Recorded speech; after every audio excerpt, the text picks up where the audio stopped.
just need a spot where we can kick it. A spot where we belong, that's just for us. Niggas ain't gotta get all dressed up and be Hollywood. You know what I mean? Where do niggas go when we die? Ain't no heaven for a thug nigga. That's why we go to Thug Mansion. That's the only place where thugs getting free and you gotta be a G. DJ Show to die. Was it the liquor that makes me act blind? Times that I'm with her. Anonymous pictures of other niggas trying to kiss her. Will I love her or shall I diss her? I'm sick of the scandalous shit I deal with, trying to paint a perfect picture. My memories of jealousy no longer carefree, cause so much bullshit your girlfriends keep telling me. I'm on tour, but now my bedroom's an open door. So it got me thinking, what am I trying for? When I was young, I was so very dumb, eager to please. A little trick on a mission, trying to get them a piece. Me and my niggas is thug niggas, forming known drug dealers. We don't love bitches and believe they don't love niggas. I gotta claim my attraction, but you became a distraction, a threat to my paper stacking. I thought you changed, but now I know.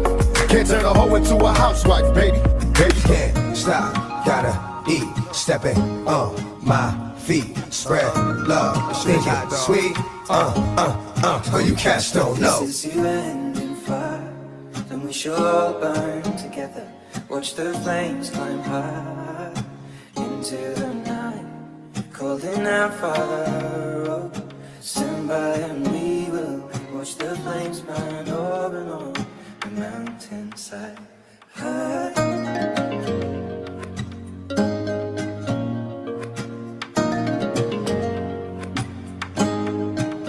And if we should die tonight, we should all die together.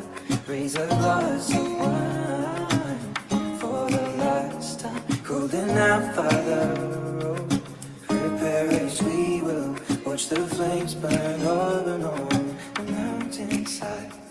Desolation comes upon the sky.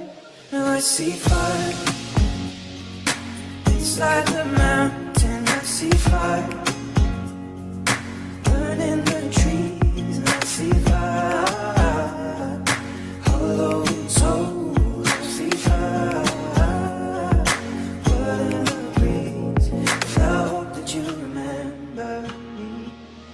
DJ Show to die. A nigga never been as broke as me. I like that. When I was young, I had 2 pair of leads. Besides that, the pinstripes and the gray. The one I wore on Mondays and Wednesdays. While niggas flirt, I'm sewing tigers on my shirt and alligators. You want to see the inside? Huh? I see you later. Here come the drama. Oh, that's that nigga with the fake. Wow. Why you punch me in my face? Stay in your place. Play your position. Here come my intuition. Go in this nigga pocket.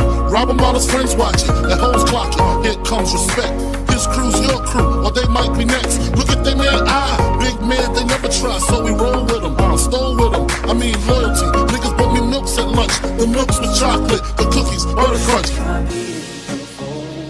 Surely I'll do the same. Confined in mountain holes, we got too close to the flame. Calling out Father, oh, hold fast and we will watch the flames burn over and on the mountainside.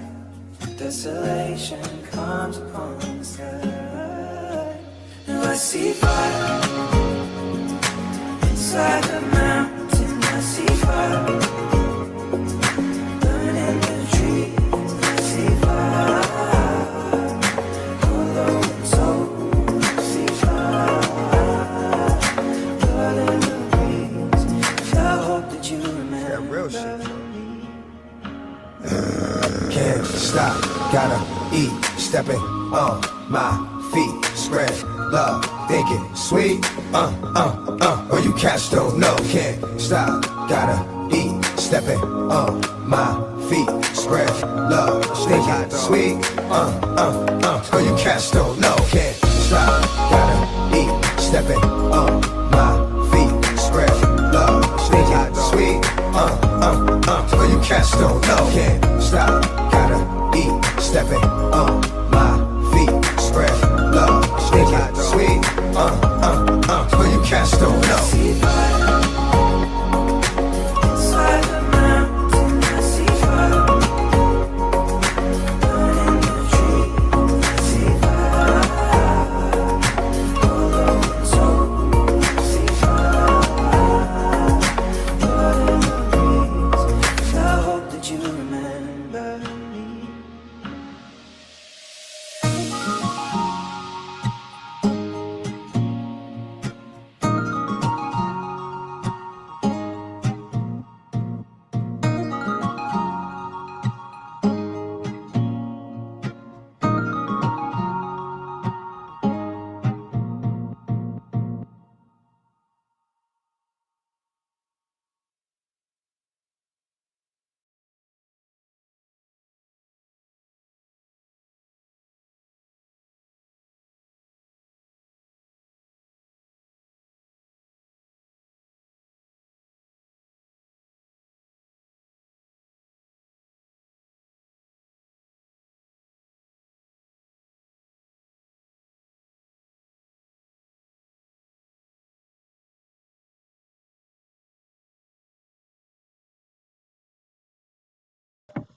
Yes, Tadwinayal. Assalamu alaikum, yes. Vegeta in the building. I see. Nah, not today, man. Today is about Siyaasad. It's all about the Siyaasad, my brother. So, yeah, the title says it in the show we're going to be talking about. Y'all already know. It's Tuesday. Let's keep it to a certain crowd today. We're going to be talking nothing but geopolitics around the world. Some people are interested in. You've got something to bring it. But where should we start? And how you guys been doing? How's your week? How was your Monday? I hear that, yeah, my bro. Yeah, today, nah, no football today. Today's just straight. It says it in the title. It's the Siyaasada Show, the 16th. Try to keep this on the theme on Tuesdays. And what is going on? Who is the guy right now? We don't know. Like I say, geopolitics in the horn is so messy. You know what I say, yeah? One of them Latino shows and then Arabic thing, man. I need to make a like. You ever watch House of Cards and stuff like that? Where I'm cleaning up.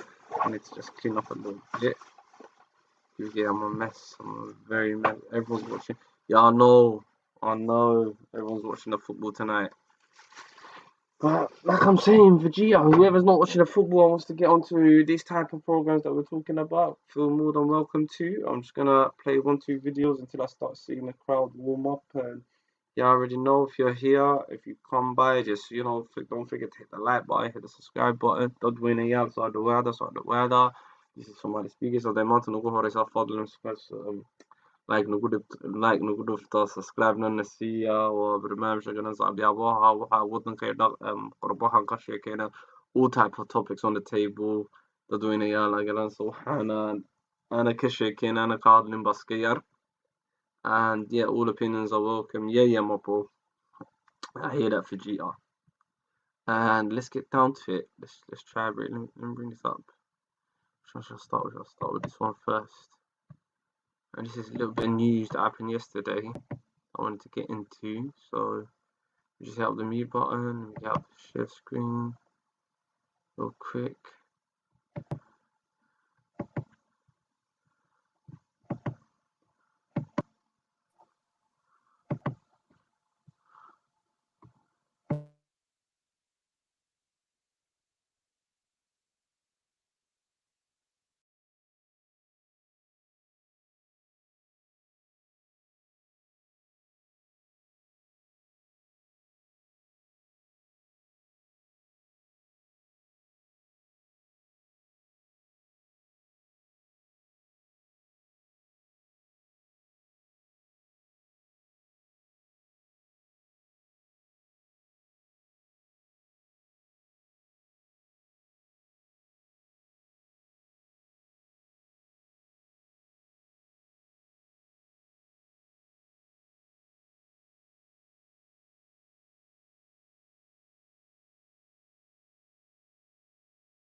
Yeah, guys, just bear with me. I'm gonna be 1 second, guys.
Yeah, I got it. Yeah, here's the thing I was looking for. My bad.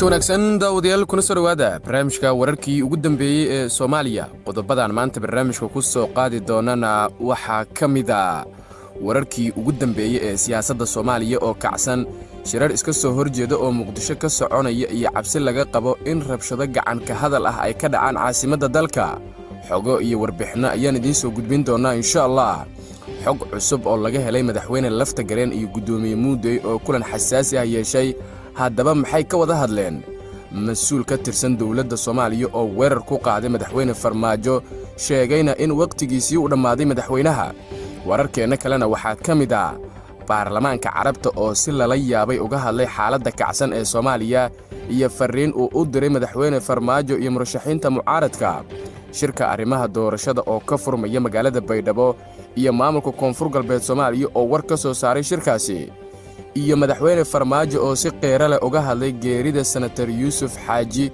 oo ku geeriyooday magaalada Nairobi ee dalka Kenya qodobadaas ayaan ku faahfaahin doonaa barnaamijka insha Allah waana galab isniina 15 bisha 2 ee Febraayo sanadka 2021 barnaamijkan wararka Soomaaliya waa mid aan ku soo gudbino dhammaan dhacdooyinka dalka haddaba daawada ka qayb qaado dib u dhiska dalka inagoo ka dheeraanayna wax walba oo dib inoo celin kara waad ku mahadsantihiin inaad taasna la fahantaane fadlan la faafiyo wararka oo gaarsiiya saaxiibadiina idinkoo ku sheer gareynaya baraha bulshada mahadsanidin aynu ku bilowno wararkeena waxaan eegaynaa wararkii ugu dambeeyay ee siyaasadda Soomaaliya oo jawi kacsanaana laga dareemayo iyo shirar iska soo horjeeda oo Muqdisho ka soconaya xilli cabsi laga muujinayo in rabshado gacan ka hadal ah ay ka dhacaan magaalada caasimadda Muqdisho madaxtooyada dalka looga arrimiyo ee filla Soomaaliya waxa shirar aan loo kala kicin saacadihii la soo dhaafay ku lahaa madaxda ugu sarreysa dalka oo ugu horeeyay madaxweynaha dalka Maxamed Cabdullaahi Farmaajo taliyaha nabad sugidda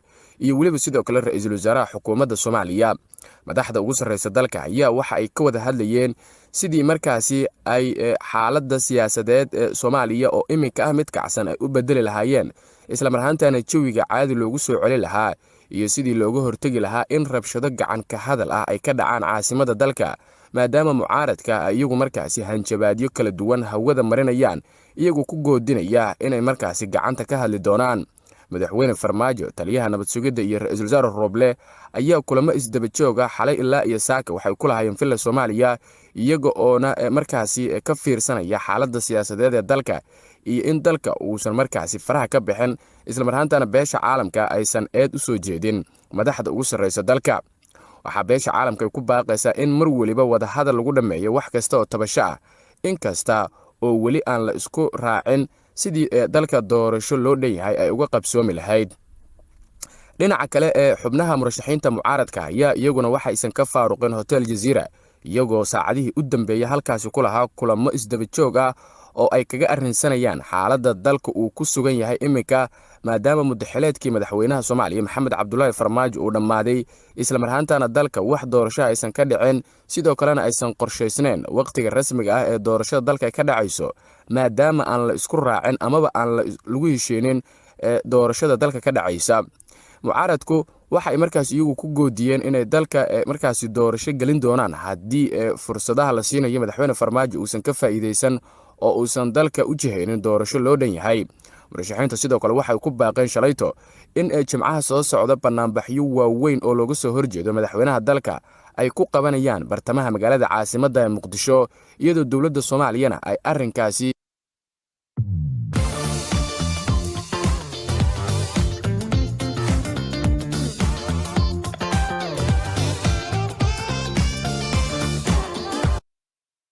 iyadu go'aan adag ka qaadatay isla marhaantana magaalada Muqdisho saaki sidan wararkeena idinku soo gudbinayba lagu soo daadiyay ciidamo aad u fara badan kuwaasi oo sugaya ammaanka isla marhaantana ka hortagaya dibadbax kasta oo laga soo horjeedo madaxweynaha dalka haddaba markii halkaasi ay marayso shacabka ku dhaqan magaalada Muqdisho ee dhamaantood ayaa waxay ka cabsi qabaan in magaalada caasimadda ee Muqdisho ay ka dhacaan dibadbaxyo markaasi rabshado wata maadaama mucaaradku ay abaabulayaan dibadbaxyo dawladda Soomaaliyana ay iyadu markaasi ku goodinayso in ay ka hortagayso dibadbaxyadaasi si kastaba xaaladda siyaasadeed ee dalka ayaa mid kacsan iyadoona wararkii ugu dambeeyay ee la helayo ay sheegayaan in markaasi xaalku uusan ahayn mid sahlan balse warqad TV waxa uu idin ballan qaadayaa in wararka ugu dambeeya ee siyaasadda Soomaaliya aan halkan idinkugu soo gudbin doono insha allah.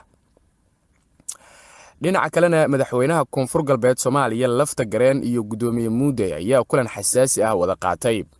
madaxweynaha maamulka koonfur galbeed Soomaaliya Mudane Cabdicasiis Xasan Maxamed Lafta Gareen ayaa xalay magaalada Baydhabo waxa uu kula kulmay gudoomiye ku-xigeenka koobaad ee golaha shacabka ee baarlamaanka federaalka ah ee Soomaaliya Mudane Cabdiwali Sheekh Ibraahim Muude. gudoomiye Muude iyo wafdi uu hogaaminayo oo gelinkii dambe ee shalay gaaray magaalada Baydhabo ayaa kulamo xasaasi ah la qaatay hoggaanka sare ee maamulka koonfur galbeed Soomaaliya xilli dalka uu marayo meel xasaasi ah.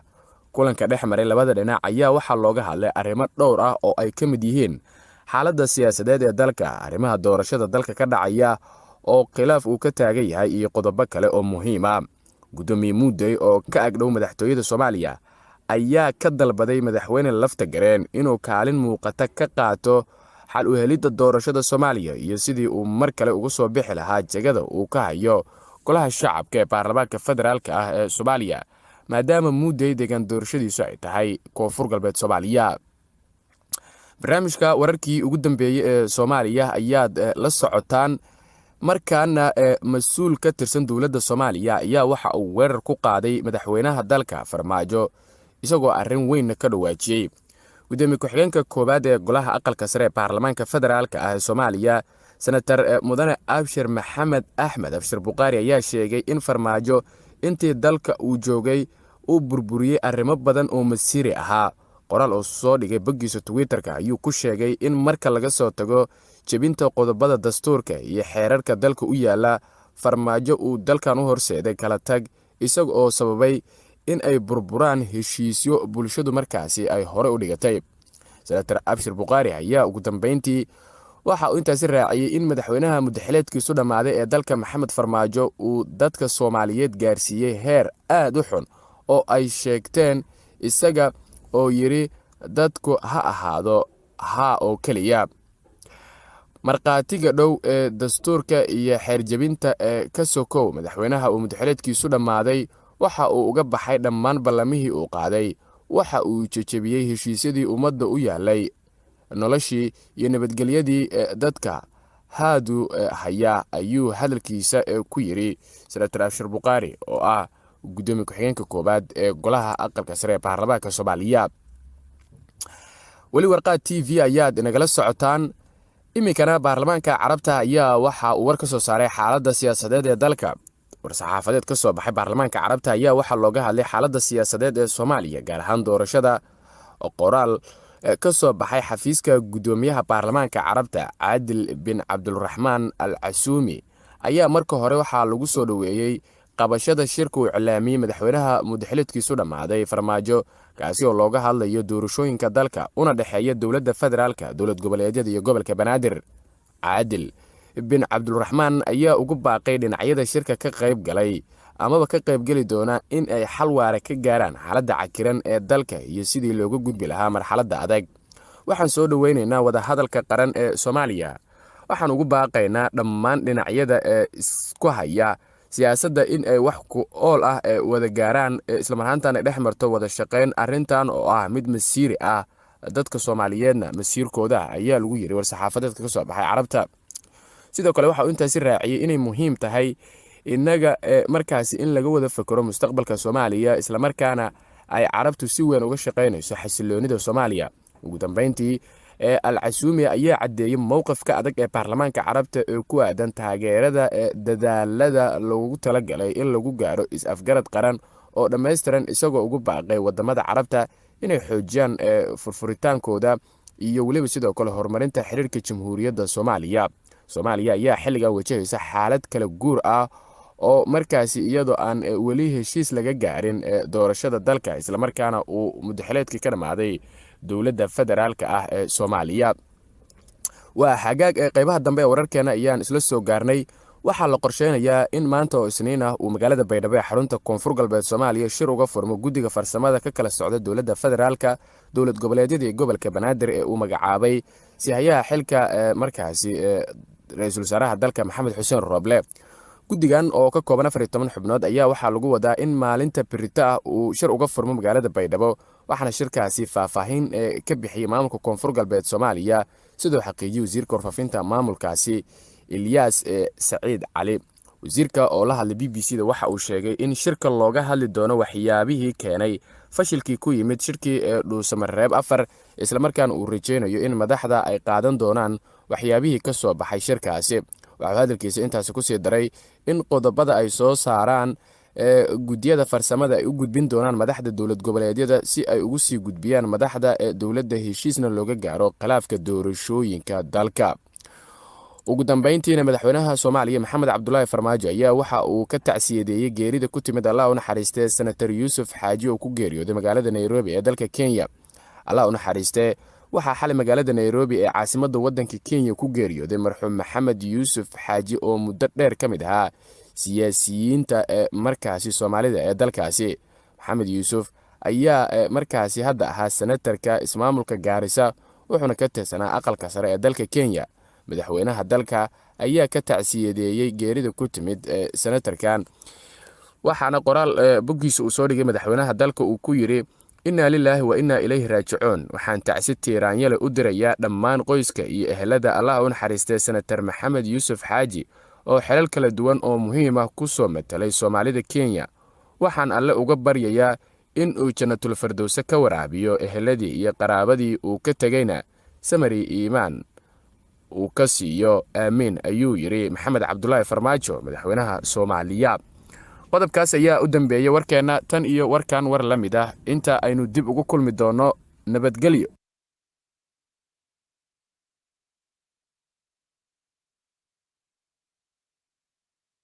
madaxweynaha Soomaaliya. qodobkaas ayaa u dambeeyay warkeena tan iyo warkan war la mid ah inta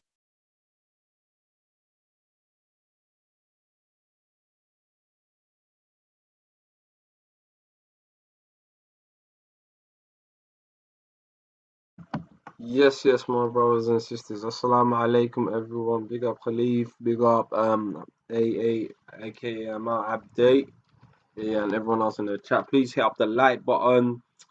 Come on, my people. Let's go. Something I found interesting there is like Friday protesting. I said it on the chat, innit? Yeah. Apparently, there's protesting on Friday, and I keep hearing about this. I just hope it goes well and safe, you know. One time when like some protesting in a tense climate. I don't even know. Yes, my family. Yeah, what do you say? I vote for what's it called? He's voting for the man. Like with me, I keep saying all regions, all native, whatever you want to call it, whatever you like, whatever you rep, as long as it's the right people in it. Because at the end of the day, clearly, as we could all see, there's poor management going on. One or two other clips. There's a channel that I've been recently getting into, and you know the Speakers Club, you know, aka people that know the Speakers Club, something that we'd be looking at. I think it's somewhere. I don't know if it was me or someone put it up in the chat. Something that I wanted to look at.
Former Somali presidents have called for public protests in Mogadishu Friday to demand elections. Many fear that such demonstrations will become a target for Al-Shabaab terrorists. The militant group has been very active as elections have approached, hitting both civilian targets and security figures. ADN TV's Daniel Farnard has more on the security situation in Somalia's capital. The election crisis has many stakeholders looking for solutions. The call for demonstrations is not the first attempt to involve the general public in solving Somalia's electoral impasse. Sharif Sheikh Ahmed and Hassan Sheikh Mahmoud are active members of the Council of Presidential Candidates. The group opposes the re-election of President Mohamed Farmajo. They have called for a transitional national council to shepherd negotiations forward and implement the September 17th electoral agreement. They say they no longer recognize Farmajo as president. Many observers have been warning that al-Shabaab is ready to exploit the current divisions. The publication Foreign Policy says, al-Shabaab regularly shatters Somalia's attempts at peace. In recent years, it has bombed an ice cream shop, sent a suicide bomber to a graduation ceremony, and killed dozens of civilians. To make its presence felt during the talks, the group orchestrated a roadside blast near the town where leaders were meeting on Sunday, killing at least a dozen intelligence officers. There were actually several attacks around the most recent electoral talks in Dusamare. In December, anti-Farmajo protests in Mogadishu involved more than 100 citizens. Injuries were reported when they were broken up. Some analysts fear that al-Shabaab may attack fresh demonstrations dressed as federal forces. If casualties were to ensue, the Somali National Army could split, with some blaming the government for violence. There have been some ominous warnings of the possibility of civil war from many different voices.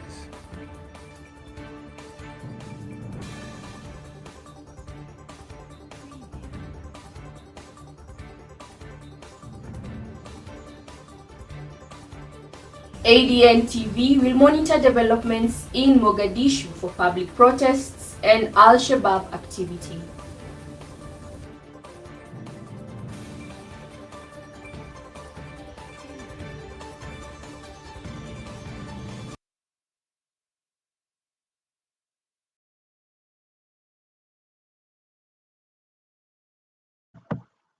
Yeah. Okay, where do we start, man?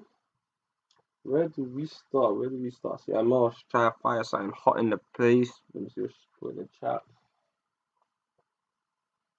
Yeah, the civilians, the police officers, your guns, the politician and other police forces. Okay. Yeah, that's true. Clashes between civilians, police officers, and this is what the law. There is a security scare as well. I don't even like to mention. The guys that we condemn, Naib high passion. Like, the dogs of hellfire. You already know El Kebab man them. That man there. And that's what I'm saying, sis. I'm saying, could this be opportunity for chaos for these bastards? Sorry, I hate to no heli at them, but yes, we're 9 o'clock. Start swearing a bit. Yeah, I'm coming from one of mine. I don't know, it's got a message somewhere. I can't even find the other phone. But there it is. So you understand where I'm coming from? That's what I'm really concerned about. And let's get back to the Avengers, aka what do they call themselves? The Council of Presidents Elects. I don't know what it is. Like me and Khalifa laughing at them, like he's saying, yeah, we need to see them man hulk up. Nah, man, them man have been hulking up. With the ops. Yeah, I know where you come, but I don't think these men care. Well, I'll tell you the truth, man. I don't think these men they've got all an agenda. Think about it. Like, imagine it's all they're all aligned to get this guy out. But then again, should this guy do the shut off thing as well, sis? So a lot of the fanboys, the fandomania, or should we say the undercover paid officers, this is where they dispute this type of argument. Hold on, man. Hong Kong, so it's a nuanced thing. It's very nuanced. But I'm thinking about it, yeah. I'm just thinking, okay, what do they call this? Political instability. I know someone correct me, please, my brothers and sisters. Come on, it's turmoil. I don't know. I don't want to say turmoil because I feel like there is hope. I'll never ever say never, but it's a bit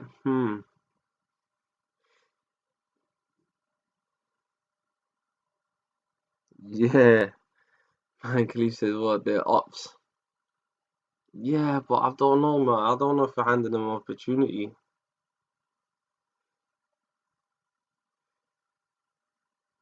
I don't know.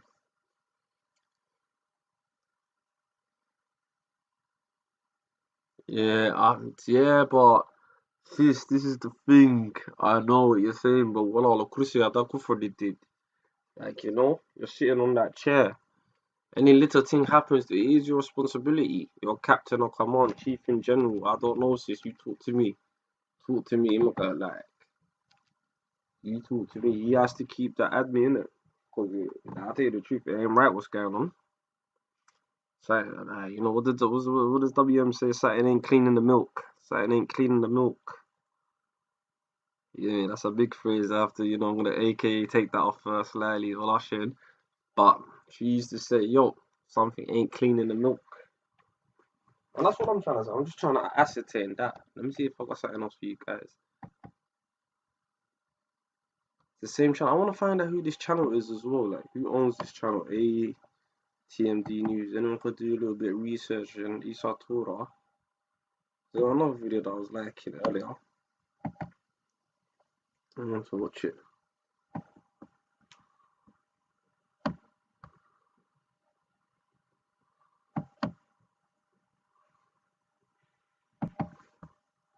Let me watch this one.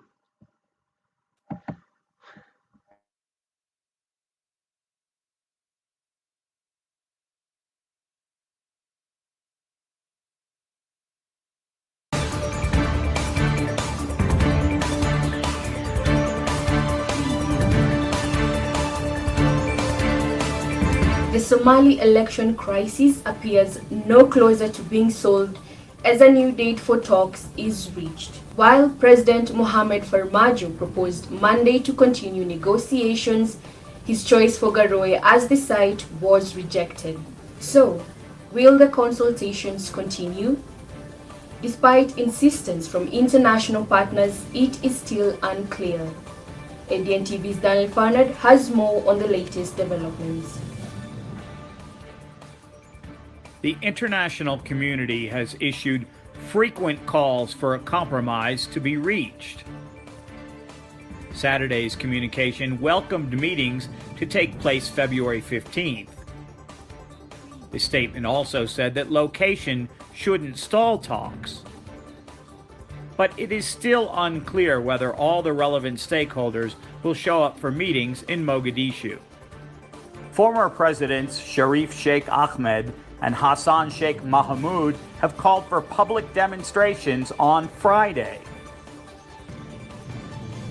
The Council of Presidential Candidates have said that Farmajo is not legally the head of state.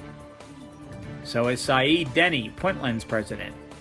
Farmajo's team claims his term was extended by the legislature in October following the September 17th agreement with the states. The president's recent actions have upset his opponents.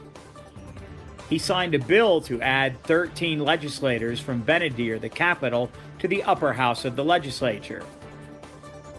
His critics shouted, unconstitutional. On Saturday, Farmajo appointed a 7-member team to the Judicial Service Commission. Once again, those against him said he was violating the Constitution. The president's actions are not those of someone who is afraid of being overruled. However, it appears at every turn the president's opponents will say his actions are illegal. So how can negotiations be held in this atmosphere? The American embassy retweeted the international statement, but added its own take on the crisis. It's time to demonstrate inspiring leadership, clarity of direction, and unity to do what is right for Somalia, and serve as an example for Africa's future. It seems like a very optimistic position, given the state of the consultations. Perhaps Washington will pull some diplomatic strings to help birth a compromise. If not, it is hard to see how or why a deal is imminent. ADN TV will continue to update you on any progress towards election in Somalia.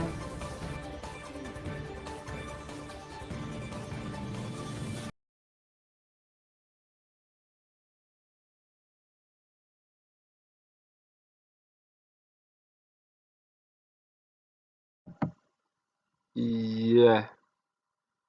Oh, is that what you mean, broski? I don't even know. I don't even know. Yeah. I don't even know that. But it's interesting. You know what I'm thinking about right now? I was watching that, yeah. I was thinking to myself, isn't that, and I'm not, wallahi, I'm just from the bar, just from, I might be thinking, I'm thinking out loud again or whatnot, yeah, but don't you think that's a laughing stock of the world? And plus, I looked at all that Ashinabi Misha Choga, and I'm thinking, Ragna Ana Hashin Karen. Isn't that Ab? Yes, my brother, salam alaikum, my dog, you telling me, my brother, tic tac, achahe. Yeah, so that's one aspect that I was looking at. I was thinking to myself, the whole international world sitting there, and they're stalling right now. This is what I'm saying about these politicians. They're actually stalling. Mm-hmm.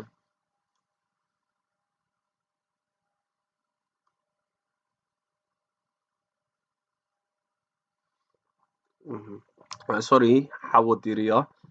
I didn't even read that. I know I see it, but that's what I'm thinking. I'm thinking to myself, ain't that strange? Ain't that strange? Ain't that? Mm-hmm. Civil act. This is what I'm trying to say. How can you civil act in the third world war then? That's what I'm trying to say. I'm just trying to say the chaos is a bit. See, I think some. Who was it? I think Capo, Ali, aka Caps. He was telling me something that way. There was an interesting interview I wanted to bring up. I just, love of God, he was speaking the other day.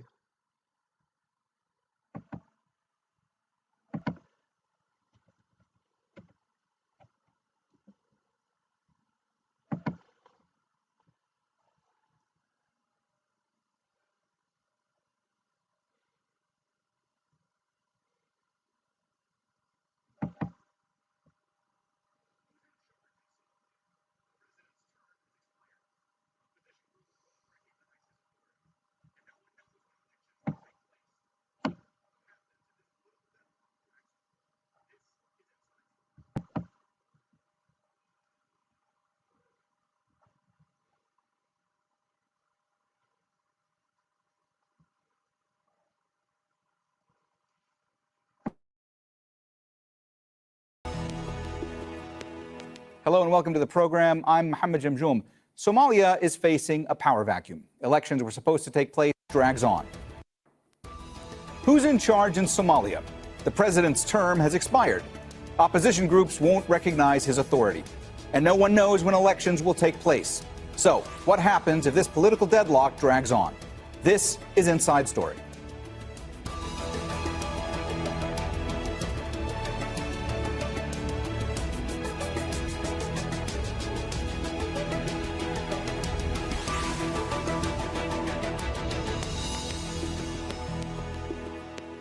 Hello and welcome to the program. I'm Mohammed Jamjoom.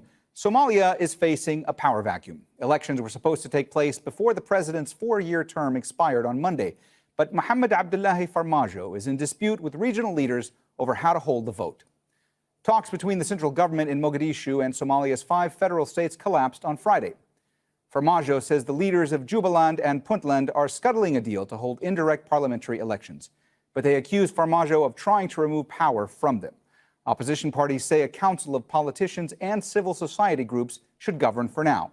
Our diplomatic editor James Bays has more. It was supposed to be presidential election day in Somalia. But following a dispute over the way the poll was to be organised, it hasn't happened. Instead, a coalition of opposition candidates have now declared the government of President Farmajo illegitimate. In an interview to be broadcast on Talk to Al Jazeera, the Foreign Minister, Mohamed Abdelrazak, told me that's wrong. The government will stay in office until an election can be held. Well, after that time, after that 4 years, he is no longer legitimately the president. No, there cannot be a vacuum. The federal parliament in both chambers have signed, voted for by a majority of 215 in the lower house and 40 senators to have a law that would allow for the parliament with its full authority to continue with its mandate and for all the institutions of the federal government to continue. The UN is urging all sides to go back to the negotiating table, but it won't rule on the constitutional position. It is not for the United Nations in any setting to anoint a government declared legitimate or not legitimate. There are institutions that are in place, that have been agreed to, that have been negotiated. We believe that Somali political leaders need to come together. Whether you think the government is legitimate or illegitimate, Somalia now finds itself in a constitutional grey zone. This in what was supposed to be a pivotal year for the troubled country. This year, AMISOM, the African Union force, is supposed to hand over its responsibilities to the Somali National Army, but most experts believe it's not yet equipped to take the lead role. The group most likely to benefit from the current political crisis is Al-Shabaab, which continues to fight AMISOM and the Somali government. James Bays, Al Jazeera at the United Nations. Somalia has had a long struggle to restore stability. Its civil war led to the collapse of the central government's authority. The armed group Al-Shabaab controlled large areas of the country, and many other regions declared autonomy. In 2012, government and African Union forces recaptured the capital, Mogadishu, and successfully pushed back Al-Shabaab. A parliament was sworn in and voted in a new president. But the government has struggled to assert its authority beyond Mogadishu, and efforts to hold direct elections have failed. It's time to wake up. Invest in Amazon today, and you could earn up to 1,000.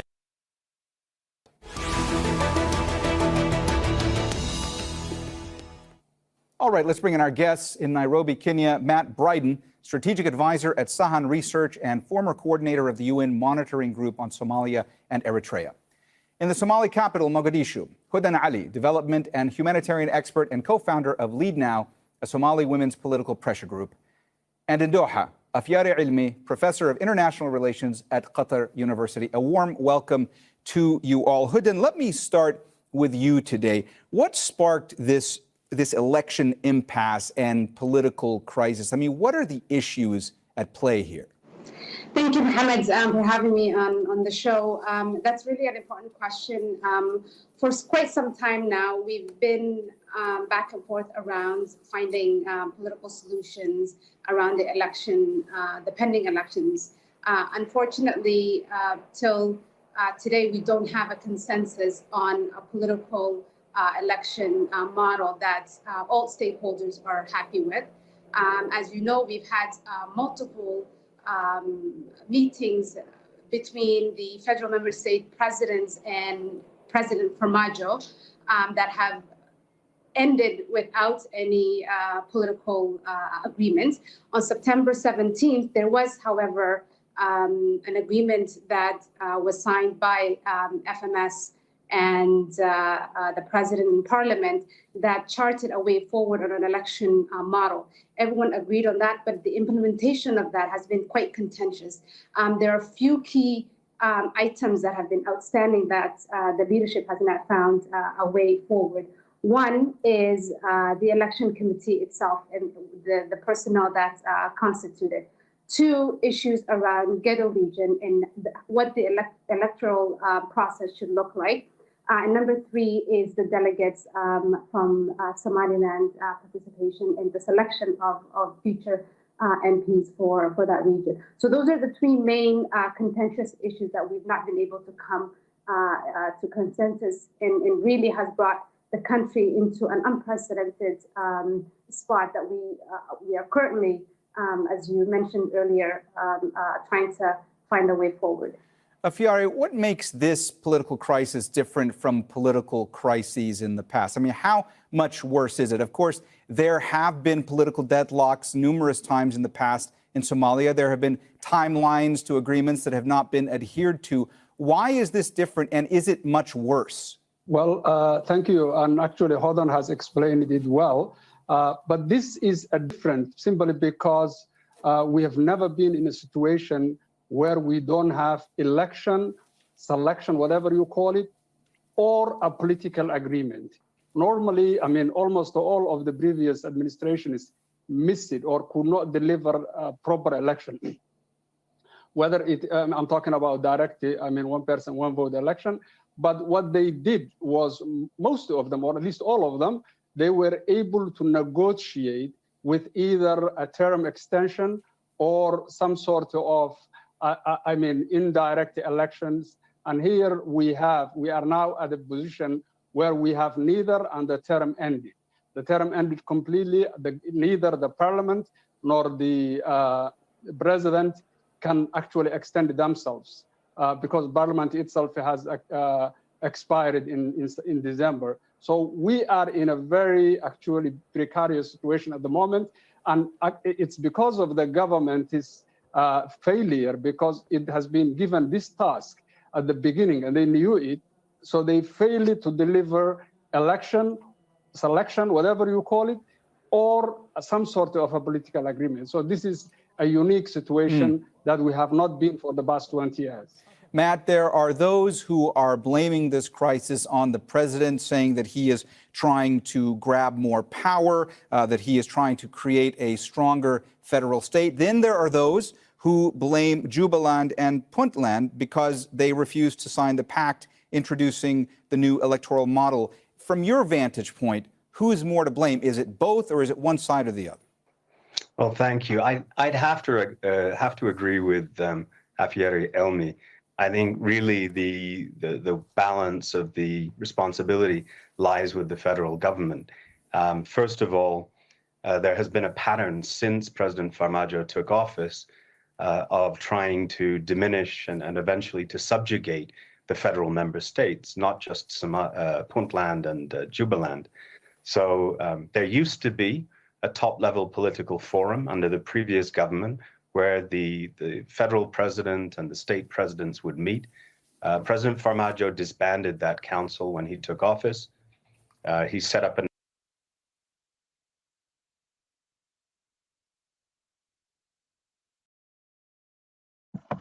Yeah, guys. Chat's been getting interesting. Yeah, I had to pause that up a little bit. You know, that was Jazeera. I hope you guys can hear me. Can you guys hear me? I'm not gonna cut this on. I'm not really sure. Yeah. Someone said, I think it's a good idea to delay the elections. Why? Why do you think that's a good idea to delay elections? No, Amal, when I think here, I saw your answer. You said a lot of youth are going towards Mogadishu and they're not doing Tahrir, and I was like, really? But not in a sarcastic way. I was like, really? Yeah, I didn't even know that. Another ones. Yeah.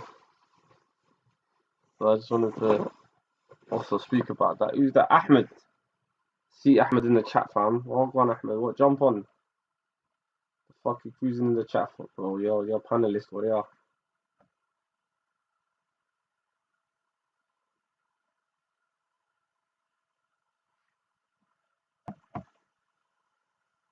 Yeah, but I think that is a decent question to answer. Who is in charge right now? And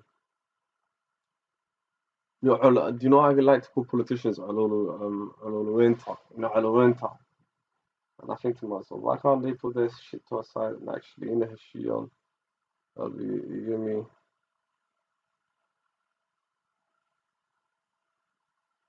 Yeah. We say, give me a minute, man. Give me a New York minute. Say no more. And like I'm saying, people, the links in the chat. So I board this, sure, you know. And where I'm coming from. I don't think, when she said, I don't think it's a good idea to delay the elections. But it's Denny Emelo, but I guess this is the question. I wonder why they really, you know, them two guys, why are they both so adamant that they don't want to go ahead with it? That's a good question, because everyone keeps saying these guys are delaying it. Now, so I was just wondering, why are these guys so adamant that they don't want it happen, to take place. Yeah.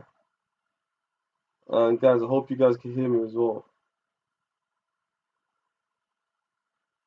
They know who's gonna win. Who's gonna win? Who do you think is gonna win? That's a question I have. Who do you think is gonna win?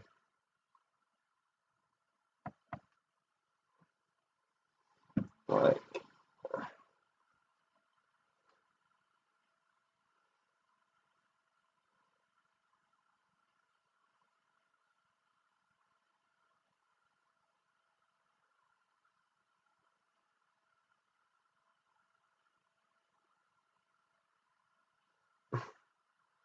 I don't know. Why would you say that?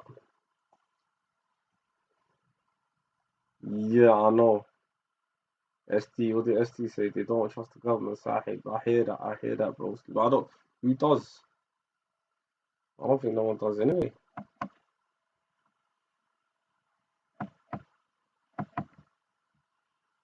Alaikum. My brother. Alaikum salam, my brother. What's going on, my guy? How are you? Wallahi, alhamdulillah, GG. I'm good. I little all good, man. Like, you know, I'm trying to pop. You know, I'm trying to pop off. What's it called? Siyaasada Tuesday. Earlier you spoke to me. I saw the message.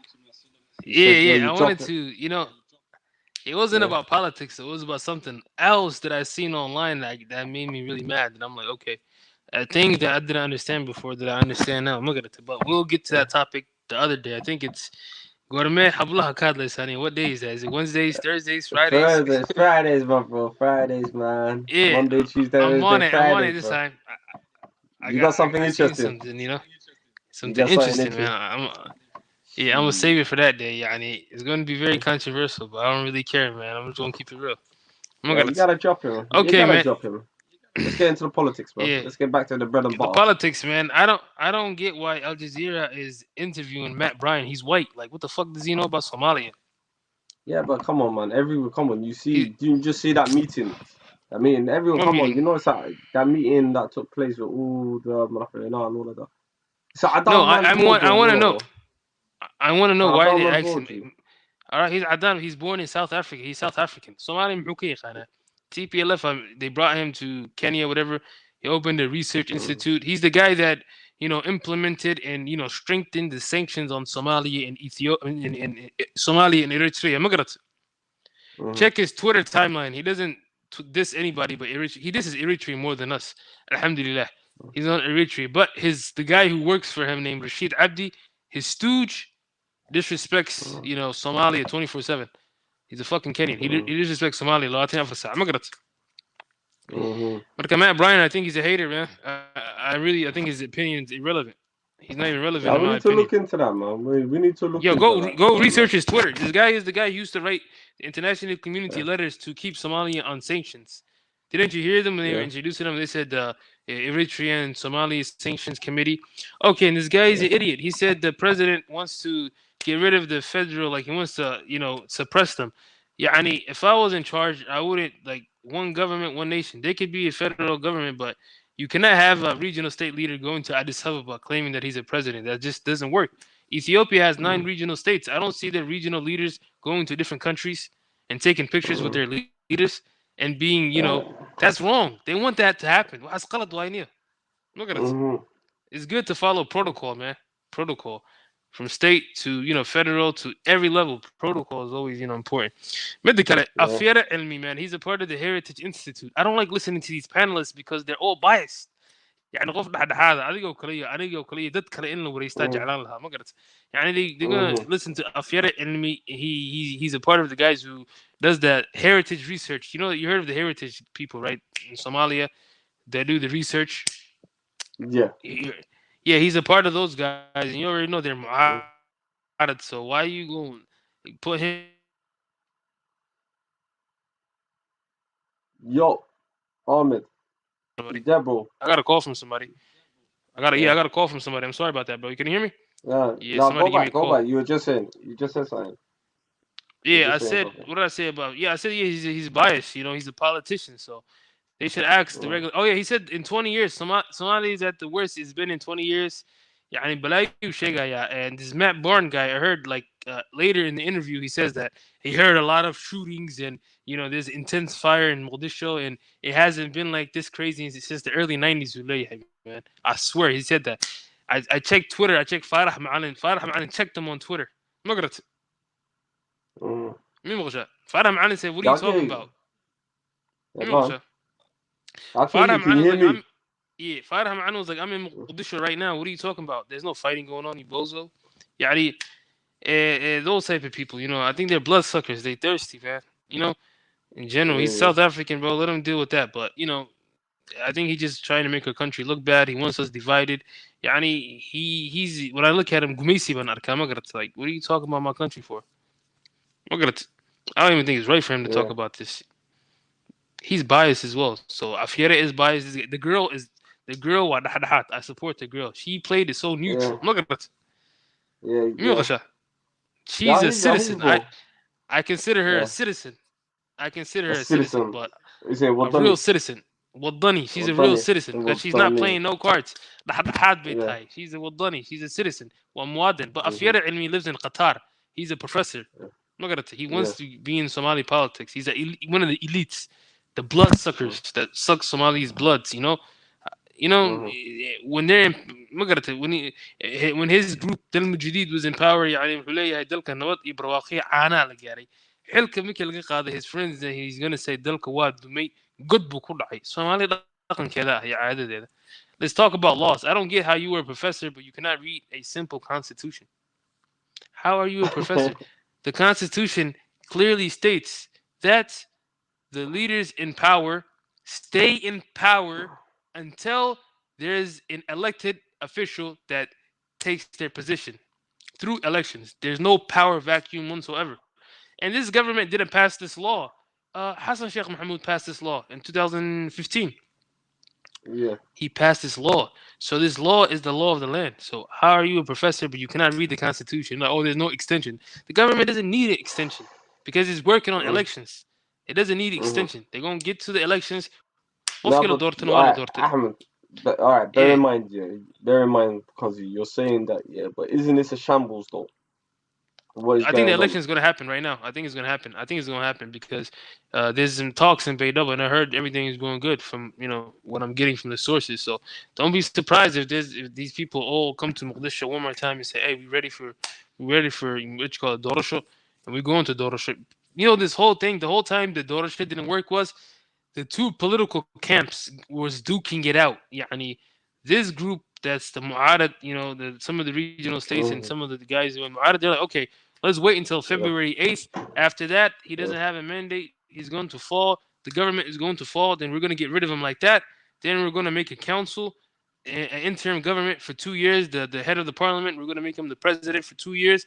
Then we're going to create a council. Then we're going to hold the elections. That was their whole plan. So their plan was to stall because they thought Somalia was going to be put back under interim. They're going to have the council. I'm a Gudiga Qaranka. You heard Matt Barnes saying Farmaja dislodged that. I would dislodge it too because it's unconstitutional. The power lies with the parliament. I think they're giving the regional states too much power because the parliament is more powerful than them. Because the law that they put out is federal level. It's not state level. The whole country has to abide by it, or else they're just traitors, So that's my opinion. The reason why the elections didn't happen was politics, nothing else. It's two camps duking it out, But now they're gonna really come to the table and get ready with the elections because it's gonna get time, to get the business handled. 8 February has passed. 8 February has passed. There's no election. The opposition camp wanted the international community to slam the government and get rid of it, totally dismantle it, so they can then they can create a council. Then there's going to be an interim government for 2 years. Then there's going to be elections. That's what they were hoping for, but that didn't happen. The international community really didn't do anything. Like you heard the UN guy, like there's institutions in place to tell a government is illegitimate or legitimate or not. It's not the UN's job to say this is illegitimate and this is legitimate. I agree. So the UN is backed off ever since Nicholas Haysom got kicked out. The British guy, your British lap. No, but bear in mind, this is where the angles I'm coming from. Yeah. Do you honestly think it's going to be a smooth transition? And who do you personally think is going Yeah. to be the next man on that chair? Percy Ahmed. I Who do really you don't. think your I best really, man? I really don't know. But I'm gonna say none of the Mu'arids are gonna come back. Like that's not gonna happen. Like Hassan Sheikh is not about to be the president of Somalia again. He knows it as well. I don't know why he's wasting his time though. So I don't see maybe somebody that we don't know. Like Hassan Sheikh, I never heard of him before he became a president. So maybe it's gonna be a dark horse. Maybe I think that's gonna be. That's always how it's been. That's how it's been. Like a dark horse out of nowhere comes out and wins the presidency. Look at us. That's my opinion. Yeah. Because everybody predictions are wrong. Because people predicted Hassan would come back to presidency. But he didn't. He failed. Like he got like 44% of the vote.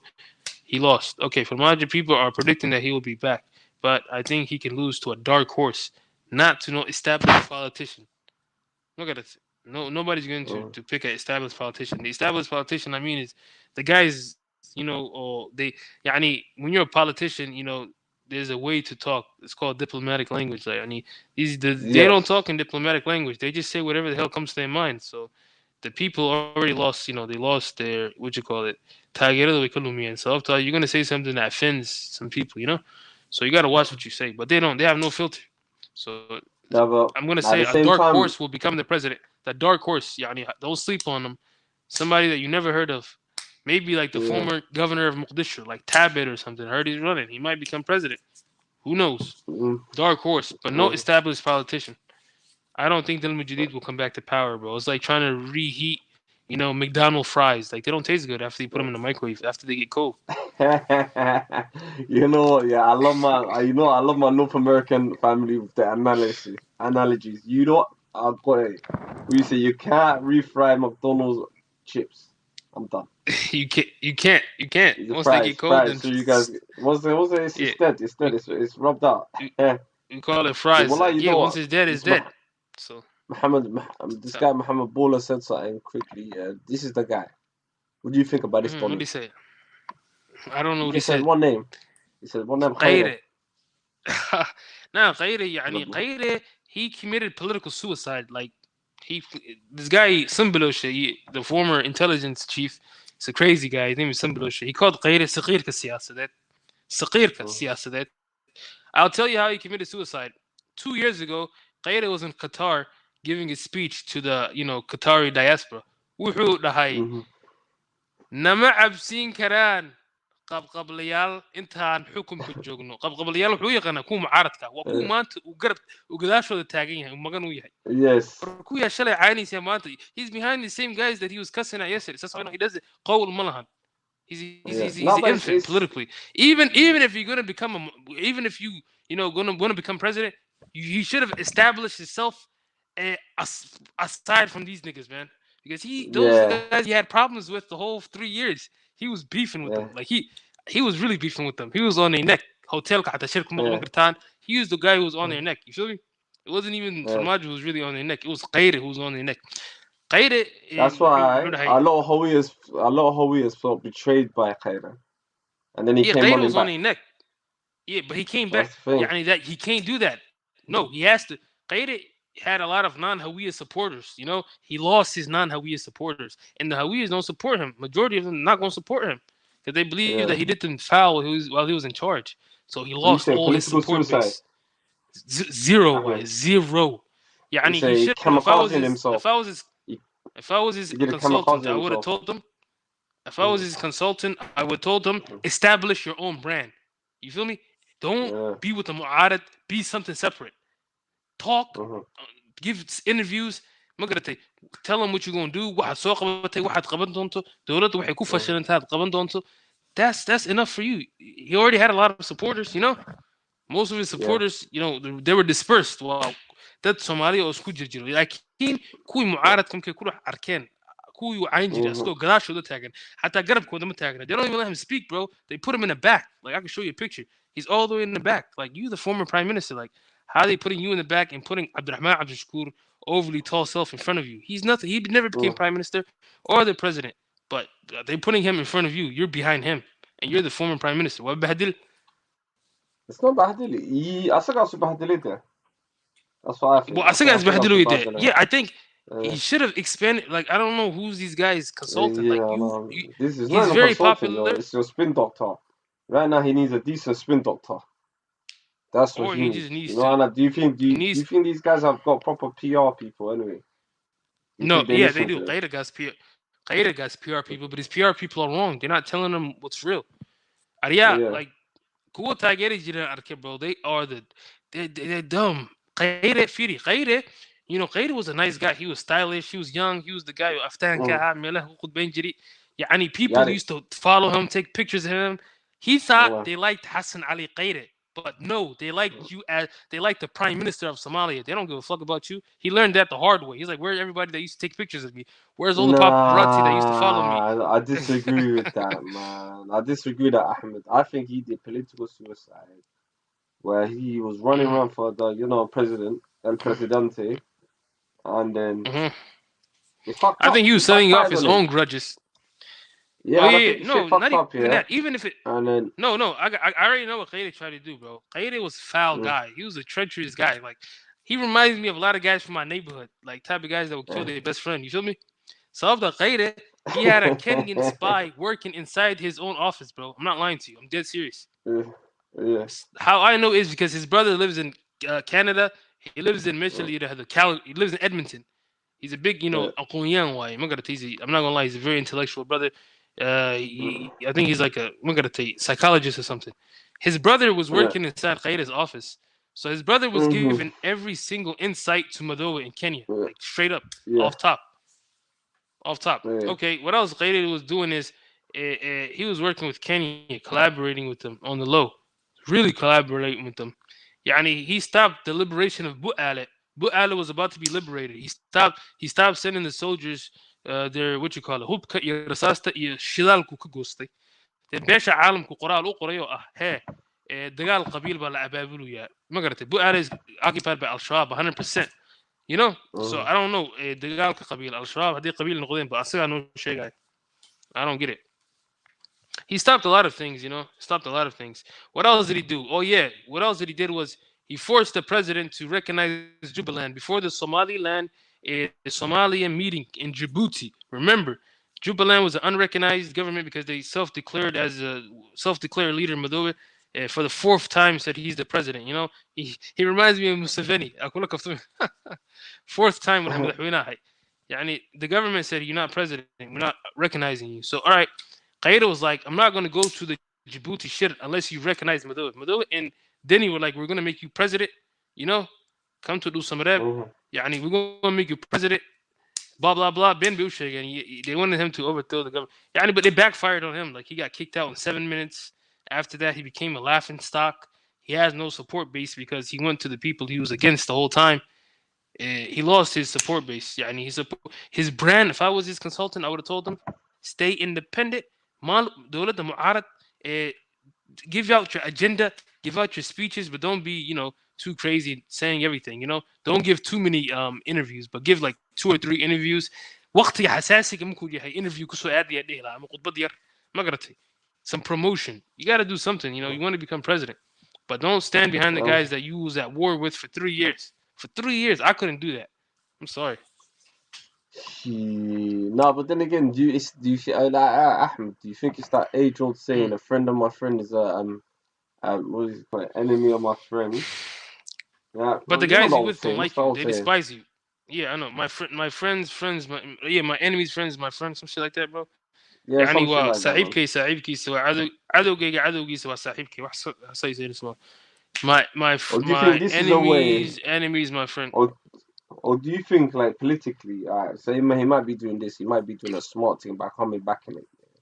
I'm thinking ill. I think he I might think be he doing could. this for I the really yeah. thought he could have become president, man, if he moved the right way. I actually thought he If could have you, been president, next president. he fucked up. Say he fucked up right now, and the way he's moving now is he's gonna try to get in with one of these guys and try to be VP again, Yeah. and try to be prime minister again. What do you think? Do you think that's gonna be a move for him? No. Nobody's gonna give him prime minister, bro. Like, it's not gonna happen. It's a once in a lifetime thing, bro. There's no prime minister that comes back twice. That doesn't happen, bro. Look at it. It just doesn't happen like that. It's easier for him to become president. He doesn't have any political allies. Like, the guys who are his political allies all hate him. Like, they they hate him, they despise him, but they're just using him as another tool to. They're just ganging up just to get this guy. Then later they don't. She's smiling, bro. They're gonna start fighting. See, that's what's wrong with the Mu'arad, bro. They don't have a common ideology. Their goal is to get rid of the guy in Somalia, but they don't have a backup plan. They don't have a plan. Like even if they get rid of him, who's gonna be the president? They're not gonna agree. What are you saying? There's no honor amongst thieves. No honor amongst thieves, man. No honor, man. There's no honor amongst politicians, man. Ain't no love in politics. No love in politics, man. There ain't no straight business. The straight business. There ain't no love out here, fam. No love. That's what ain't I'm no love trying out. to The say. Siyaasada is just like the streets, bro. It's cutthroat, bro. It's really cutthroat. Look at it. Siyaasada is just like the streets, man. You gotta watch out, bro. Everybody conniving, everybody thieves. You can't trust nobody. This is Somalia too, bro. You can get assassinated real easy, man. Real easy, Real easy, man. You say real easy. Them man there are not scared. That's what I'm trying to say. They're not scared to No, shoot. they'll kill you real easy. Man up. Yeah. They're not scared. No, that happened a lot of times, bro. When Hassan Sheikh was in power, like 20 MPs got killed, while Sheikh Sharif was the president. My grandfather, actual grandfather from my mother's side, was actually parliament member. He got killed in militia, so it happens, bro. I seen it. You feel me? Damn. Say what I. So it happens. You get I got assassinated, bro. He got shot in the back of his head, like in 2011. I was in November 2011. I was in Mombasa. I remember, bro. I was in Kenya. I went out there for a break from Ohio, from America. So yeah, I was well aware. So a lot of politicians got killed. Zahra Ali got killed. That lady, who's a singer, Sada Ali. Miskinota, man. Over 20-something MPs got killed, but yeah, a lot of people got killed. So yeah, it does happen. Political assassinations are always happening in Somalia. Political assassinations and business assassinations, especially in Mogadishu. It goes on frequent. Like, the businessmen go at each other too, bro. They send killers at each other. Look at it. You saying that? Yeah, I hear you, broski. I'm saying then you're pissed then. Emojis, you're pissed in emoji then, my bro. What you say, bro? Can you hear me? Yes. Can you hear me? Yeah, it's crazy then. Yeah, I hear you. You said it's pissed. It's pissed. You're pissed. Yeah, it's crazy, man. So, you gotta watch your back. It is, well, you have to. Gotta watch your back out here. You can't be. Yeah, so it's a dirty game everywhere, especially in a. Go ahead, G. Hello? Yeah, it's a dirty game everywhere, especially in a third world country where there's, hasn't been a stable government there for over 30 years. So, yeah, anything is liable to happen. So, getting into politics is risky. But at the same time, man, man, if you do something good for your people, you're going to be remembered in history, man. That's how it is. Yeah, but these men are not seeing it like that, bro. Yeah. They're not seeing it. They're not, bro. They're not seeing it. Like, I seen a guy, I ain't going to say his name. He recently passed away, He was the former Kenyan defense minister, Yeah, I heard he recently passed away. Yeah. Yeah, he's the guy who entered Kenyan troops into Somalia while he was the defense minister of Kenya. Like, he was the head honcho of that, So, that's not a good legacy to leave by. Like, you brought occupation forces into the Somalia, the Hurta. That's not good. That's not a good legacy. Now his son is the National Intelligence Service leader of Kenya. His name is Yusuf Nuruddin Yusuf Haji, his son, bro. So it's going to be generational. His son is now working for the Kikuyu family, bro. And his son's son is going to work for them. So it's just not a good look. I'm not saying to be revolutionary against Kenya, but, they should have some kind of influence. Like, why are you guys so aggressive towards Somalia? Like, I'm not saying to help us, The Somali politicians in there. Yeah, can you hear me? Somali politicians in Kenya. The Somali politicians in Kenya, can't they just say the Somali politicians in Kenya, can't they tell Uhuru Kenyatta lay back off of Somalia? But no, they're the guys who are actually encouraging him to do that shit. So that's the bad part of it. Like Yusuf, that guy, what's his name? Adam Baradu Ale was egging Uhuru Kenyatta on. Wait, let's go. Like when Uhuru Kenyatta is a heavy drinker, bro. And that nigga. Yeah, he's saying Salka Pisa Twindy. Uhuru Kenyatta, he's a heavy drinker, bro. Once he takes a couple shots, bro, he starts laughing. I don't think he's mentally sane himself. I'm dead serious, bro. That nigga drinks like crazy, bro. His eyes be off the You think But he be doing his thing, man. So the Somali politicians in Kenya are worse than Ethiopia. They might even You be think worse so? than yeah. Right now, the Somali politicians in Kenya are worse than the Somali politicians in Ethiopia. Right now. Furthermore, yeah, I'm gonna do an Right now. episode about that. I do that episode about the Somali Kenyans. Bro, they The are the worst, bro. politicians They're egging Uhuru Kenyatta, bro. They're encouraging him. They're encouraging him. يعني كمان حتى if Ethiopia does some aggressive stuff to Somalia, they'll just turn a blind eye, in my opinion. They won't even say nothing. They'll just turn a blind eye. But these guys are the ones egging him on like Uhuru, kucha. Come here, man. His father used to say that Jubaland belongs to Kenya. He even told Siad that. You feel me? Siad like, yeah, let's work on our borders, man. And he was like, yeah, our border is a place called Kunya Baro in the lower Shabelle, in the middle Juba, right near, Mogadishu. That's our border. The rest of these people, I think you get to the scene, they're called Azania. They were, Mussolini by Gugu tagging, bro. That's what they believe, So Uhuru Kenyatta, his father forced NFD to be part of Kenya. Uhuru Kenyatta wants to leave a legacy. His legacy is that he's the conqueror of the Juba region of Somalia. He's the one who brought them under the Kenyan administration, under Nairobi. Right now, as you know, Kismayo is under Nairobi. It's not under Mogadishu. Dead serious. Like Nairobi controls. It has been controlling for the last 10 years. So that's Uhuru Kenyatta's legacy. I'm not gonna knock him for that. He wants to leave a legacy. His dad brought NFD by force, not by hadal. He conquered it. Conquered it like Christopher Columbus. Wongala massacre. Yeah. Killing 20,000 people. Yeah, I know about that. I did the whole show about that. I watched the guy speaking on that. He cried. The guy who was speaking on that. Yeah, and he's a journalist because his family was a part of it. The journalist that works for Al Jazeera, bro. He's a Dugodia guy, bro. You hear me? Yeah, I hear you. Can you hear me? My bet, man. Dugodia. Yeah, the Dugodia. He's a Dugodia guy. He cried, man. I'm dead serious. Like, he works for Al Jazeera. I think his name is Abdul Karim something. I don't know, man. He works for Al Jazeera. The Somali guy who works for Al Jazeera, bro. Mm-hmm. How would you say he's part of Kenyan sort of thing?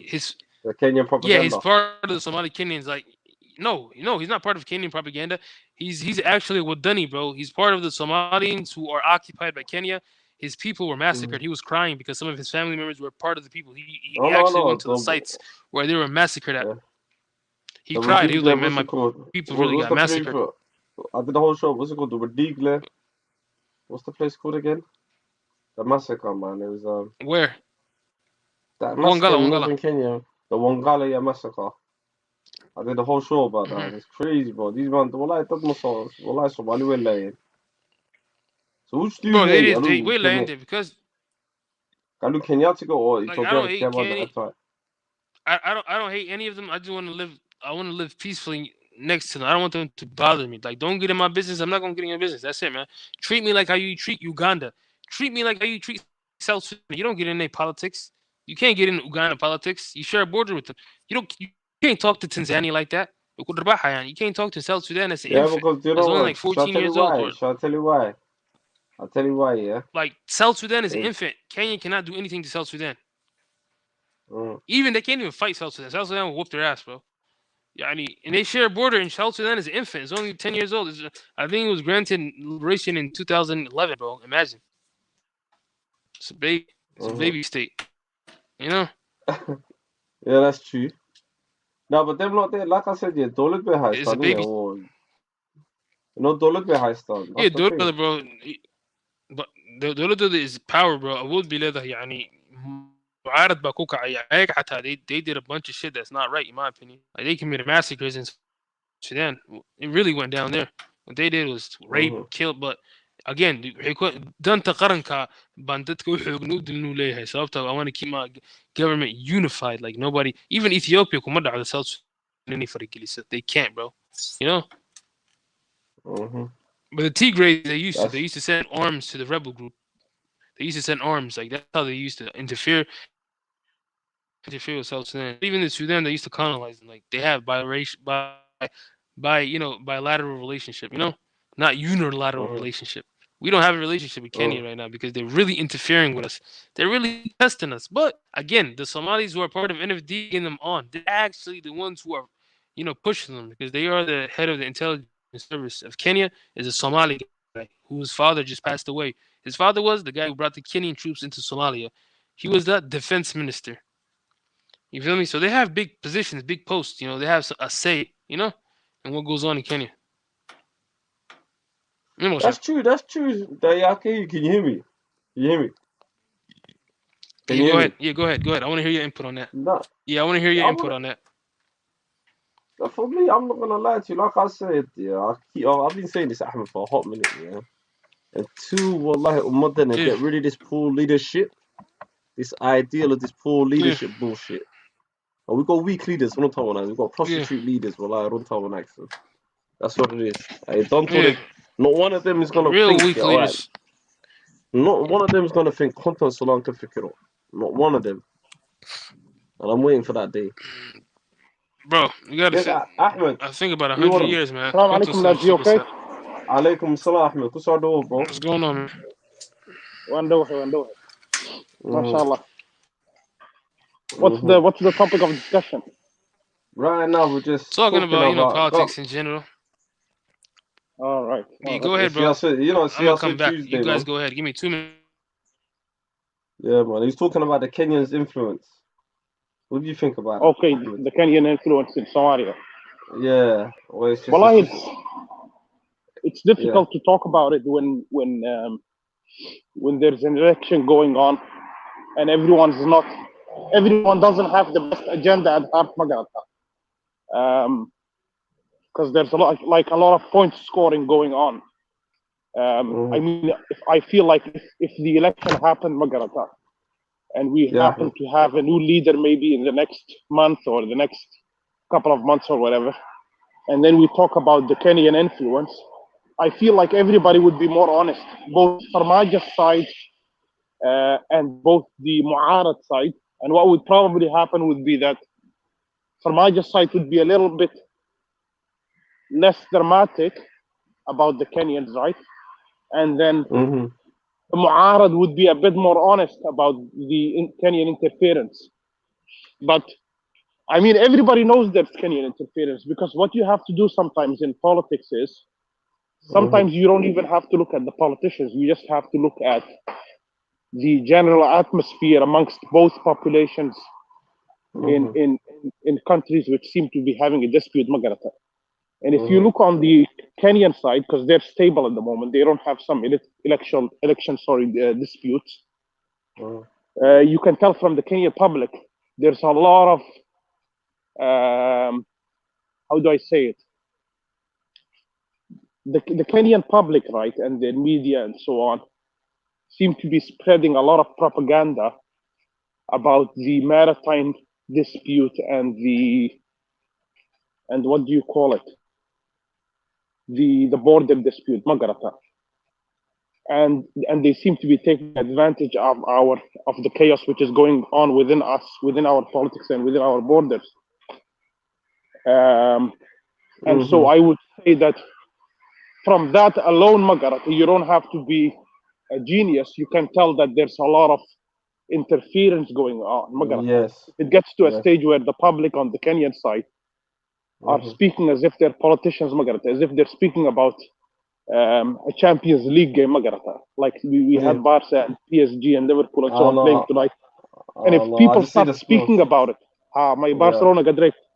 But if people start speaking about it like as if they're Magarata, as if they're talking about a Premier League game, Magarata, or the 16th round of the last 16 in the Champions League, then that means there's interference.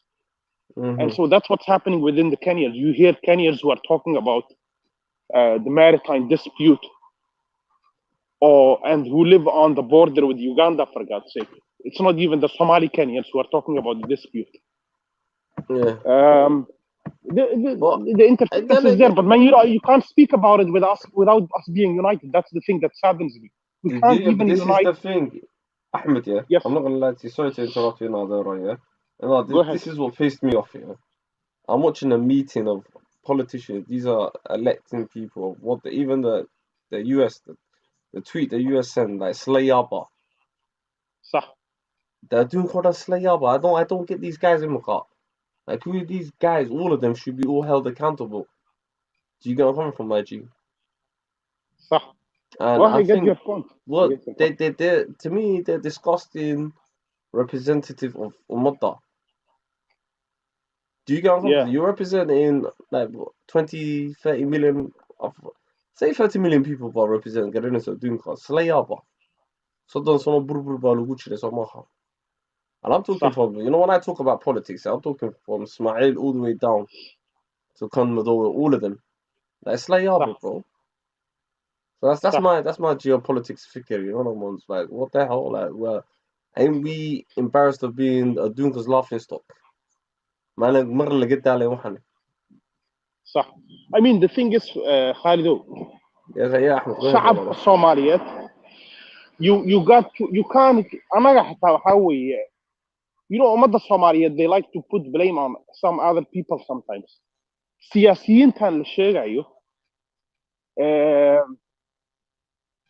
سياسيين كان الشارع أنا راح أكلم عن المسؤولين وقت حتى هذا يصنعون democracy somehow or another كابا قبيل وقاس ما قرأتها oday dhaqameed nabadoon whatever raggaasaa waxaa weeye soo doortay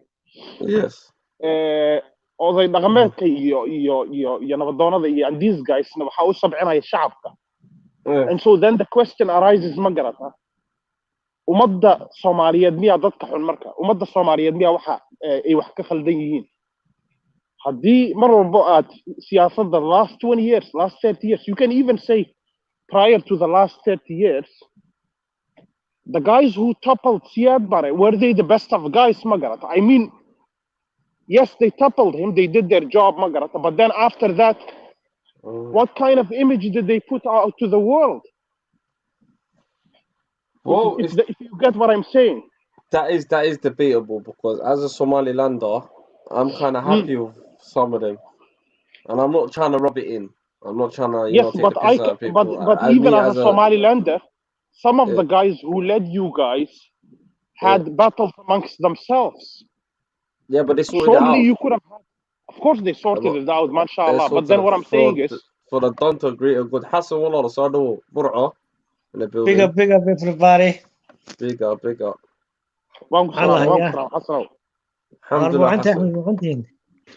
Alhamdulillah. لا مهدي maxaa dadka saaran ma muqdisho ما واحد سياسة دوران زي ما قلنا waxaan marnay qayb soo imanka wuxuu ninkan Axmed lahaa waxaan ka hadlaynaa garanaysa adduunka oo dhan hata maantana waxa soo diray text message oo United States baa yiri inuu slayaaba dadkan xukumaya bulshada koonfurka degan ma fahamtay Axmed xasano si wanaagsan waan idin socday so to me أنا waxaan yaabanahay ummadii oo dhan ba imanka actually tagging the slash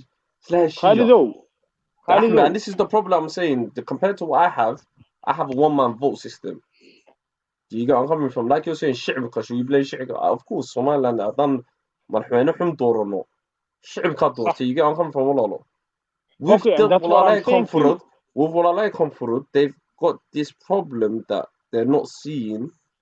And okay, I understand why they can't get voting. I understand that totally. I get that, but it's crazy. What do you think, Ahmed? Go on, carry on.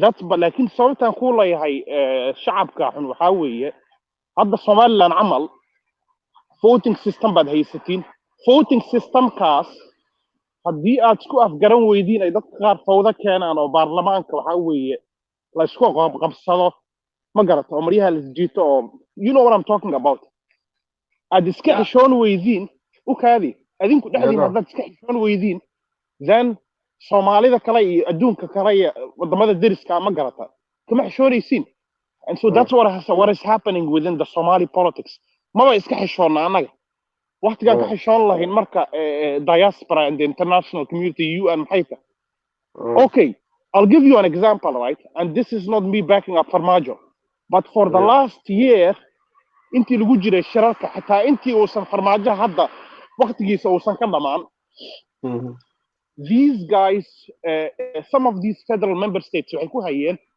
warna soo dhex gala, warna kala qaboojiye, war waxaan ku heshiino ma garataa. And so the international community kept saying, no, we're not gonna get involved. We're not gonna get involved. You guys sort your problems out. Because during Hassan Sheikh's time, they used to get involved. At least even the international community, they want to portray that there's been some progress. And so what they want is after Farmajo's 4 years, they want the international world to perceive that they've made even less interference, because international community otherwise what fail grow then wadan aad 20 sano gacmaha soo hayseen but wali interfere gareynaysiin within the meetings and within the constitutional stuff, but then these guys are not even shy to keep asking for international interference. And so maxaana ka xishoonaa marka dadka kale anaga baa iska xishoon laha. And but obviously that doesn't diminish the point that Farmaajo inuu ku fashilmay inuu 4 sano gudaheeda doorasho ku qabto. That doesn't diminish from that. Ma garata. But yeah, man, this is what I'm saying. This is what I'm trying to say. The laughing stock. This is where wallahi runtan wanaagsan wallahi konfureed xumaan u qaadano yeah. It is a laughing. It's a joke, bro. Wallahi runtan wanaagsan. Runtan and that is not xumaan. I'm not trying to take shots at anyone. It's an absolute joke. Wallahi. I mean, like the guys are all teaming up like they're the Avengers. Let's get rid of this guy. Okay, Khaled, then what is it? Who's the best man? And like I said to everyone, Hassan, Ahmed, who do you think is sitting at kursi now? Out of all these candidates, as we see. Brother Ahmed, the guy just left before you, Ahmed America, said, I hope it's a dark horse. What's your thoughts on that? Was that question directed to me, Khalid? Yeah, that was directed to you, Lolo. Who do I think should take the seat? No. Of what that apparent that we're seeing, Lolo. I think the better question that you should ask me is who do I hope doesn't take the seat?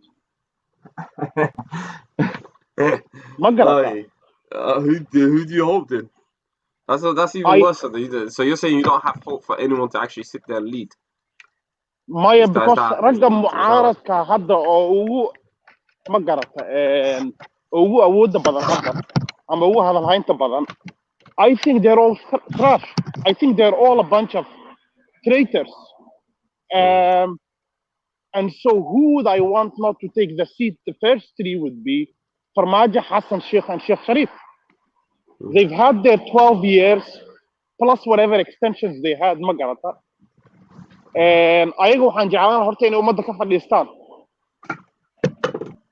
Then waxaan ku soo harayo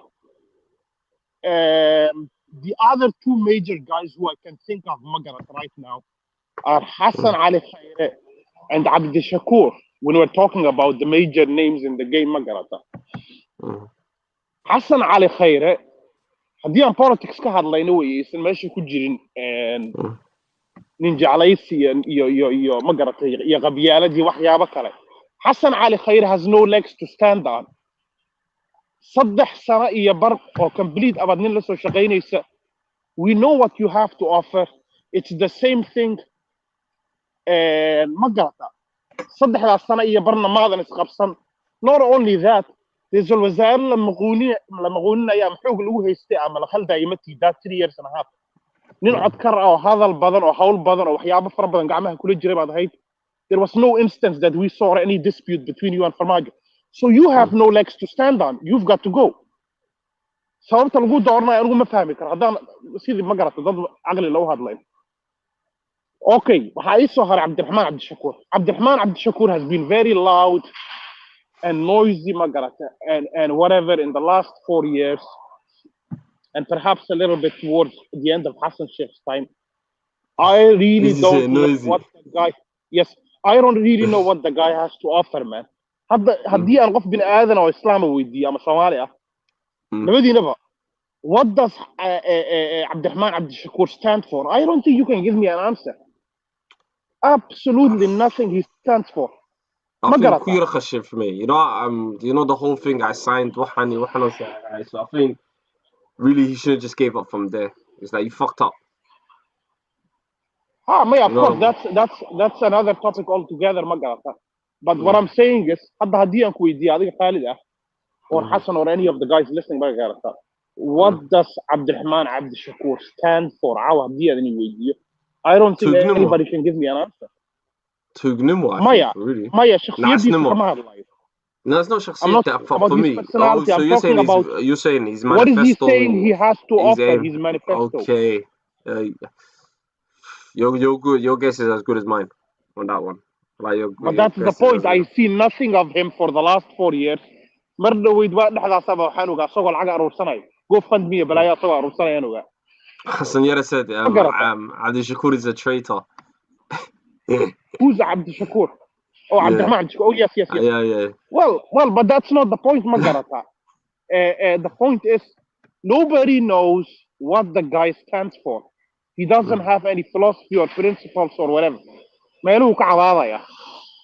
And so, I don't even think the international community knows what Abdurrahman Abdi Shakur stands for. They just know he stands against any government, Magarata, that happens to be in charge. He wasn't particularly happy about Hassan Sheikh getting re-elected, so he fought against him. He's fighting against Farmajo right now.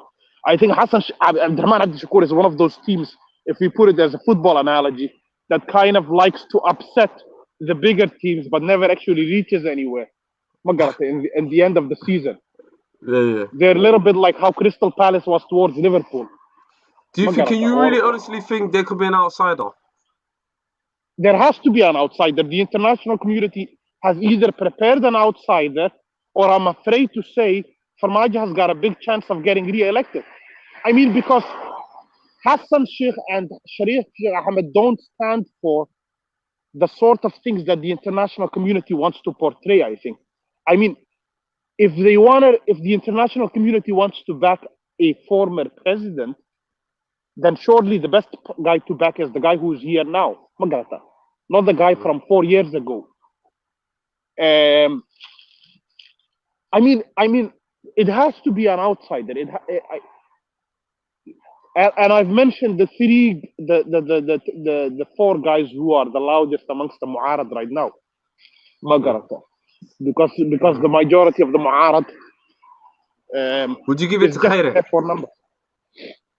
Would I let Khair, if I had the power, would I choose if I had the power to vote back? Amongst the group he is in now, I would choose him instead of the other guys.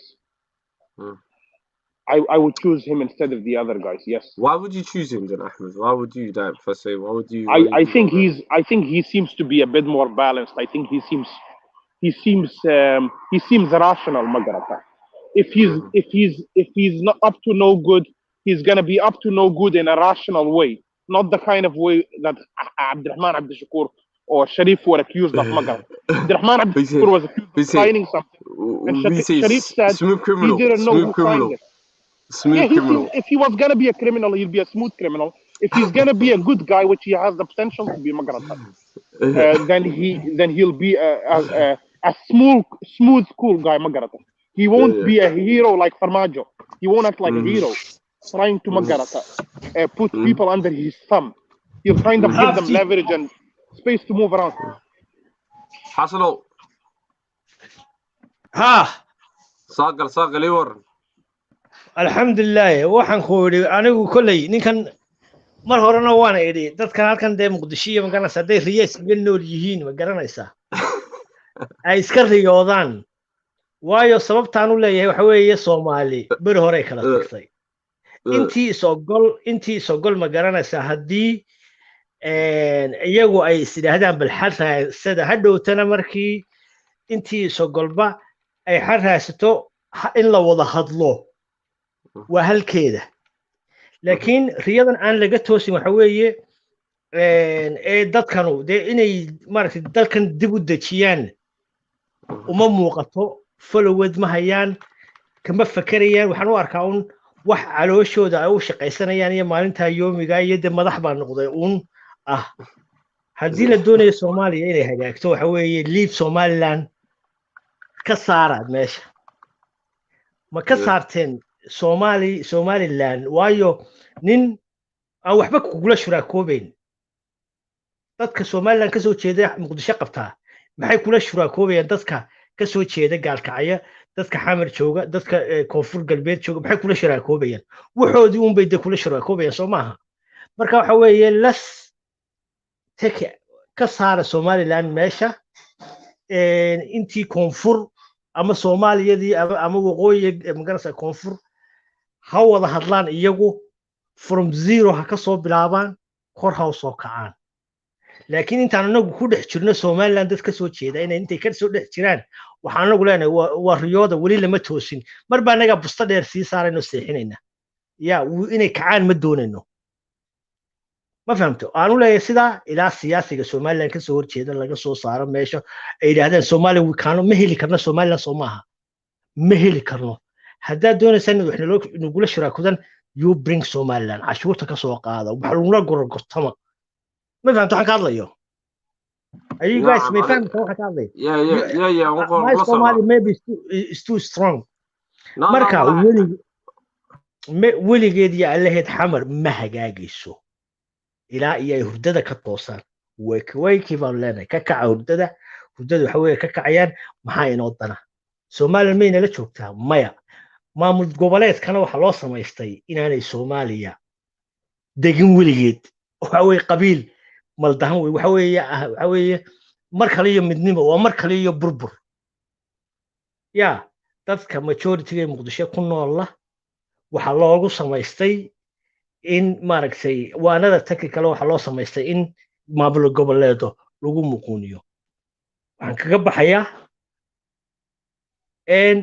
Somaliland sheekadeeda dabadda la iska dhigo laga soo bilaabo from zero qabaa'il loo wada fadhiisto geedka hoostiisa laga soo bilaabo ma garanaysaa wixii gawaadhi kala dhacay wixii dhul kala dhacay wixii isdilay ma garanaysaa la kala qaato la heshiiyo dadka masaakiinta ay laga tirada badan yahay la dulmiyey waxooda loo celiyo up maxaa inoo dana iyagoo wadankoodii jooga ama Muqdisho ha joogaan ama gaalkacyo ha joogaan ama koonfur galbeed ha joogaan ama galmudug ha joogaan wax miyiga ha iska qabtaan ya xamar ba ha kaba tagaa ma hadday doona xamar ba ha joogaan marka anigu waxaan u arkaa waxa weeye hurdo iyo waxa weeye shimbire iyo haysa yani lama weligood baan la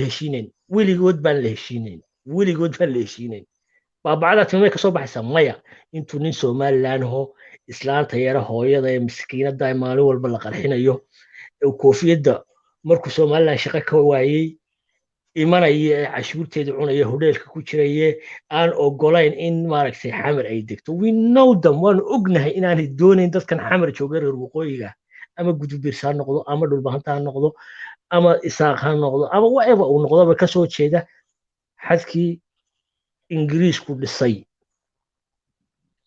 ma garanaysa ka soo jeeda inay xamar degto ma doonayno waxaasaan cunaynaa markaynu ugu xumaatana wasaga soo cararayna ilaahay oo may ra'iisul wasaaraha iyo ka warfaafinta ilaahay oo may hadda laga takhaluso they will come back ya gurigood bay ku soo noqonayaan ma garanaysa marka intaasaan kaga baxay waxaan leeyahay iska riyooda anaguna koob shaahan cabina kimisna waan iska cunaynaa muuska xamar laga soo masaakiinta soo qaadanay فيديو بانكو هاي او Somaliland ku xisaabsamaan ciyaarsin karna waa 10 minutes adiga u baahanina eegtid arinkan aan doonay inta ka hadlno asbo xasano in yar joog mute kana igu dhafo Somaliland he video maxay mute video yar ii daawo mute baan doonay inta ku dhafta video kan ka war aan daawano okay okay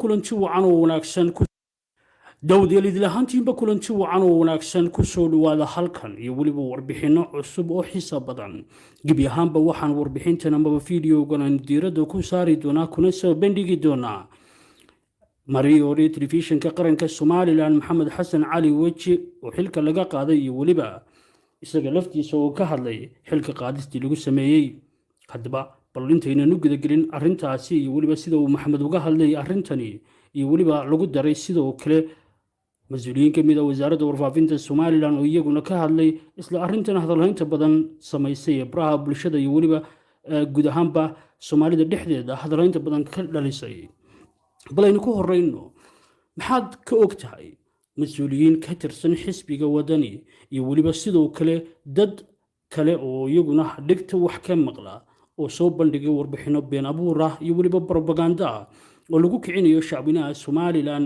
islamarkaasina laga dhigaya in maxamed xasan cali weji isagoo xanuunsanaya oo liita oo weliba sariirta saaran xilka laga qaaday iyadoo mid ka mid ah mas-uuliyiinta ugu sarreysa xisbigaasi wadani uu soo dhigay sidoo kale isbarbardhig uu sheegayay in qaar ka mid ah mas-uuliyiinta xukuumadda muuse biixi iyagoo xilalka haya oo wasiiro ah dalalka dibaddiisa loo diro islamarkaasna ilaa intay maqan yihiin ay dibadda ku maqan yihiin xilkaasi sii haya halka mariore t v-ga waa siduu hadalka u dhigay isagoo cisbitaalka jiifa la sugi kari waayey intuu soo kacayo ee xaaladiisu dhan dhacayso arrintan iyo weliba waxyaabahan ka soo yeedhaya mas-uuliyiinta ka mid a xisbigaasi wadani iyo weliba dad kale oo iska mucaarad ah iyo weliba kuwo aan jeclayn horumarka somalilan islamarkaasina mar walba xaqiiqada iyo weliba horumarka ballaaran ee jamhuuriyadda barakaysan ku tallaabsanayso indhaha ka qabsada gebi ahaantoodba ayaa daawadayaal haddaba waxaa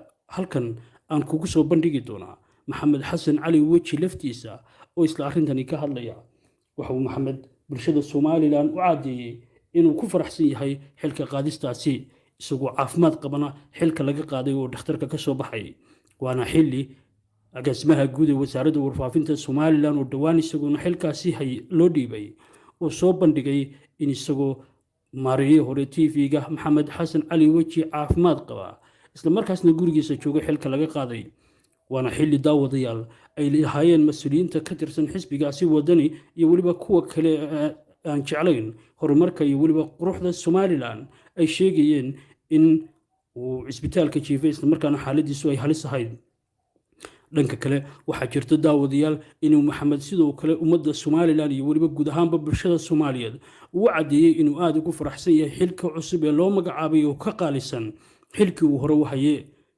waxaanuu sharaf iyo karaamo ku tilmaamay in somalilan ay tahay beyt ummadda somalilan u siman tahay oo shacbinaha somalilan ay xaq u leeyihiin inay meel kasta oo ay ka soo jeedaan ama cid kastoo ay ka soo jeedaan ay xil ka qabtaan jago alaaliyo jagada ay doonaan taasi oo gebi ahaanba meesha ka saaraysa in maxamed iyo weliba kuwo ka mid a beesha uu ka soo jeedo xilalka laga qaado amaba maxay tahay si degdega looga qaado amaba sidoo kale aanay somalilan laga sharfin maxamed xasan cali weji oo shacbinaha somalilan sharaf iyo karaamo ballaaran ku dhex leh islamarkaana bulshada somalilan aada u ixtiraamto ayaa isaguna wuxuu ummadda reer somalilan iyo weliba xukuumaddiisa iyo dalkiisa ugu abaalguday inuu ka nixiyo kuwii diradira hawaday maxa ka dilaali jiray walle jabal baa u damaye intii ina daaqashiyo intii ka dabqaadan jiray nacabku hays wada daldale anigu waalidkii ogaay waan xanuunsaday ilaahay baa caafimaad siiyey alxamdulilah rabbilcaalamiin haddii meelaha mala hadal ka maqlayseenna anigu ma hadlo anu waxaan niwi cirale xilla waan aqaanaa macnihiisa naftaaba ku meel gaadha nafta kugu jirtaa ayaaba ku meel gaadha waaxda lay bedelayna waa waax qaaliya dadka joogaana waa dadka u qiimo badan waaxda dhaqanka waan jecelahay ninka aan bedelayaana ilaahay caafimaad ha siiye waa inankaygii bullaxaar boarding school ayay ku jireen isaga ilaahay naxariistiisa nabaha ka walaabiyey bisi iyagoo saraawiil gaagaaban xidhan oo istaandartuuyaanu iman waa inankaygi dhaqankuna waa waax weyn ninka macnihiisa garanayaana wuu garanaya dad badan bay la soo hadlo walmaa meeshan lagu bedelay waa maxay masaan wasiiraaba loo magacaabi jiray anigu wasaaradda warfaafinta waxa leega bedelay waxa lay bedelay weliba waxdan lay bedelay ayaa ka sii magac iyo muunad iyo maclabo weyn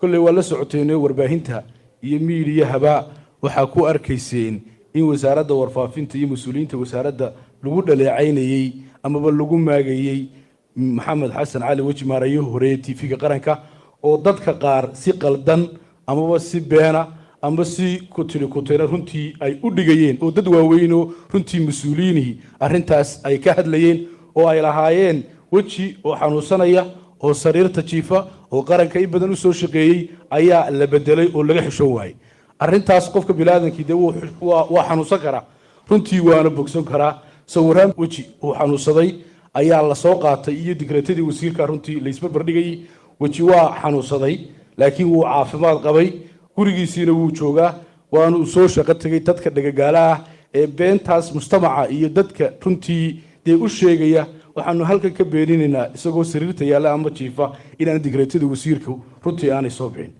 taas waa been labaad baa iyadana la faafiyey oo odhanaysa weji waa la eriyey weji waaxdii tv-gu ka tirsanaa baa laga bedelay waax kalena waa loo bedelay waaxda dhaqanka oo ah waaxyaha ugu waaweyn wasaaradda uguna shaqaalaha badan labaa loo dhiibay berigii hore dowladda madaxweyne biixi markii ka horreysay waxay ahaan jirtay wasiir dhan baaba xukumi jiray wasaaradda dhaqanka iyo dalxiiska la oran jiray iminkana waa waax wasaaradda warfaafinta ka dhigan markaa weji wuu dallacay halka wasiiradu berigii hore taytarka ahaan jireen oo waaxa unbuu fadhiyaa taasaanu runtii dadka aanu u sheegaynaa inuu dallacay inaanu dhicin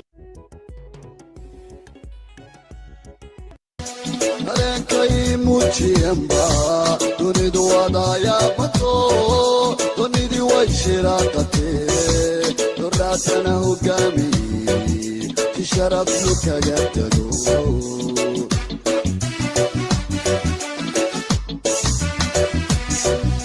hanaankii dowladnimo iyo doonsidintaabiya jirine wana aha ku dabaaldegno dadkay kasoo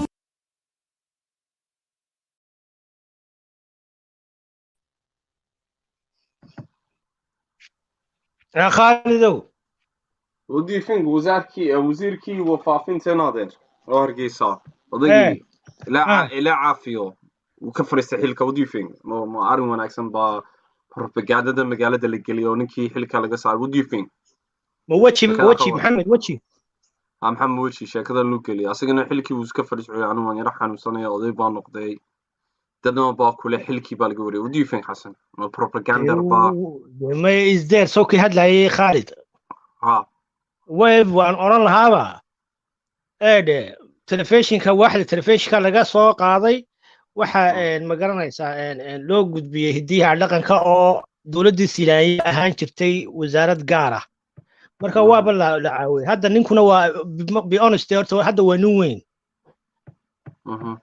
في over 50 years بمعلنها عيال كانوا هذا أقاسيمهن هذا لجو بدلي وحوي واكلا يسقوا سروال قابن بان ده وحدة كتير مركا إن بيشنكي سيد مارك وش ده أنا وانا قانا أيش وان له هذا كتير أنا هل كان شو ورب قسما بالله العظيم والله أنا بيش كوشي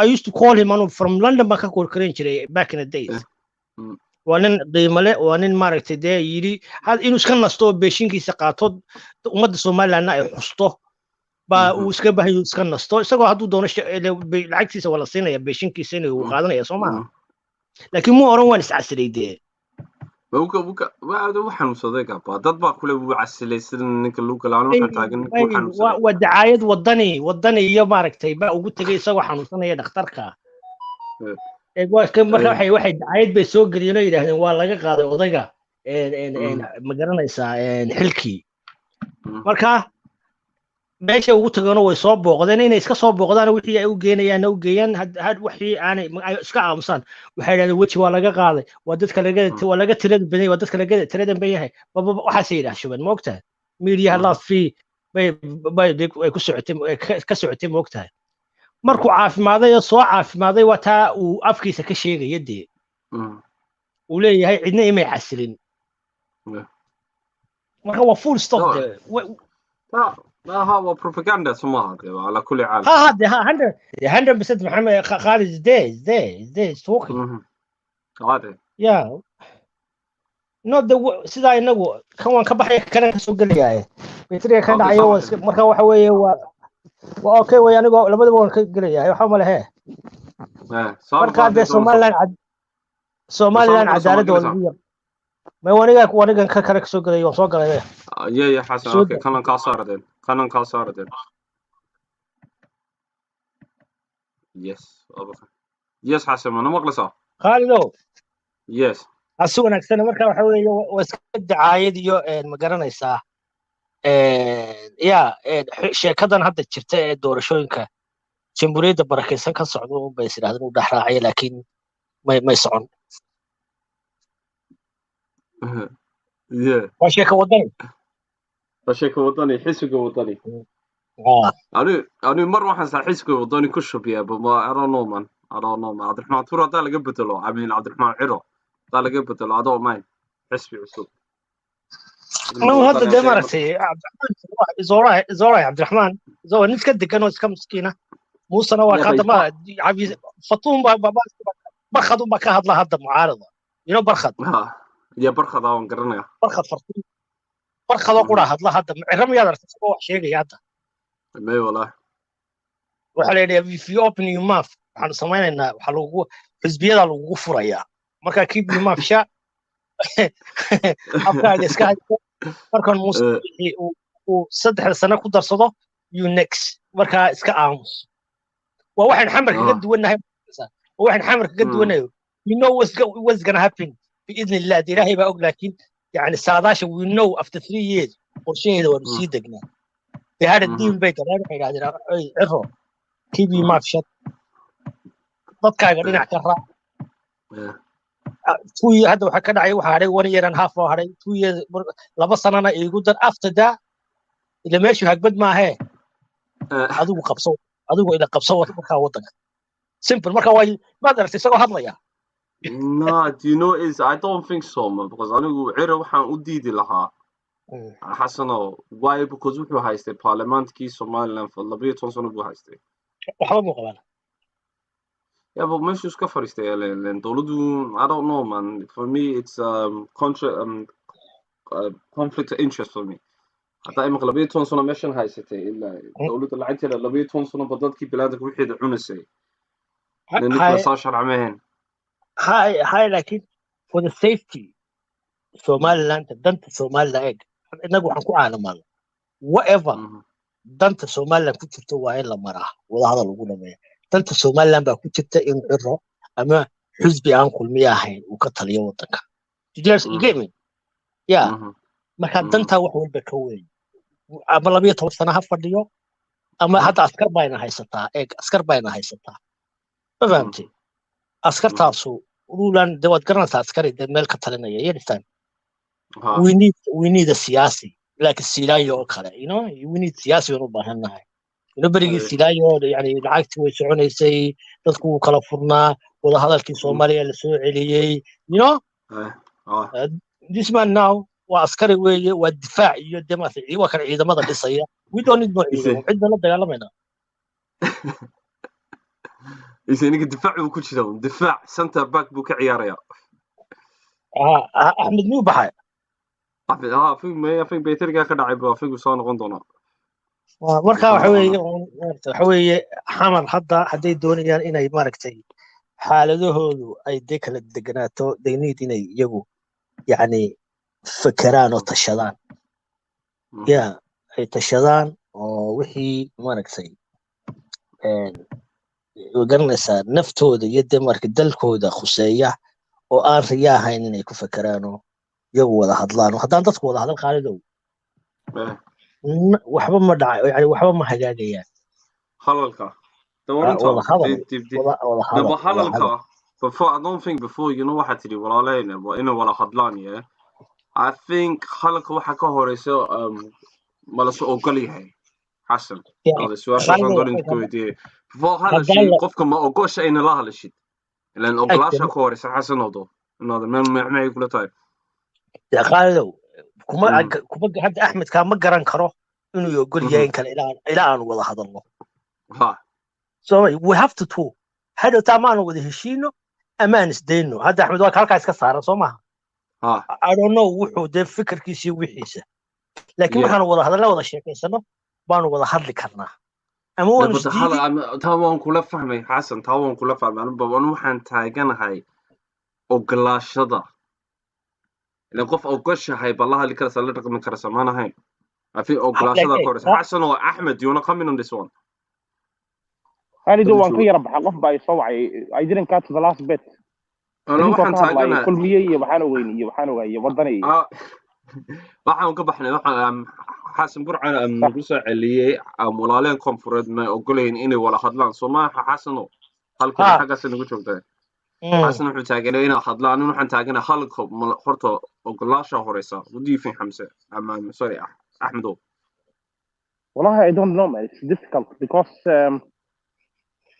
there's a lot of players involved ما قرأت عليكم السلام عليكم سو مفعل إلى ما أحمدو ما واحد هشيسكو لما قفان هشيس هين ما واحد ولكن إن يدي قف كليس قف هذا هشيس له المية الله هذي كرتا يجيمي مي you have to be مقرأت you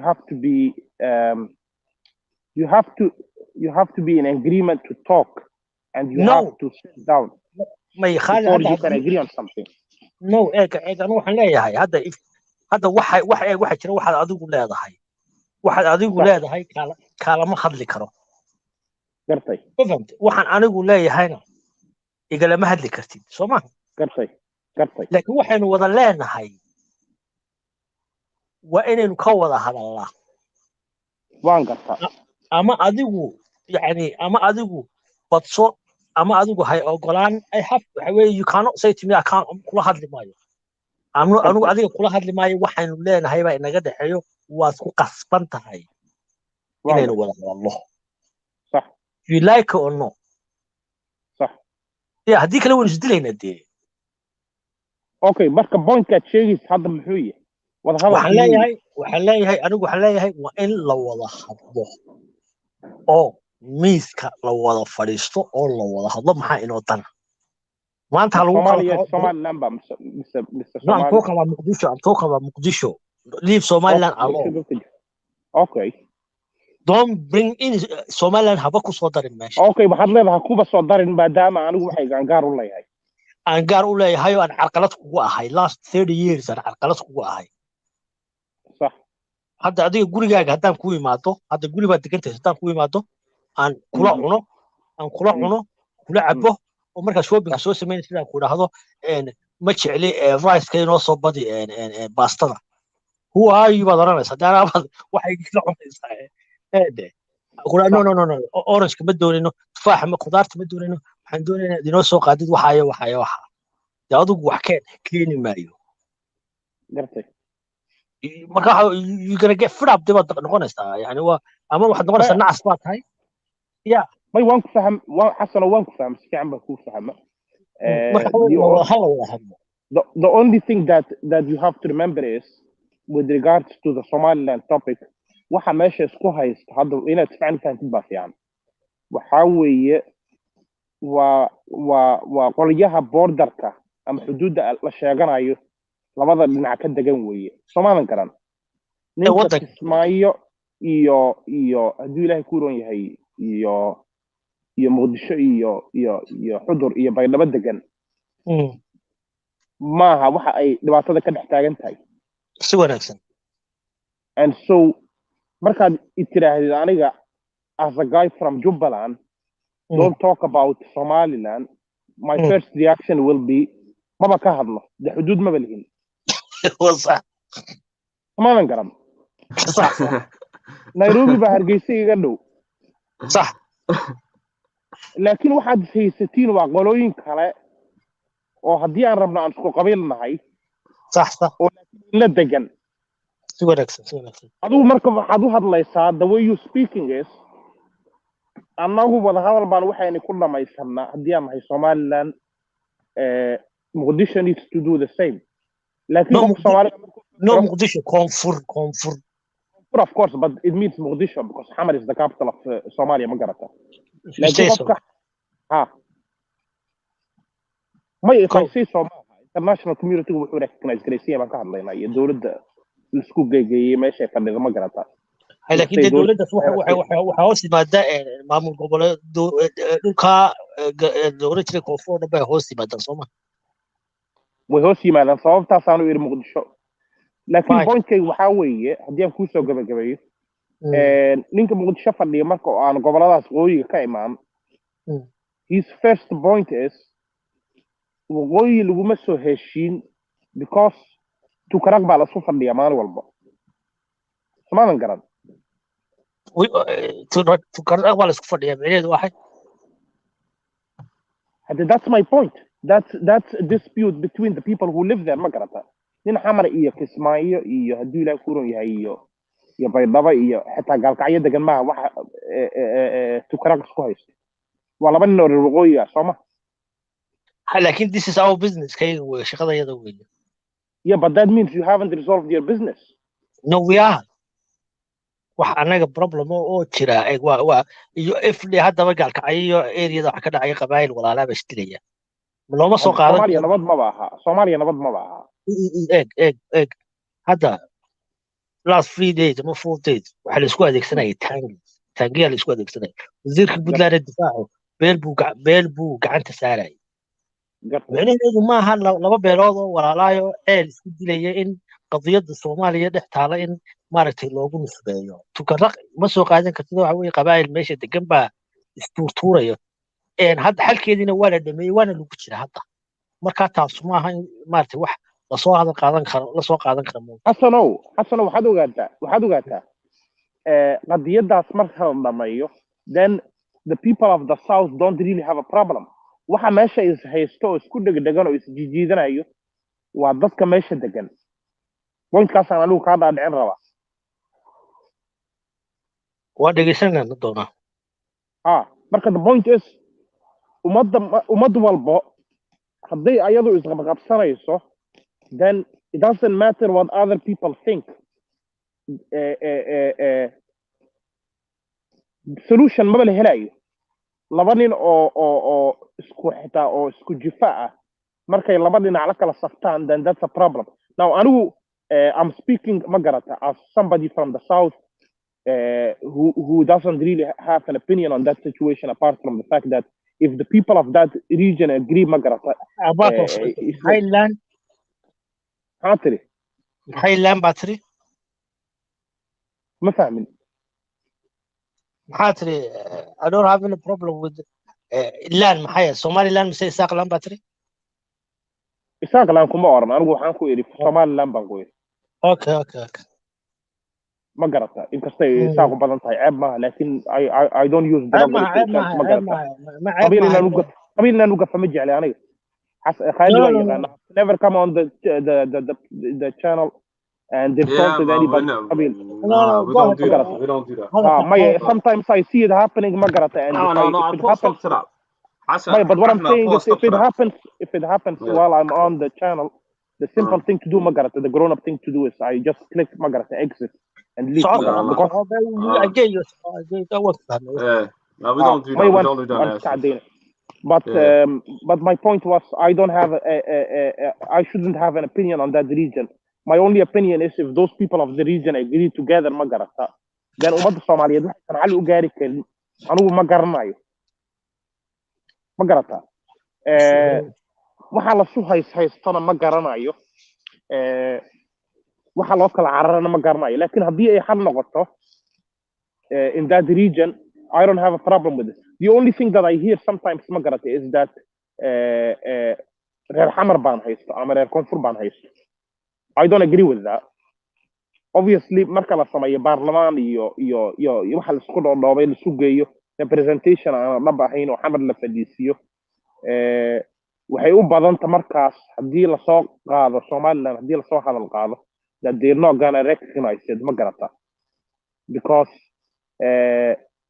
dadka sida iyagooda maba ku hadlaan deexta aaminsanaan lahaayeen Soomaaliland inay inay fasaxaan maybe some foreign entities are telling them not to do it ma garata because anigu waxaan aaminsana Soomaalidu waa la walaaqaya anigu waxaan aaminsana Soomaali kaligood hadday fadhiisato oo la yiraahdo war anagu go'aan maanta aan gaarno meel baan isla fadhiisanaynaa intaan go'aan ka gaarayno ma kala tegayno then I believe they would find a solution very simple solution by the hell maybe even waxaa la dhihi lahaa on such and such date after 2 or 3 years after such and such is implemented laba calan baan kala taaganayna ma garata Soomaali markaad leedahay waqooyi iyo koonfur kala sheegaysaa bise waxa weeye British Somaliland iyo waxaan ka hadlayaa Italian Somaliland baan ka hadlayaa صح اوكي waan fahmay laakiin dad daacad ah meesha maba fadhiyaan oo go'aan gaari karo wax ay go'aan ka gaari karaan ummadda meesha fadhida maba jirto ummadda masiir ka talin karta maaha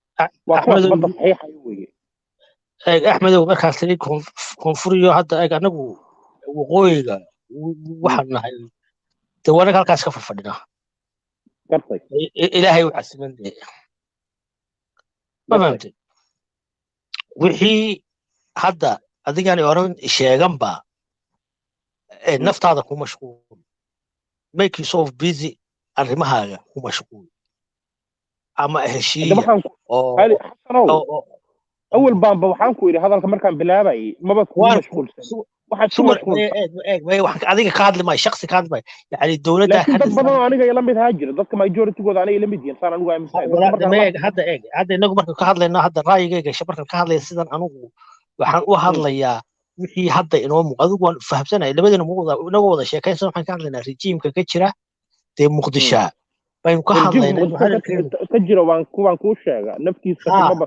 naftiisa maba ka talin karo marka waxa weeye de markaa weligeed walaal meeshii sidii loogu talagalay iyo midnimo Soomaaliyeed de weligeed ma noqon iskada midnimo tii baa marna Kenya in goosanaysa badiyo bariba lagaga soo duulaya intay dad shakhsi eegayaan anagu wixii aan isku haynayba dhulkaanu dhignay dee we don't have any problem mashaakil dee naga dhex taagan anaga hadda qaaradu uu oranaya in agaasimaho laga qaaday iyo ina yaroo naagadilayso sida dee loogu kacayo waayo waxa weeye hasto in cadaalad waa in la isku dayaa meel afrikaan joogo cadaaladii ma imanaysa laakiin waa in la isku dayaa صح waa in la isku dayaa anigu waxaan leeyahay xasan qaybtaana xagee ka timaado ma bulshaday ka timaado ma dowladay ka timaado su'aashaasan ku xasan ay kula tahay bulshadu waa dad jamaca maxay kula tahay ma jamcay kala timaado bulshada ummadda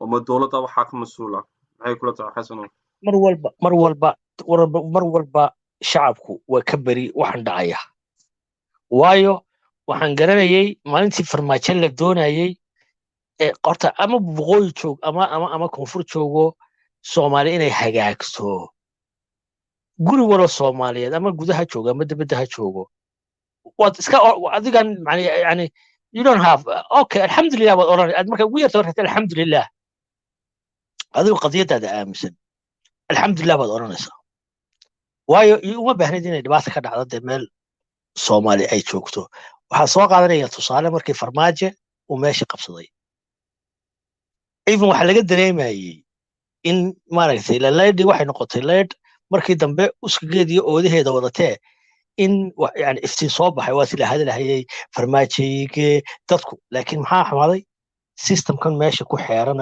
qof kasta oo wanaagsan oo meel 20 sano waa 60 years ba corruption iyo rubbish iyo waxay ka dhacayeen meeshan xafiiska marka tagtid waxa weeye is too hard way adag tahay qof wanaagsan hadana mid xiniyaha ku jiiday mid timuhu ku jiiday mid dhaguhu ku jiidaya even hadad wanaagsan tahay ka shaqeyn kari maysid waayo meeshan baa yani meel aad u liidata weeye marka waxay qaadanaysaa waqti dawaad arkaysa hadii si dadku u jeclaayeen in markii farmaajada doonanayay everywhere way gaadhay ma dawladda farmaajo xumaatay ma meeshan baa qof kastoo wanaagsan la hadhaysa waxa weeye waa meesha meel hawl yar maahanaya anuu shacabka waxba ka sheegi kara maayo waayo berigii maxaakiimtaan ogeyn within 6 months everything waxay settle haddana balaayunbaa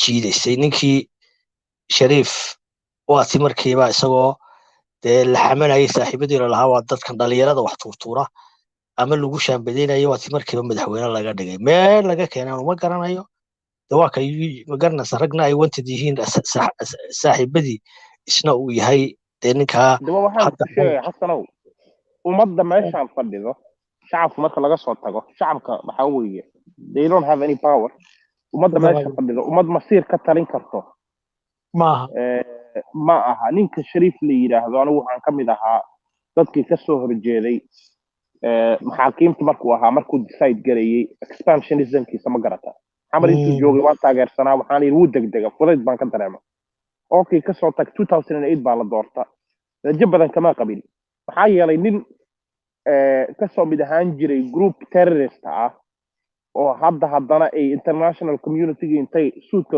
loorta soo qabteen ay kusoo dhex tuureen siyaasadii ay ku yidhaahdeen ka tali dowladdan ku meel gaarka ah iyo masiirka ummaddan anigu waxaan ba aaminsanaa in dana shisheeye laga lahaa and one of them as we can see now ilaa hadduu taagan yahay in muddadii yarayd uu joogay 4 sano iyo bartay ama 5 sano bad baa la saxiixa ma garata ama jahli baa u geeyey ama xukunima u geysay ama wax kale u geeyey laakiin it doesn't matter dowladdiisa intay jirtay bay dhacda intuu ku yidhi in cabdirashiid weydiiye in cabdirashiid kii hadda cabdishakuur weydiiye mid walba wuxuu yidhaha kala weydiiye haddee ahaa laakiin waxaad ogaataa asaga commander in chief ahaa asaga madaxweyne waddanka ahaa president ka ahaa marka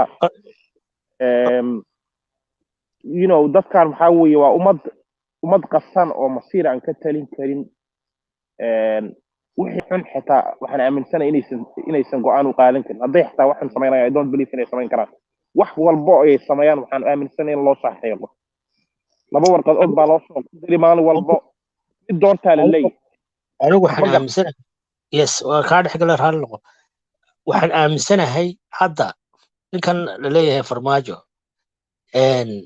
hadda Kenya sutuduu qabta eg sutuduu qabta laakiin yaa xiliyaa jiidaya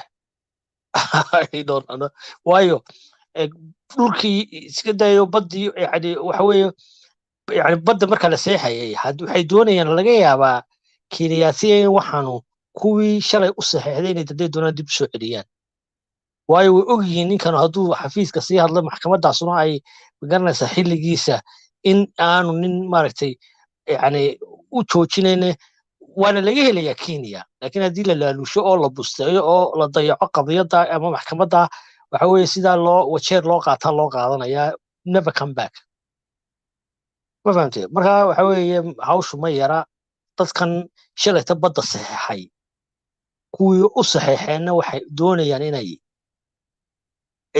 kuwii u saxeexay dib u soo celiyaan anigu ninkan kuma haysto arrimaha badda arrimaha badda iyo qaabku Kenya ula dhaqmayo kuma haysto kaliya waxaan ku haystaa anigu wanaagsan yahay baan leeyahay diplomacy wax la yidhaahdaa jiro 4 sano uu meesha haystay anigu waxaan jeclaan lahaa inuu wada hadal ku soo dhameeyo haddii uusan ku soo dhamayn karin meel fiican inuu soo gaarsiiyo isfahanka asaga iyo maamul goboleedyada u dhaxeeyo Soomaalian garan ay maamul goboleed walaal gacan baa ku jirtaa ugu jirto hadda maxaan maya u kaadi anigu waxaan ka soo jeedaa Jubbaland hadda anigu maxaan ka faa'iida 4 sano uu ninkan joogay dib u dhac waxaan ahayn kama faa'iidin hal qorsho uu ii qabtay ma jiro hal mashruuc oo uu ii fuliyay ma jiro xataa hal ballanqaad xitaa iska daa wax uu fuliyo ma jirto Charles miyaa siisay adigu soo digan Kenya ku soo rarayaba جانس 4 سنة هيست أنا أحمد جانس كما بان 4 سنة كرسي فنية 4 سنة هداد دون سينا إلى كذا كلام بحيل وده كده ما بعد يقول شو بلانا يبصير كينيا كينتين ما لا مركونا بالمية لا مركونا بالمية لا فريستان إذا مش شيء وده كي صار حيثي سياسية كصوف فرطي وده حتى عادي يقوله hargeysa iga dhow Nairobi hargeysa iga dhow Jubbaland joogo ma yaanu Axmed Madow ma taageersani khalad baad iga fahantaa no laakiin waxa wadayaan wax eeg shakhsi ka hadlay wadagaanka dadka degan ودقان ما هي كاغا نيروبي بaa hargeysa iga dhow masaafa ahaan baan ka hadlay walaalo qalad baad iga fahantay لا ايق دمي مسايق سيده maaha يعني masaafaan ka hadlaya anigu distance baan ka hadlaya شلع intii aan شلع fahmay ciidan شلع ciidan ma keenayso ciidamada Jubbaland Kenyaati ma leeyahay Soomaalida ma leeyahay waa kuwe ciidamadan Kenya Jubbaland wadato ma Kenyan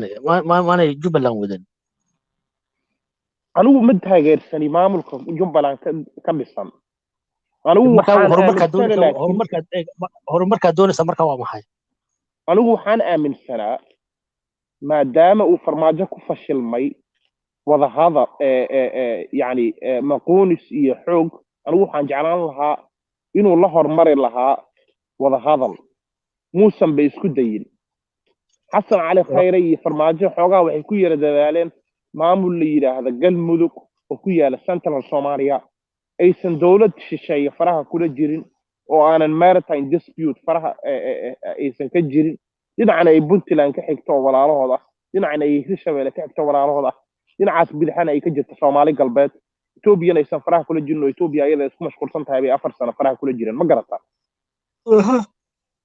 waad ogeyd maalin dhaweyd oo sabareen markii la tagay xataa ayagu caasimadii 4 sano la soo dhisay oo la hagaajinay la fadhiyay inay al-shabaab caasimadii ku soo rideen hoobiyo ku soo rideen habeenkii fadhiyay magaalada laakiin xaggaas iyo Jubbaland markaad aadid he didn't make absolutely any effort to create dialogue anigu waxaan aaminsanahay weeye did you give a chance bialasi walaalo hadda jaanis haduusan u hayn meeshaas kaga dhaqaaqo maxaa hadda faa'iido aan ka faa'iido horta walaalo dhageysa hadda labadeena shir soo wada fadhiisano oo ajandaha laga wada hadlayo adigu aad ajanda shisheeye aad seetid markaad miiskii soo dhigatid wixii Soomaalida ay ku wada hadlaysay adigu aad ka doonaatid oo ajanda dad kale leeyihiin miiska soo dhigtid yaa kula heshiinaya adiga haddii shir socdo Axmed Madoobe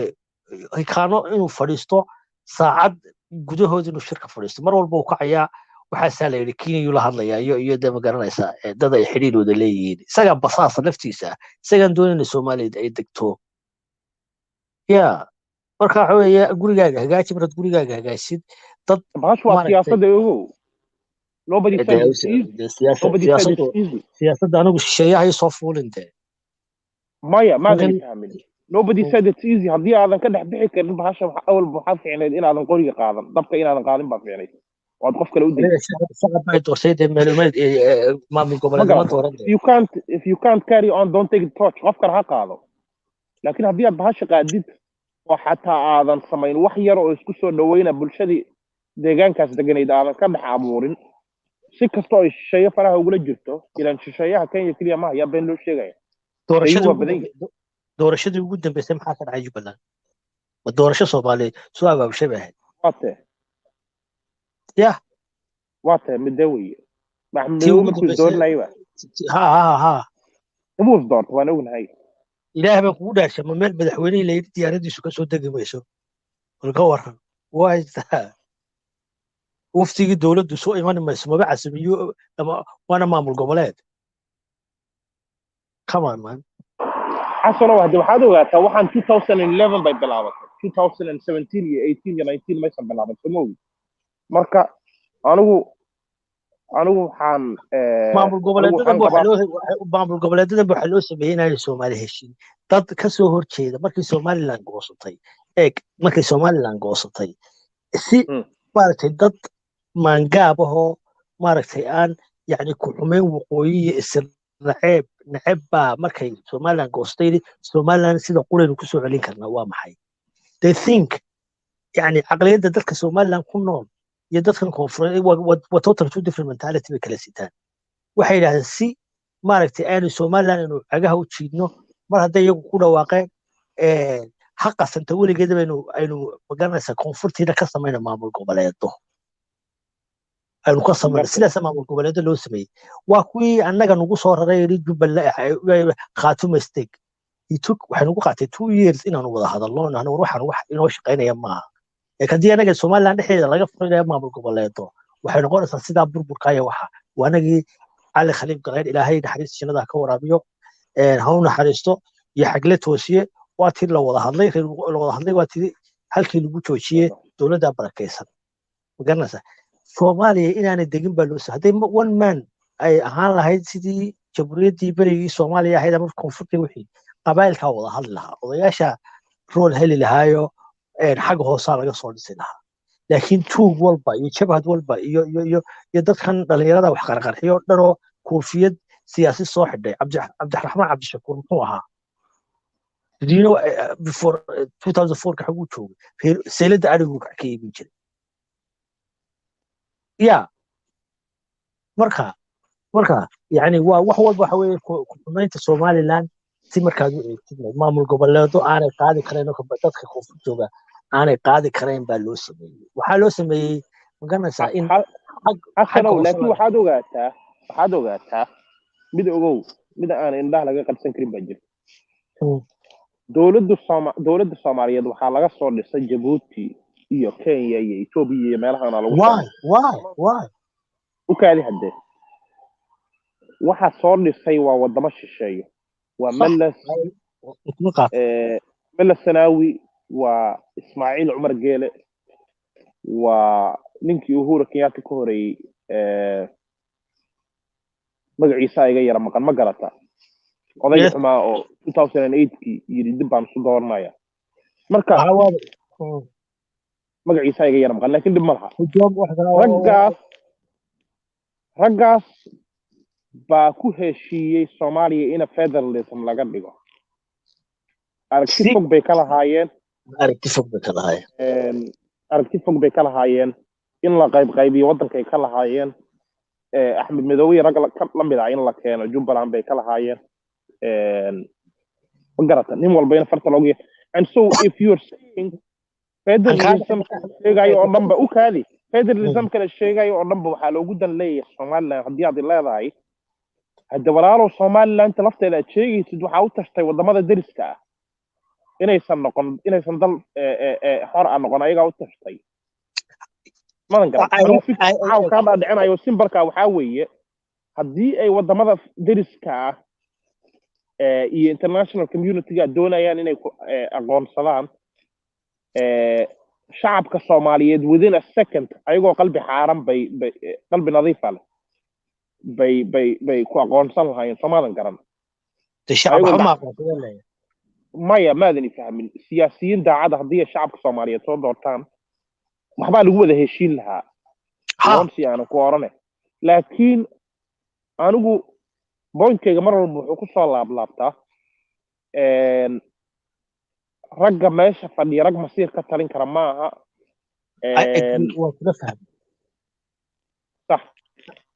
sax sidaa aad u sheegtay layidhi dadkaas baa jabuuti baa loogu shiray soomaaliya inaanay dib u degin aragti dheerna waa laga lahaa somaliland dee soomaaliya markaa ka mid ahayd oo aragtiyada fiirada dheer leh annagu waanu iska garannay maxaa inoo dana baanu nidhi inaan waddankeenaa la soo gelin inaynu ammaankeenaa adkaysano inta ma garanaysaa aynu ka gaadhayno ma garanaysa anagu waan idin sugayna waxa weeye waa nin intuu labistay koodhkii un ka dhiman yahay anagu yani in aan idinka mushkiladii wax lagu guulaystay in laydin soo farageliyo in maamul goboleedadii baaba la sameeyey okay maamul goboleedadu waa qabiil shaar loo geliyey si markaad u eegtid ama waa qabaa'il wada dego ilaahay meesha ku wada baday si kastaba gobolada ha u kala badnaane haddii gobol walba ay hoosteeda wixii magaranaysaa ku hoos nool ay wada heshiiyaan oo geedka hoosteeda tagaan oo ay heshiiyaan dusha waa loo socon lahaa laakiin maamul goboleedadii baa la kala ilaalinayaa ummaddii kala deganee siyaasina hortaaganya siyaasigaasuna dibaddu shidaal ka qaataa igebe ma fahamtay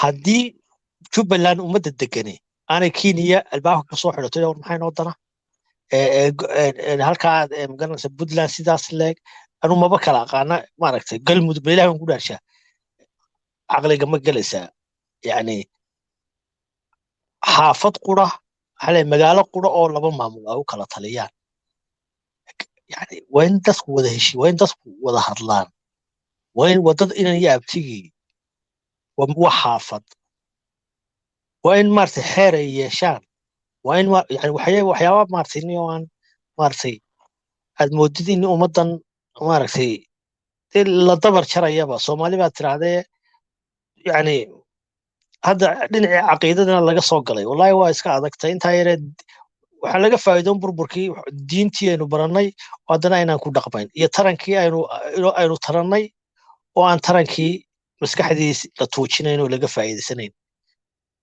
inagoo ka yar baynu ka caqli badnayn inagoo ka diin yar baynu haddana iska dhaqmi jirnaa hadda diintii waynu haysanaa boqolkiiba boqol waynu baranaa laakiin dhaqankeedii ma lihin waynu badanna laakiin cududeena iyo caqligeena cidda ka faa'iidaysan mayso marka I don't understand anu markaan saa u eego waa yaabaaba aniga dan iimaaha Somaliland inaan xamar ku biiro dan iimaaha inaan bilaa ma garanaysaa noqdo bilaa ictiraaf hase yeeshee maxaa idhi waa inaan nabad ku noolaada at least aan siriyeen marka waxa weeye haantu kuntay ka tooshaa rajadu insha Allah way iska iman doontaa waxa weeye hal ducaysto may si fiican baad u hadashaa ma garta laakiin waxaad ogaataa soo dhawaada waxaad ogaataa diinta islaamka Yes, me. diinta islaamka waxay noo sheegaysaa that Allah plans and ma garata ummadahan kalena inay balaan garayaan oo gaalada ah ilaahayna uu yahay the best of planners ma garata marka waxyaabo fara badan anigu markaan arko aan fara badan baan la sheekaysto waxyaabaha qaar markaan arko waxaan badhahaa niyahow Soomaalidan Kenya lagu daray Soomaalidan Ethiopia lagu daray iyo Kenya iyo Ethiopia iyo gaalada markay noo tashtaan ayagu waxay u arkaan plan iyo qorshe iyo wax inay wataan aniguna marmar waxaan tiraahdaa khayr baaba noogu jiro ma garata and so waxyaaba aad leedahay shar baa kugu jiro oo khayr kugu jira baa jiro عسى أن تكرهوا شيئا عسى أن تكرهوا شيئا أن تكرهوا شيئا فهو خير لكم عسى أن تحبوا شيئا فهو شر لكم صومي سنين يا راجل شيء waxaad jeclaysatid oo kuu shara baa jiray waxaad jeclaysatid oo kuu khayra marka if you always personal ka xitaa marka laga hadlayo qofka shakhsiga ah waxyaaba aad u danaynaysay oo hami kugu jiray oo niyadda aad ugu haysay maybe 2-3 years baad u study garaynaysa 4 sano 10 sano aad u halgamaysa waxaa dhici karta inaysan khayr kugu jirin waxyaaba aadan danaynin waxaa dhici karta inay khayr kugu jiro marka Soomaalidan la kala qaybinayo especially with the East African nations anigu waxaan ka dareemay xoogaa khayr ah because waxaad moodaa xoogaa Soomaalida inay tarantay diinta inay ku yar wanaagsan yihiin ganacsigooda inuu dhowr dal ku yaalo anagoo hal qowmiyad ah Soomaali fara badan baa waxay danayn jirtay maybe in the last 60 years ago hargeysa marka calanka laga keenay maybe dad fara badan oo iyo markii Ethiopia la weeraray iyo dad badan baa waxay danayn jireen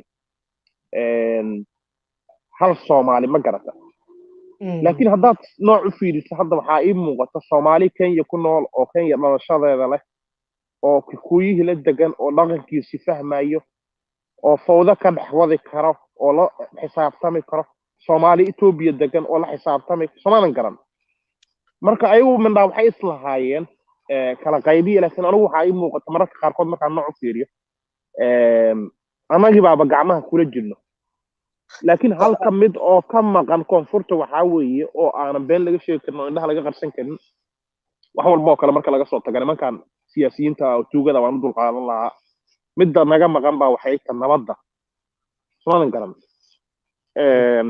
marka siyaasiga tuuga corrupt politician xoogaa waa loo dulqaadan karaa ilaan Afrika oo dhan buu ka jiraa ma garata iyo wadamo fara badan oo caalamka laakiin midda aan loo dulqaadan karin oo inkaarta waxaa weeye waa dadkan dhiigga islaamka waxaa weeye xalaalaystay oo dhiigga islaamka cabayo weeye ma garata who they are waayo dawa Axmed Madoobe oo miiran weyniho waa niman qablayaal soo ahaan jiray I hate to say it dad far badan baa iga xanaaqi caawa oo meesha dhageysanay ma garata Sharif is another one of them Sharif Sheikh Ahmed is one of them these Islamic banaysta Soomaalian garan because shariif sheekh axmed wuxuu ka mid ahaa waxbuu abuura ilaahay yowmu ma garata fikrad fiican buu kala haada laakiin dad fara badan uu asaga xag jir ka dhigay baa jiro oo ilaa ma garata ilaa yoomuna haadana maanta taagan ma garata waqtigan xaadirka weli taagan qaar fara badan oo dhintay shariif baa ka mid ah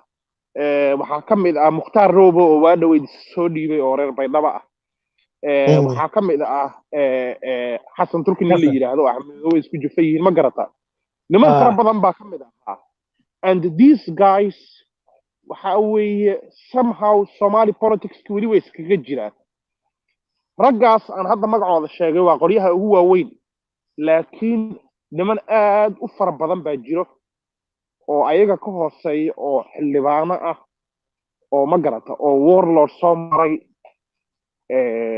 oo dhiig islaameed xalaalaystay halay kulli xaal ma garata inaan ku fogaado ma rabo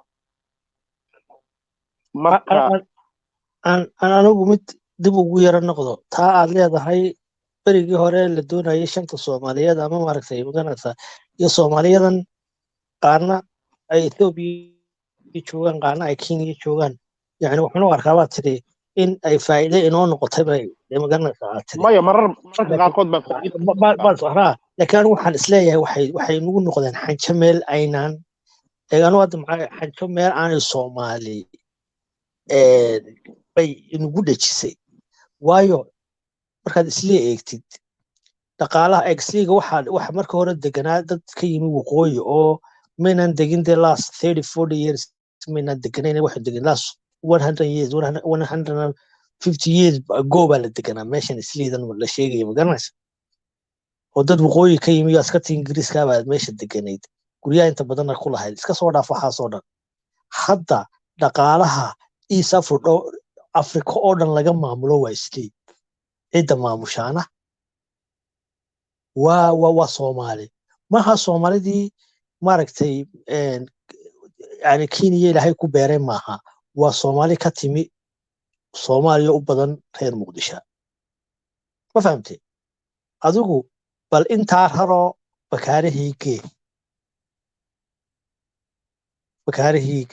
bal intaa haro bakaarihii Muqdisho dhexe gobolada Soomaaliya ku dhex qayb waxaan oran lahaa in wanaag badan oo halka ka dhex galan lahaa cashuurta iyo dakhliga war findicilka shidaalka you name it ila Brazil ba ka keenan Brazil China Arabta Europe America Australia haddana waa santarka ay u fadhiyaan waa Soomaali ka timi Soomaaliya wixii la oran jiray meel kasta ba ka yimaadeen Kenya dantay ku qabto Kenya ba ay eeganaysaa haddii Soomaaliya nabad la helo nin walba daarta yar uu degan yahay dee busuu ka qaadanaya wadankiisa uu tagi lahaa may garata ilaahay baa kugu dhaarshaa meesha malacaam la oranayo iskuulka carruurta bartaayada Kenya la keenay isli la keenaya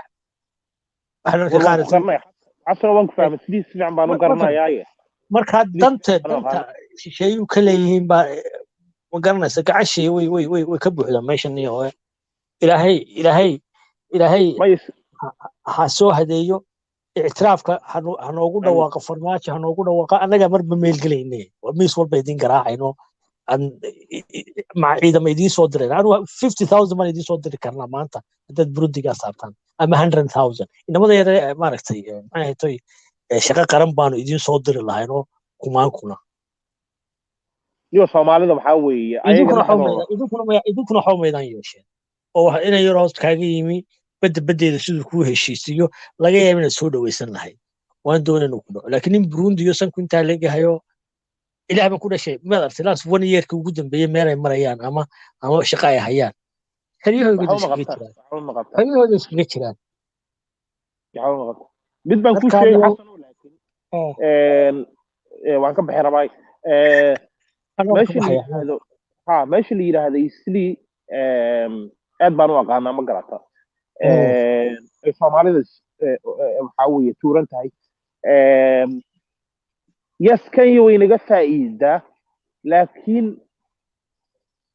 somehow anigu faa'iidooyinkan ka dhex arkay Soomaalida Kenya iyo Ethiopia waxaa ka mid ah xoogaa influence baan dalka ku leenahay diinta islaamkii baa ku faafinaynaa ma garata dhaqankeeni we don't care waxba nagama gelin xaag nabi diintan ilaahay baa diintan ilaahay baa wata dad muslimiin oo way ku nool yihiin aad u fahantay maaha ninka speakers corner taagan oo dacwada fidinayo kama hadlayo anigu diinta islaamkan fidinaynaa markaan kuleeyahay waxaa weeye the Somali culture and the traditions and the norms and the religion and so on is magarata is very influential mu ku noqonaya meesha la yiraahdo East Africa marka ayaguna waxay isleeyihiin Ahmed Rale kaale xigale ka xisaabtan 50 years later we talking about konton sano wala qarnayno konton sano soo socdo ilaahay ku xisaabtan konton sano soo socda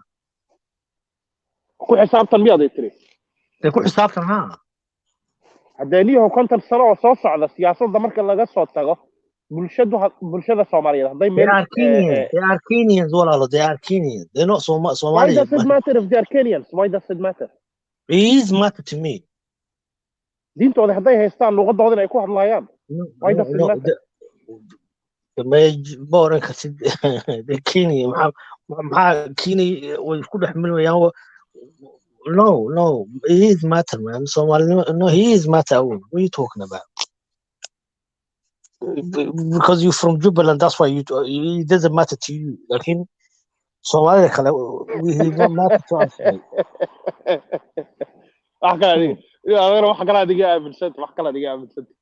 والله كمان مسلم لكن هذا حاجات شفتها هذا حاجات شفتها هذو ما أنا إنجليز كان تقول لكن كي أدبنوا على ما قلت أنا هذا أوكي جوجنا كين هذا الإنجليز كان تقول سماها go back 20 years double 15 years double no late 90s Somalia imsa loo diray iska daanu koonfur ka hadlaya Somaliland lacagta loo dirayay late early 90s late 90s iyo maanta lacagta loo diraa ma isku mid ba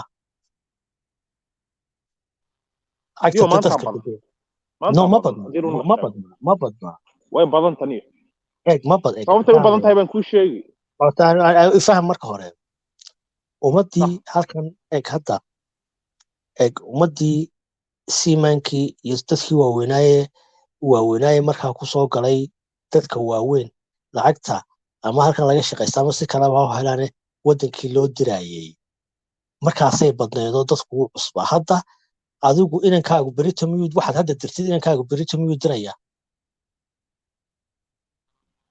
maya ma diraayo ma garata mana waxa weeye mana la yaa may u kaad hadda u kaad lama yaabayo waxaanu la yaabayn hadduu xitaa nin fiican yahay oo diinta ku xeeran annaga Soomaalida inta badan waxaan lacagta u diraynay it was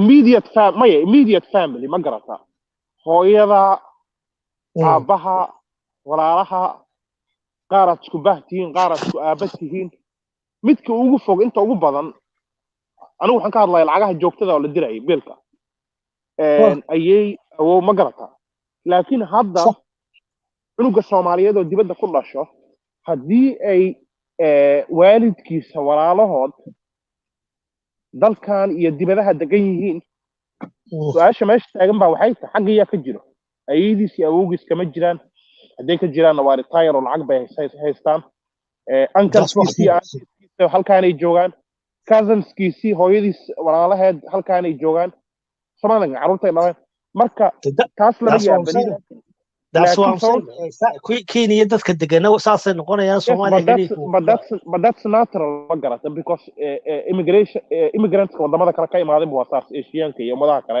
second generation third generation marba lacag yar baad sii diraysaa because cidna xagga ma ka jirto cidii baa inta ku badanaysa laakiin point that ku sheegraba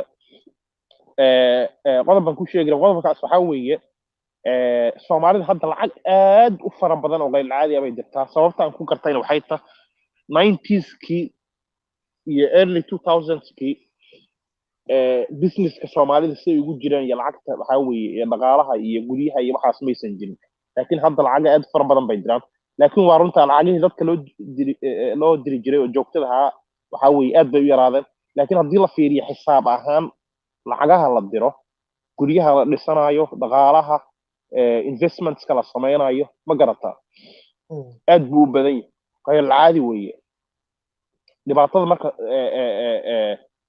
soomaalida haysato is not dhaqaale inaysan dalkii ku celinayn anigu waxaan arkaa soomaali fara badan oo dhaqaale ku celinay ilaa iyo xamar ilaa iyo ma garatay ilaa iyo boosaaso ilaa iyo garowe ilaa iyo baydhabo gaalkacyo meel walbaa lagu celiyaa lacag somalilandna haba sheegin waa nabad ma garataa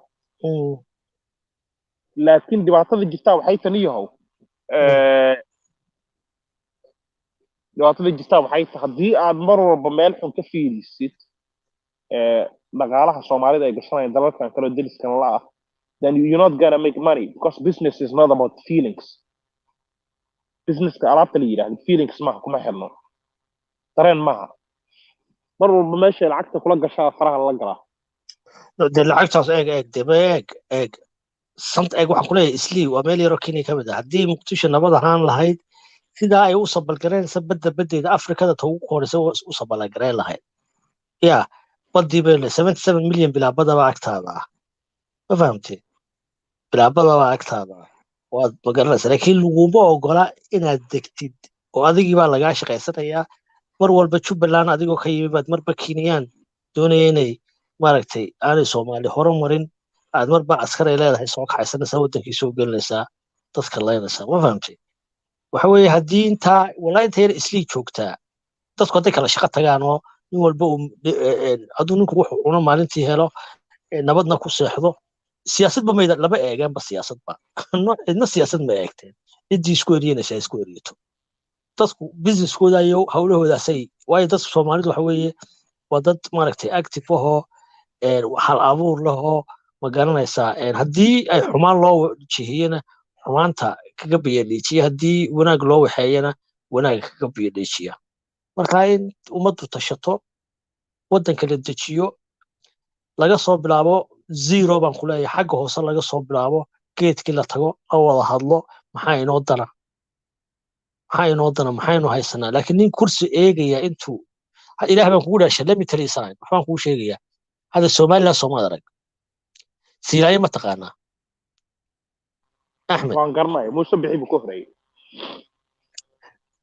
madaxweynihii kasii horreeyey mayaad garanaysaa ama waryaalo ahaa riyaalo ahaa eeg riyaale nin jabhaddii soo maray muu ahayn nin dowladda u shaqayn jiray ziyaad barra buu ahaa ninaan weligii yani baxin buu ahaa wuxuu la tartamay siilaanyoo ahaa guddoomiyihii ugu muddada dheeraa nin snm ahaa nin markii waddanka lasoo galay maamulayey ninkii magaranaysaa wasiir buu ka gaadhay qorsheynta qaranka iyo maaliyadda soomaaliya daahir yaalna wuxuu ahaa nin dee dadkiisaa ku dhex jiro oo magaranaysaa nasiib baa geeyey daahir yaale madaxweyne ku-xigeen markii cigaal dhintayna automatically sharciyadda somaliland baa u ogolaatay inuu madaxweyne noqdo jabhaddii may arag muuse bixi dee shacab buu ahaa magaranaysa doorashaan timi daahir yaale wuu ku shubtay 80 cod baa layidhi ayti isagoo jabhaddiya oo dad yani hadda si beyonce haddaad si u egtidna dee labada reer ay kasoo kala jeedaan waxa weeye laba reer oo kala badan ma fahamtay kala badan bay kasoo kala jeedaan waxa weeye waa ninkii jabhadda dhaqdhaqaaqa wadaniga soomaaliyeed ka ahaa guddoomiyaha waa ninkii qori isagoo sida waddanka soo galay baa la yidhi 80 cod baa lagaaga helay muxuu yidhi markii la yidhi warniyow aynu dee jabhaddii weeye aynu dee ka qaadna meesha no ka qaadi mayne dalkaynu badbaadinayna sooma oran 80 cod baa lagaga helay tv-gu soo fadhiistay wuxuu yidhi waxa weeye 80 cod baa lagaga helay muxuu u turayay dalka hadduu yidhahdo anuu snm baan ahaayo ninaan waddanka u soo halgamin siduu iiga heli karaa codoo dadkuna maarata uu kiciyo dee waxaa dhici lahaa dagaal waxaa la oran lahaa dad magaranaysa kula degan meesha qabiilba hadda idinku markaa tirahda isaaq baa degan no idiima cuntamayso isaaq baa degan haddii markaa isaaq uu oran lahaayeen daahiryaalo iskaga tag waxa hadda oran lahaydeen isaaq baa degan maxay runtuna noqon lahayd waa runtii baan oran lahayd soo maaha yugaas waa run baad ku hadlaysaan baan oran lahayd laakiin hadda ma oran karno yani ma oran marka tahay isaaq baa meesha majority ama degan waxaan ku orana waa beentiin waayo maxaa caddaynaya nin soo dagaalamay oo from 1981 to 1988 dagaal ku soo jiray oo Ziyaad Barre iyo Magista intay Jabuuti ku kala seexdeen miidaamo ku soo galay baa ninaan weligii jabhad ahayn weliba ahaa ciidanka ma garanaysaa dhegeynta ma garanaysaa CID-da buu daahiryaale ka shaqaynayay baa la yidhi 80 cod waa 80 maaha 80,000 maaha 8,000 waa 80 baa lagaaga hela suyir okay igemi danta dalka u daneynayay marka waxaa loo baahan yahay in maaragtay muqdisho wixii joogaana waan ku gartaniyo laakiin siyaasiyiintaas oo kale Soomaalida waa ku yaryiin ma garata shakada hadda shakada ugu horeyso that makes sense wax macna ma sameynaysa waxaan ku leeyahay ma yes good point ma garata haddii uu awood waxaad pointkaada waan fahmaa haddii uu awood ahaan u sheegan lahaa wuu ka maqoonin karaa dileeda ma garata laakiin haddana marka uu ka maqoonin kara lahaa waxaan hadda waxa adigu Axmed ahaan waxaad igu oran lahayd Hassan we talking about this is Saqlan maraan ku dhahay this is not Saqlan waxaad oran lahayd berigii daahiryaale markii ma garanaysaa weydinkii ka tuuray marka ayuu ari Saqlan when you call Somalia a Saqlan, it's very disingenuous. I just found it to be quite interesting before, like 5, maybe 6 years ago. I find that term to be disingenuous because there are people in the government, in the governing institutions there that are not Saqs. And I don't like the term Saq as well. I don't like the term, to be fair. We're gonna get back to you anyway. ما فهم مركا هذا waxaan ku leeyahay Axmed waxaan ku leeyahay this is not Saqlan this is a Somaliland loo wada dhan yahay waayo dhacdadaasaan ku soo qaatay ma fahamtid marka aad baan ku fahmay Soomaalian garan maya point-ka sheegaysid waa point aad u fiican ma garata dhowr madaxweyne oo soo maray nin reer awdal ah oo reer Boorama ah kamid ahaa waan garanayaa I knew he took over the first term because president Kuhorey buu ka qaada according to the constitution laakiin doorashadii labaad maanan ogeyn inuu waxa weeye ku darsaday laakiin ku darsaday ma ogeyn wallahi ma research garayn hadda ay ugu horeyso laakiin my point is ma garata dastuurka Soomaaliland wuxuu qorayay hadduu madaxweynuhu dhinto first 2 years ugu horeeya haddii uu dhinto madaxweynuhu waxa qaabanaya waxa qabsanaya wadanka gudoomiyaha baarlamaanka waa first 2 years and half hadduu dhinto waxa qabanaya gudoomiyaha baarlamaanka wadanka automatically la wareegaya markuu la wareego isaga doorasho gelinaya hadduu dhinto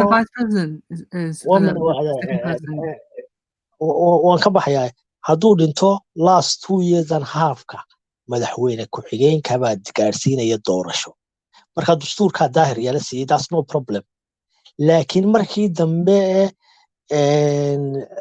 labadii doorashadii uu gaarsiiyey buu siilaanya ka helay muxuu kaga helay 80 cod igemi aad iyo aad waa ka baxay Yunus what were you saying ma fahmin adeere Yeah, I was going to say in regards to the Saqlan comment, yeah? Say that again? It's about the Saqlan comment. My Eunice, you must understood. Go on. You could comment. Okay. The point wasn't not Isaac my hand. Just on how afun by and kusokate. My point my hand. I wouldn't make an example. Yeah. Hassan was giving me an example. Of course, I wasn't saying Magarate that it's Saqlan.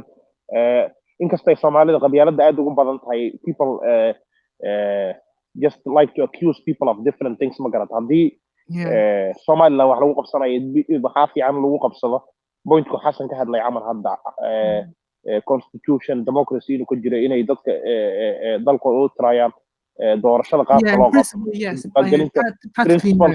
yes because ilaahay baa dadka abuuray doesn't matter haday dadka qaar meel ku badan yihiin Djibouti waxa uu yahay ciise kaliya degan ma garata or not just Isa. Isaac, They got yeah. Samran and But Awad. I'm saying that, but is they are mainly Isa Magarata. Yeah. We're very homogeneous. Marka laga soo tago Afarta, and there's a very small piece of land. Magarata, marka it doesn't matter. Meelaha qaarna Ilaahay baa dadka ku badiya, meelaha qaarna maxaa weeye qoomiyado badan baa ku nool. But the point is, sometimes the reason that, from my opinion, sometimes the reason that some people may call Somaliland Isaac land, maybe because they think that the Isaac are the most passionate Magarata about the country. It's not that they have a problem that inay dadka kala badan yihiin. That's normal. Ummadda way kala badan tahay. Laakiin mararka qaarkood waxay isweydiiyaan how come hal reer baa meesha calanka aad si fiican ugu sida ma garataa. Qoladan Boorama deganna si fiican uma wado. Nimankan Soria Sanaag deganna si fiican uma wadaan ma garataa. That's the only point. And so, but I mentioned that to Hassan earlier. I said, I think dhexdiina haddii aad calanka si fiican u wadatiin oo ma garata hal dhinac u wada raran tihiin, then nobody can argue with you about that. The only thing that remains after that waxaa weeye dad daacad oo koonfurta ka yimid inaad la wada fadhiisatiin oo wax lasku wada afgarto. Ma fahanta? But it doesn't matter haddii meel lagu kala badan yahay. That's normal. Ilaahay waa dadka abuura oo dadka kala badiyay. It's normal. ma garanaysaa Axmedow kuwan Boorama Ilaahay ku beeray way aaminsan yihiin dalkan madaxweyne ku-xigeenna way yihiin gudoomiye baarlamaanka maaragtay way yihiin wayna soo mareen madaxweyne oo dad maaha dee maaragtay qofna dee kama sheegan kara ma ogtahay tani jabhadii way ku jireen one of the biggest mujaahidiin ah ma garanaysaa waxa weeye wuxuu ka soo jeedaa beesha Boorama dagaalayahano badan baa dee ku jira dadku dee inagu hadda if you are adigu aad ogaadeen tahay laakiin inagu waynu isfahmi karnaa soo maha maybe isku biyaad baynu kusoo wada kornay jiiraan baynu ahayn isku mabda baynu ahayn isku aragti baynu yeelan karnaa si badan baa dadku iskugu xidhmi karaa cabdiraxmaan ma garanaysaa waxa weeye ragga ugu qaalisan baa kasoo jeeda beesha laakiin beeshan kale dhulbahantee darafyada degano they welcome way haddii iyagu ay inay waxa jira baasha gudoomiyaha baarlamaanka okay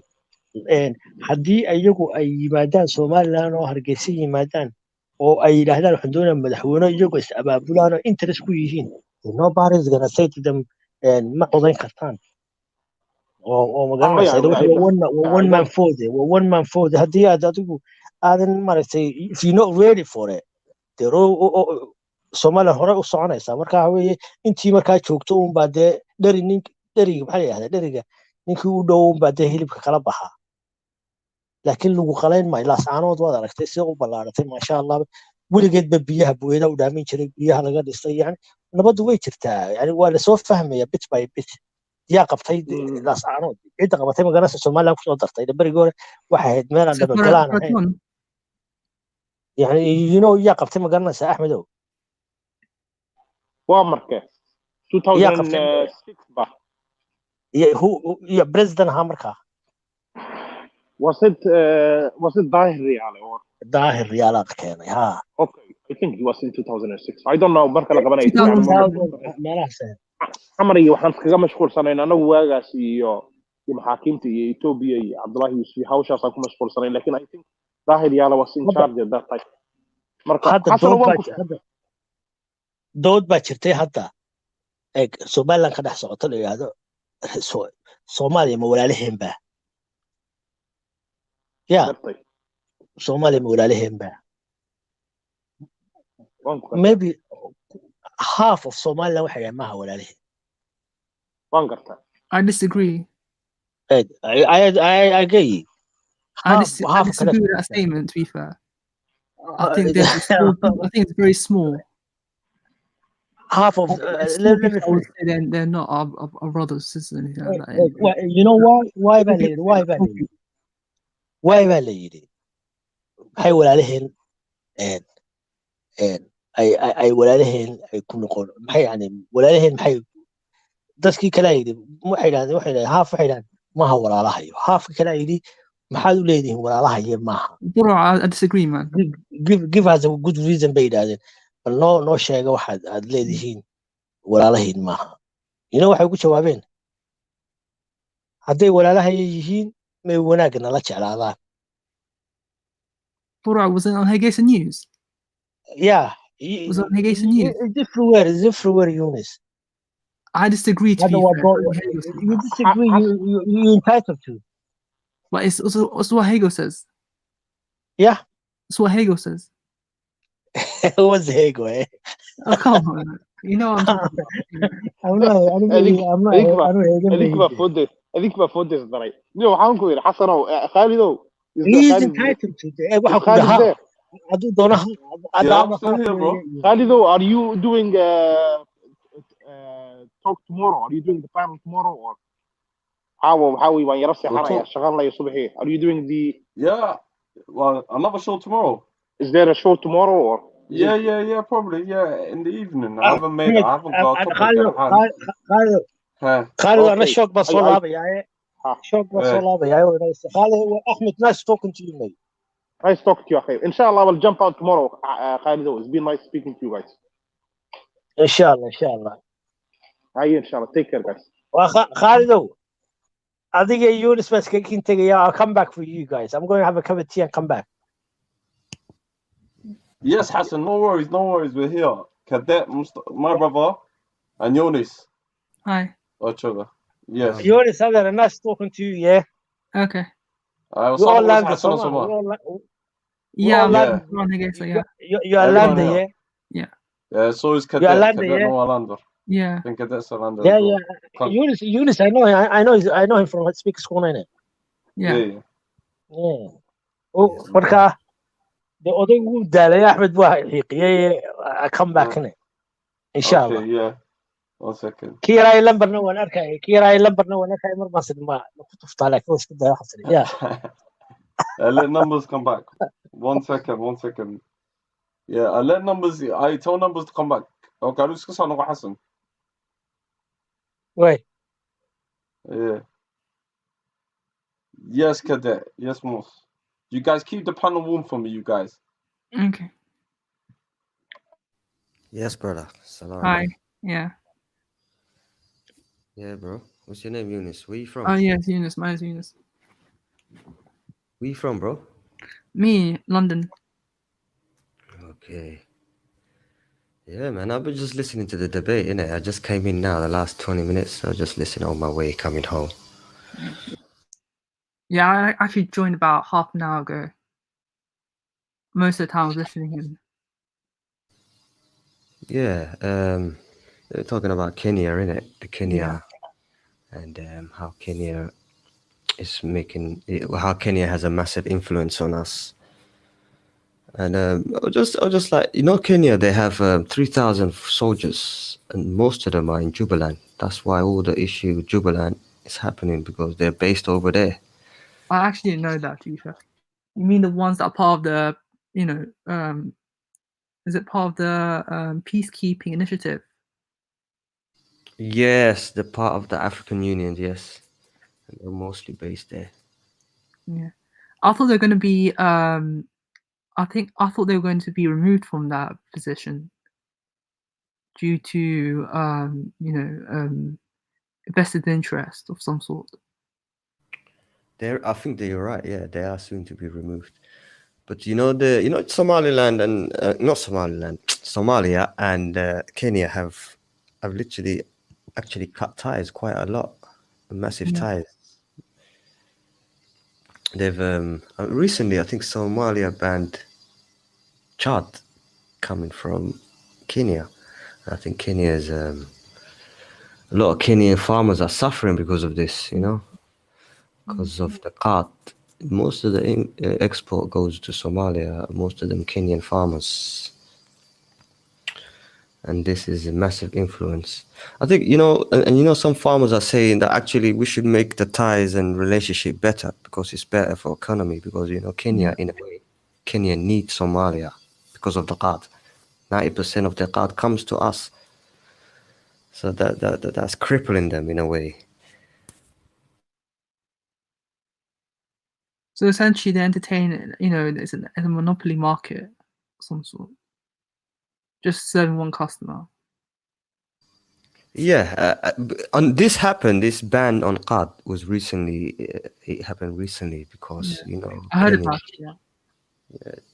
Yeah, Kenya hosted Musabih innit, from Somaliland. They've hosted him in Nairobi as a.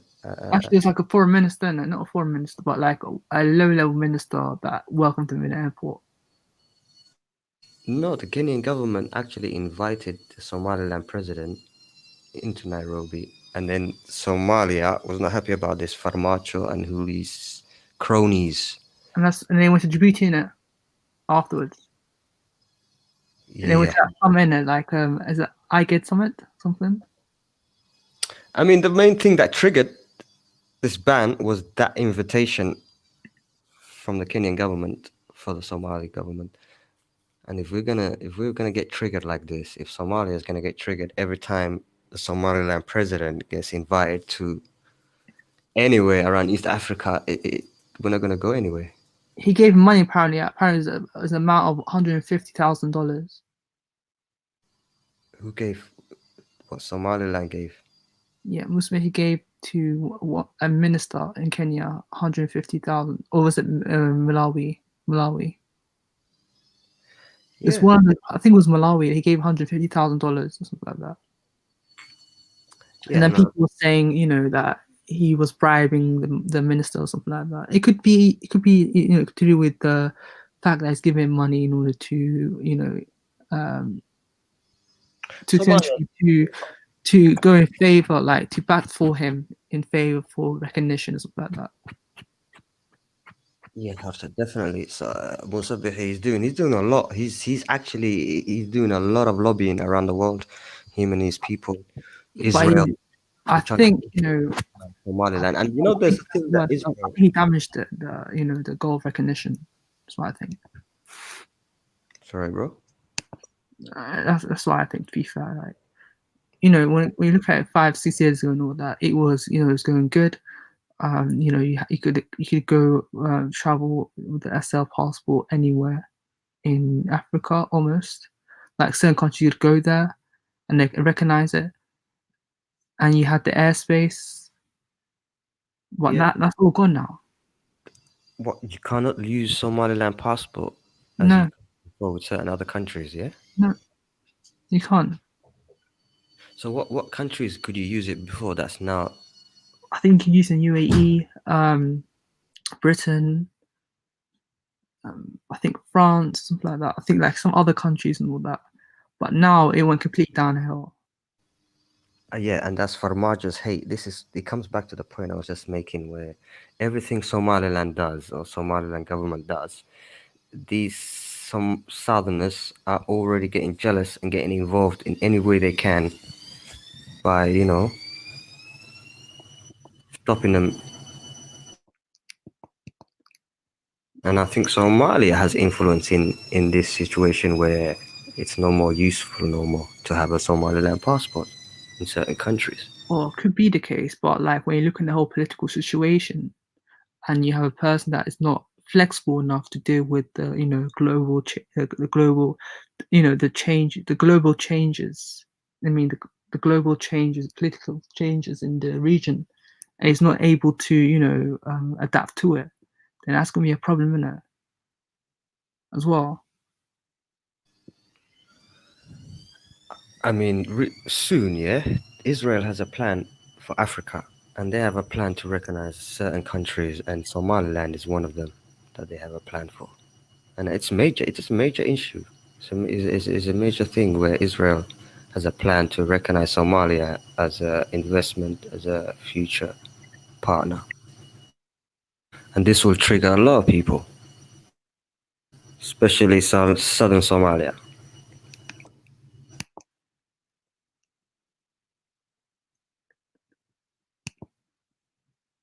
Why would it trigger them? Because are they part of the Arab League and all that? I think most of the countries in the Arab League now, they do recognize Israel. So shouldn't Somalia be on the same page as the rest of the country members? Prof, a lot of people does not want Somaliland to prosper. and to succeed. There's a lot of jealousy going on. And I think he's one of them. Must be one of them. Was in the one that burnt the flag on video. What's that? Which guy? He actually burnt the flag on video. Who's this? Must be he actually burnt the flag in Hargeisa. Somaliland flag, yeah? Yeah, he did. Somebody burnt a Somaliland flag. No, must be he burnt a Somaliland flag. He burnt a Somalia flag. Somaliland flag. 92. In Hargeisa. Yeah, 92. And there's a video of him. In 92. So what happened to him? Was that a bad thing at that time? No, but like what I'm saying is like I don't think he has a vested interest in it. Like, I don't think he cares about SLM. I think he's just somebody that is, filling his own pockets up. And essentially, I heard that he invested $17 million into Djibouti Telecom.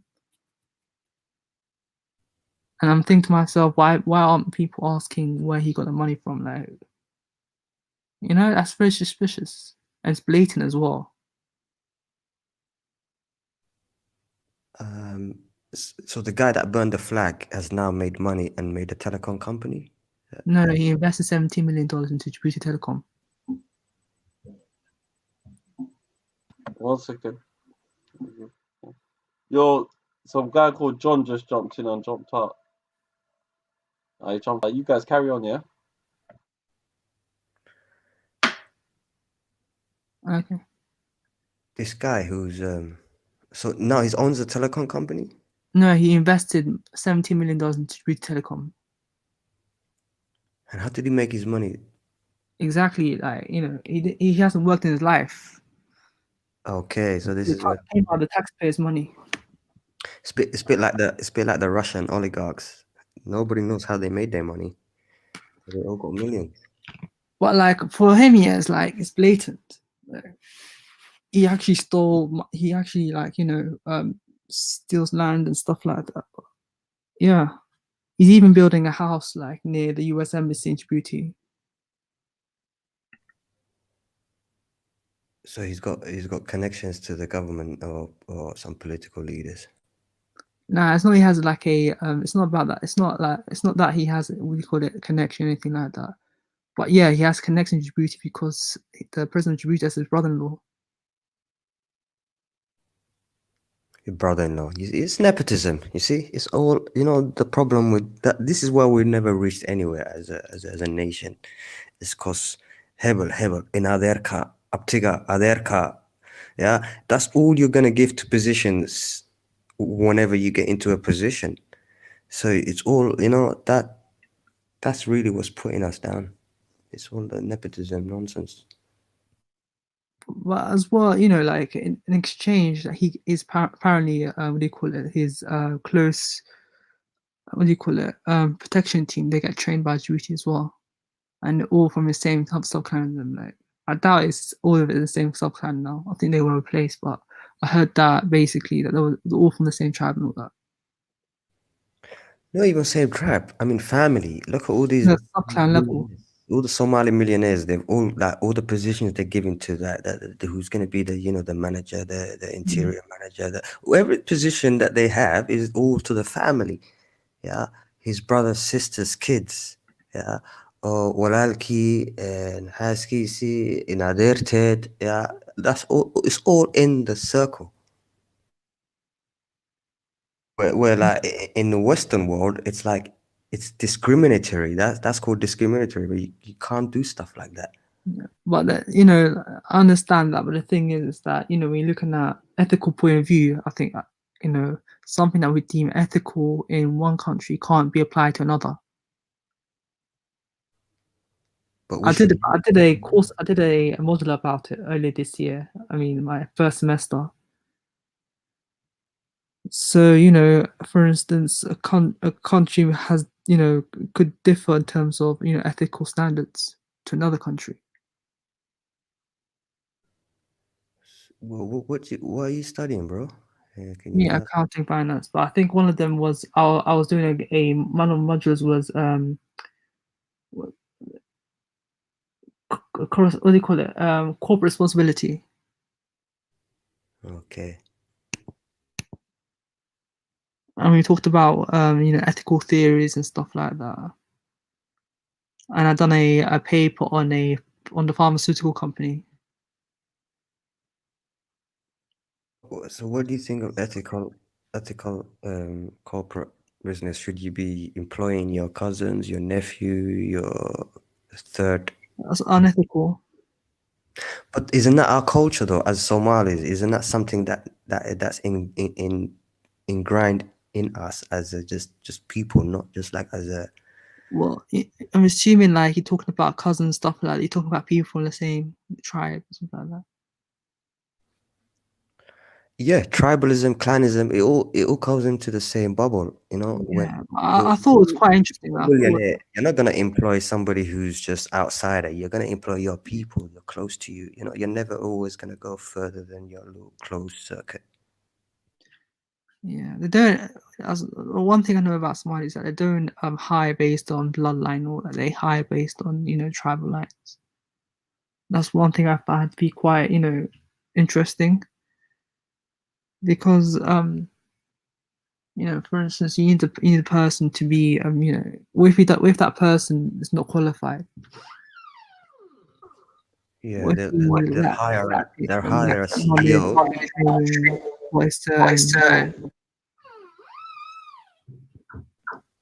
I mean, they're gonna hire a CEO that's gonna closer to their tribe. Qabilkooga u dhow, iyaga u dhow.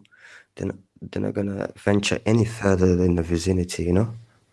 Yeah, and that's the thing about it. They're very short-sighted people. Like, I wouldn't say short-sighted, but I'm thinking, Somalis who think like that are very short-sighted.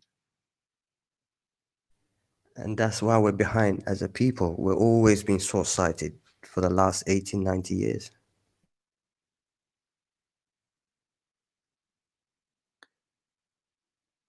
And it goes to show you, and if you have, for instance, if you're looking at it from a government point of view, and if you use that example from a government point of view, like the entire government has positions only for a certain group of people, essentially have like a mono group of people that are in government. That itself is quite dangerous.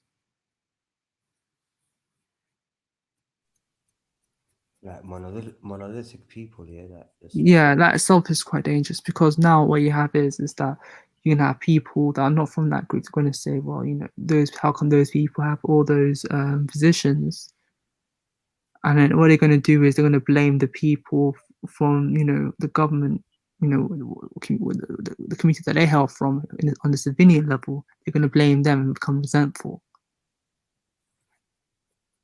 Yeah, I mean, and that's how the tribalism starts, and that's what Somalis do. Like all the business, all these millionaires in, say, like in Hargeisa, all these millionaires, do they have any responsibility of what happens from the government side? No, the government just they are looked at as like saviors. All these millionaire business owners, Somaliland people, I look at them as like, yo, just innocent, people. They're there to help us. They've given us these services and all these, institutions. So where these guys are not, they're not looked at as bad, and that's another issue. Because all these Dahab Shil, all these business owners in Somaliland, they have influence with the government. They're paying donations. They're giving out certain kickbacks. Are you Somaliland as well? Yeah, I'm Somalilander, bro. Yes. Okay. Where are you from? Hargeisa, originally? Yeah, I mean, not originally. Well, I was born in Djibouti, but like my family was born in Hargeisa. We used to go there in and out. Golchano was a hometown. So yeah, I can say I am Hargeisawi, Somaliland. So you're out, yeah? Yeah? You're out, right? Yeah. Okay, thought so. Yeah, but a lot of the citizens in Somaliland are like, they're giving these millionaires that own all these businesses a free run, and that's something should be looked at. We shouldn't look at them as some people who's there to help us and give us services, One thing I found quite interesting is that they were apparently they sent an audit team to Burma in order to investigate the financial mishandling by the mayor. One thing I find it to be quite strange that they haven't sent it in Hague or Barbara or anything like that, any cities like that. And for me as an accountant, I don't think an auditor will actually do its job and all that. I think my concern is whether or not the auditor is going to be impartial. It's not going to be whether or not he or she is not going to be, influenced by, by people that work for the government or stuff like that. And there's no such thing as an independent auditor in particularly in Somaliland. I don't think there is. No, there isn't, and even if there is, even that auditor himself is prone Yo, to be. big up numbers in the building. Assalamu alaikum. Alaikum salam, my brother. No, brother. How you been, G? Good still. I mean, I came back from a ball session. You know what I mean? Yeah. Tired now. Obviously, you man don't kick ball like that, no lie. Are you mad? Are you crazy, bro? Huh? You mad? I'm a baller, cuz, man. I'm outball you, bro. You know it is you, man. You know, I got a couple guys from Tottenham still, that are ballers. Yeah, come on. From They that man told me to roll through and that. Obviously, I'm like, I might, you know what I mean? I'm from that ilk, bro. I'm from that ilk, man. We play street football in North. You're not ready for us, bro. You might stay in West. 100% ready for you, bro. You're mad. Second of all, I got a team of ballers. Bro. Some semi-pro, you know what I mean? But I ain't played ball for nearly about 18 months, nearly 2 years. Subhanallah. That 2 years of no ball is like 4 years, isn't it? No, but it's you know what they basically say? The talent's there, family tree. The talent's there, cause you know this. You know it's hard, yeah. You know it is, yeah. You won't lose the tech in it, but you'll lose the pace. Yeah, that's what I'm losing. You won't lose the tech, but you'll lose the pace and the stamina. I'll be like Del Piero right now. You know when you just drop back in defensive mid, like creative play. You know them ones, GG. But even Del Piero and them, man, yeah, like if they don't kick ball for time, there's no pace. There's no. You know them ones, they're free balls and man don't do that. You know the chasing round and you know here a whole briska. You get where I'm coming from? Y'all not ready for me, bro. If you, it sounds like you want to start a ball session. Are you mad? Are you crazy? Numbers, you wouldn't get me. I will roll to that. Well, alright, saying that. Yeah, 5-a-side. I wouldn't mind organising a 5-a-side team. I can bring however many you want. I can bring seven aside. I can bring 6 man. You bring your own team. You say you bring your own team. I like that, bro. How about this? I can bring man from Tottenham for you as well. Me? That's all. I can bring guys from Tottenham. Oh, yeah? Who said that? Who said I'm a ref? Man said numbers the ref. You stay Listen, if you're on ball, why do you come? Hassan, if you're on ball, why do you come, G? Why do you roll? You play with a lot of Somalis. A lot of men talk about a ball, but they don't. You know what I mean? They don't roll to no ball session. They don't roll. HA said I'm down. Are you mad? I love that. I want to see HA, bro. I'll slide tackle you. I'll break them legs of yours. Them bastard legs. Though, yeah? You know it's you, man. Yeah. If you man, like we've got our thing planned. I don't even want to incriminate myself in it, but basically, a couple of my guys, they you know how the goals thing is locked off in it.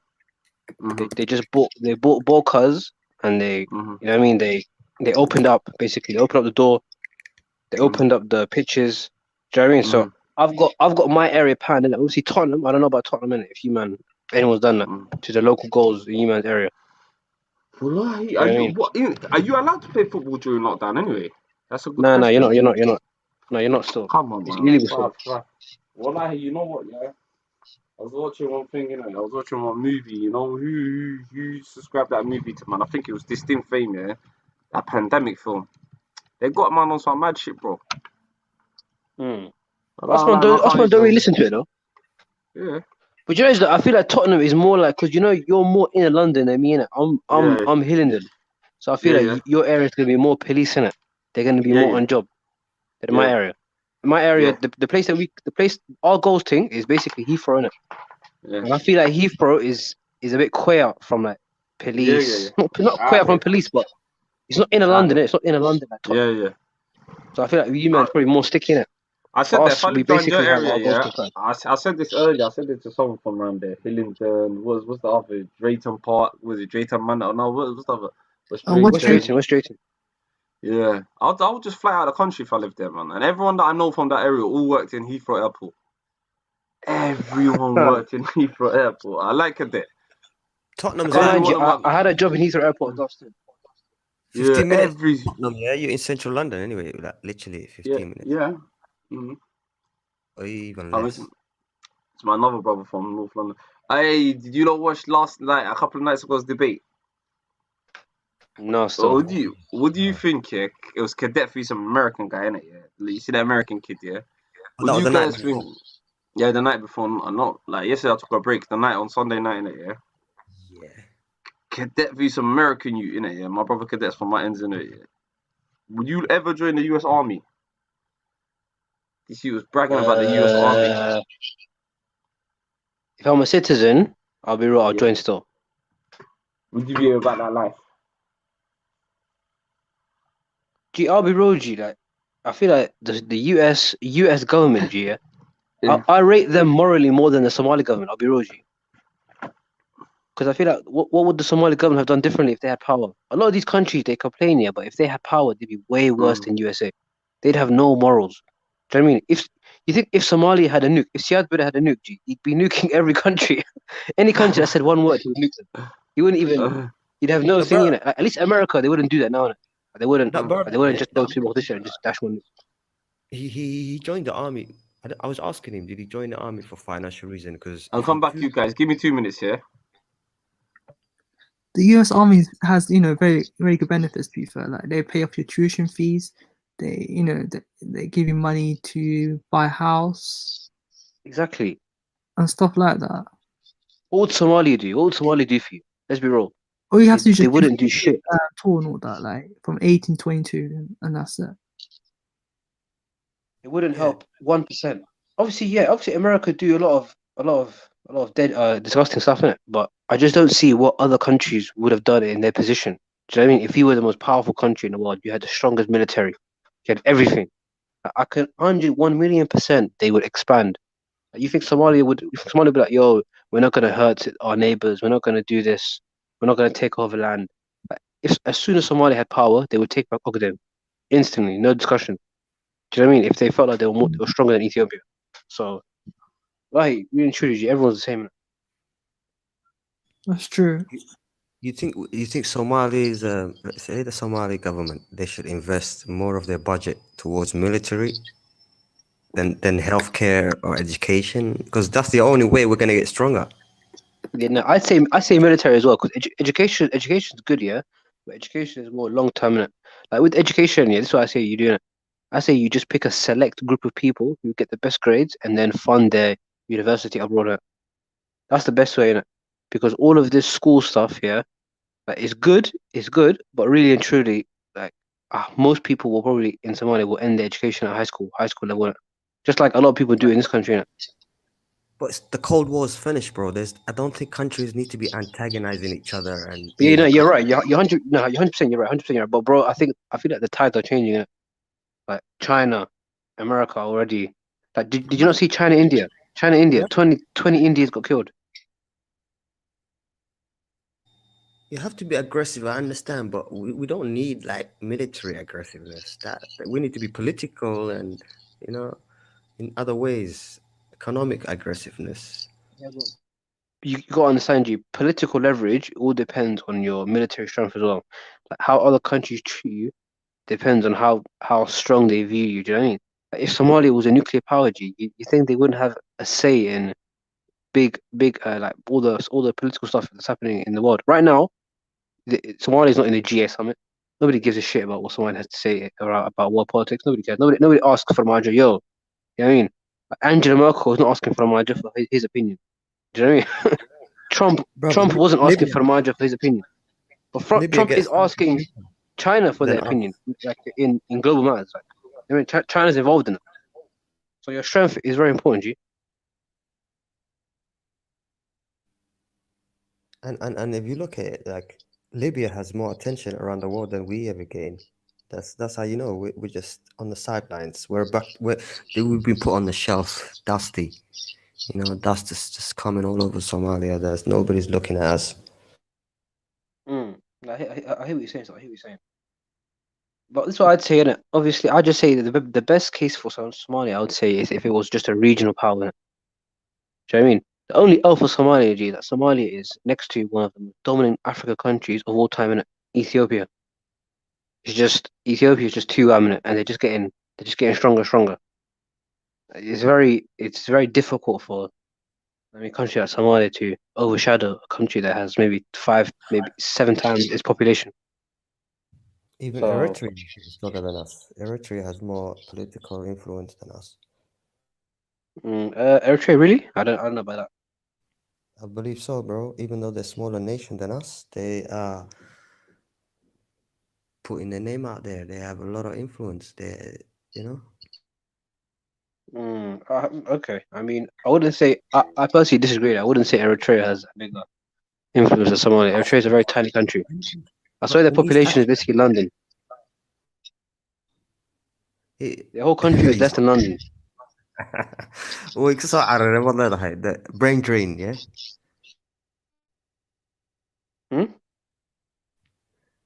The brain drain, they all left. No, I don't mean. I mean, I wouldn't say they all left, but even then, they just naturally had a small population.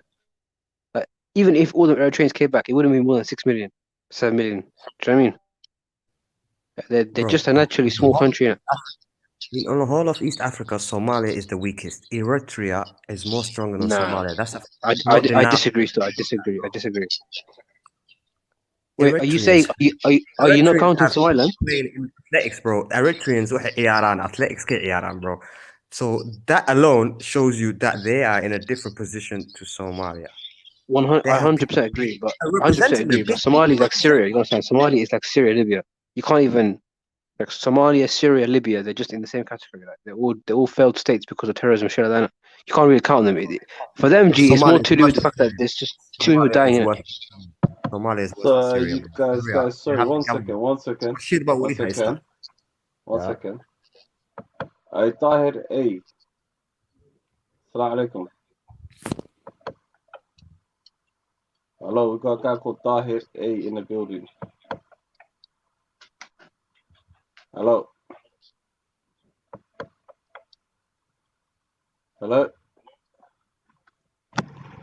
Press unmute. I don't know who the hell Tahir A is. Safe in it. Don't want to speak. Never get you. Can't deal with no porn bombs for Johan. Sorry about that, guys. Let's continue. What you guys hear me? Now some guy try to come through, man.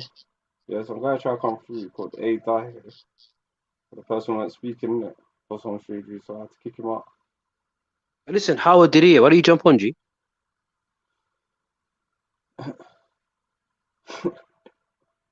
Some numbers, what? Yeah, but numbers. She's been in the chat all day. I think that's a woman anyway, man. Howard Diria. So I don't know, woman, okay. Yeah, does she want to jump on all day? First time I've seen her on the chat. Let me put the link up for her, especially. She's been in the chat for the past couple of hours. Let's see what she's got to say.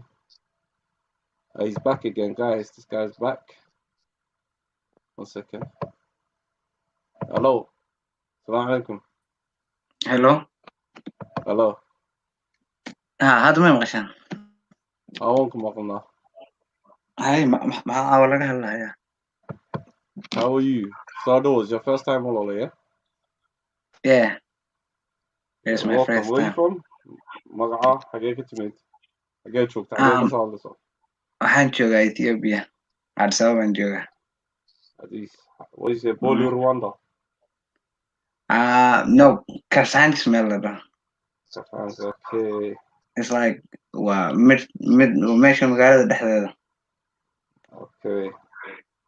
have you ever been there? Well, no, I'm on Kusidafa. No.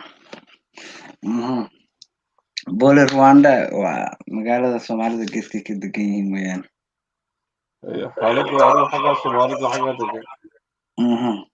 إيه والله لكن دي ما في يوتيوب كذا بختي. بخسن ياهي ما مغشت ممكن مقلا. I think it's bugging still. No, but you got background noise. You're listening to YouTube. No, I'm not listening to YouTube. Oh, you got this mad background noise. It's me. No, You I'm guys just hear that? using a laptop. I don't know if that is causing the problem or. Are you using headphones? No, I'm using the laptop. It's like. You use headphones, kids. You got headphones. Wait, let me. Headphones saga. Yeah, headphones saga show.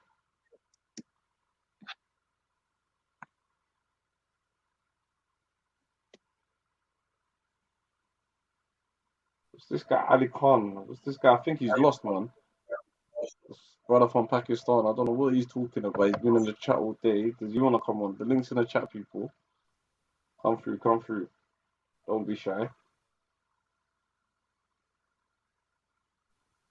Haile Selassie, yeah, from Ethiopia. I don't know the Somali brother. He's from Ethiopia. What do you mean you got respect for Haile Selassie?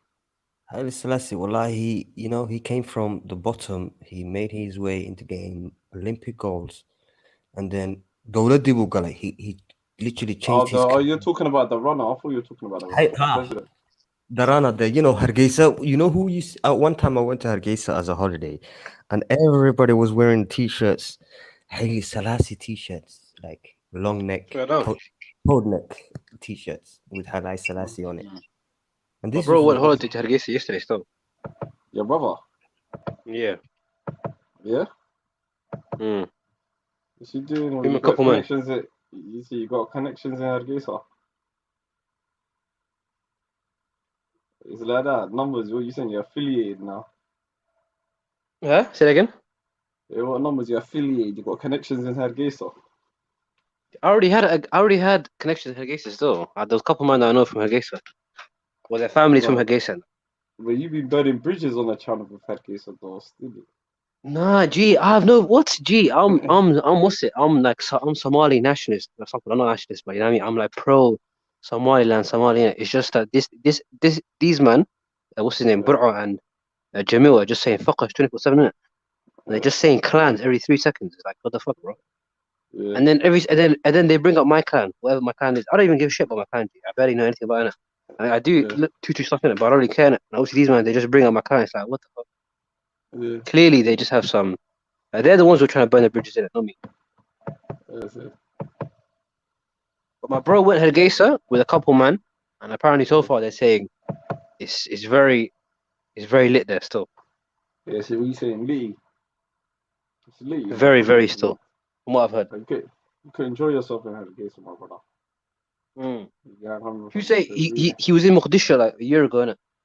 Yeah. And he was telling me how obviously he's saying Mogadishu is just very it's a nice city, but it's just it's a bit more dangerous, innit? And it's a bit more hectic. So you gotta be on point. It's not really the same as Hargeisa. Hargeisa is more. I think Hargeisa is more politically driven. It's more hyperactive, politically driven. Did you put your mic? Yeah. Is it okay right now? Yeah, it's good now. Yeah. Your mic's good now. No problem. Listen, you man, one question though. You see Hargeisa, yeah? Is it like a lot of Arabs and Asians? Because I heard there's Chinese, there's Arab, there's everything there. Everyone's there, man. Everyone just. It's kind of crazy. It is kind of crazy. There's a lot of Syrians now, innit? Because Syrians, they're little civil war. Syrian, Yemenis. There's a lot of them Oromos. A heap of Oromos. There's a lot of, back in 2012, 13, 14, Somaliland brought in a lot of Syrians coming there from Syria. Can you imagine? A poor country. What about Yemen? Yemen as well. Do you know how many refugees that we took in from here? Across Somalia as well, mashallah. Across the whole Somali peninsula. But South Somalia, there was a time where there was Yemeni refugees and they didn't want to let them in. The March's government didn't want to let them in. I think it was Jubaland or Puntland, actually, it was Puntland. I didn't want to let them That's in. a violation though, because there's like 240,000 Somalis in Yemen. I wish Airbnb, but again, anyway, it was an embarrassment. Somaliland is letting in so many Yemen refugees, and then the Puntland is literally refusing them. And it was When I went different. Syria for holiday back in the day, this was years back in it, and I saw a lot of Somalis in Syria still, near in Damascus. Yeah, they used to be there. There used to be a lot of them there. Well, Somalis can't really complain about immigration. Yeah.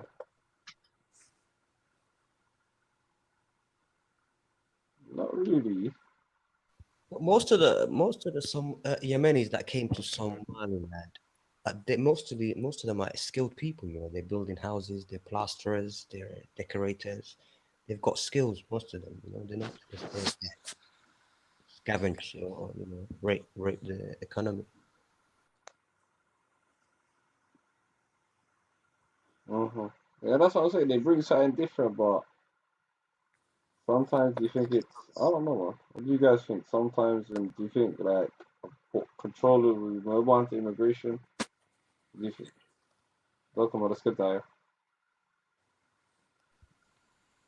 Nah, human rights, bro. We can't be heartless. You can't be heartless when people need it.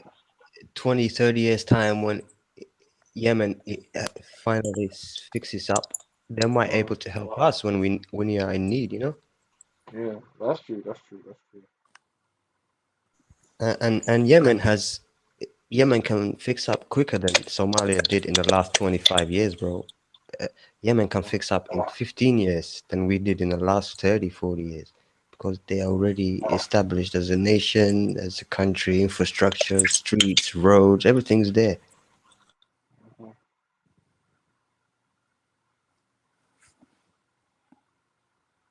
It's like Germany when Germany after the World War, yeah, they just by 1955, literally in 10 years, they were more stronger than the UK in infrastructure, economy, with everything. So it's possible, bro. Well, that's true. That's true. That's true. That's true. We can play numbers. What numbers disappeared? But yeah, ظهر عبدي. ايور.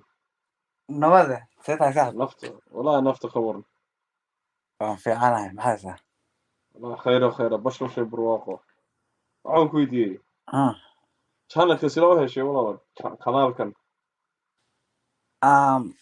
نيهو يوتيوب كان كاركي وان سبسكرايب جري وهره. لأن حد أنا كنت جيران أركي in a live team. مركا. I wanted to see what you guys were talking about. We're talking about everything. Today, Tuesdays, oo kale waxaan ka hadlaa arrimaha siyaasadda. Badanka, siyaasaddan jecelnahay ka hadlaa. Fridays, got the family with the hablaha.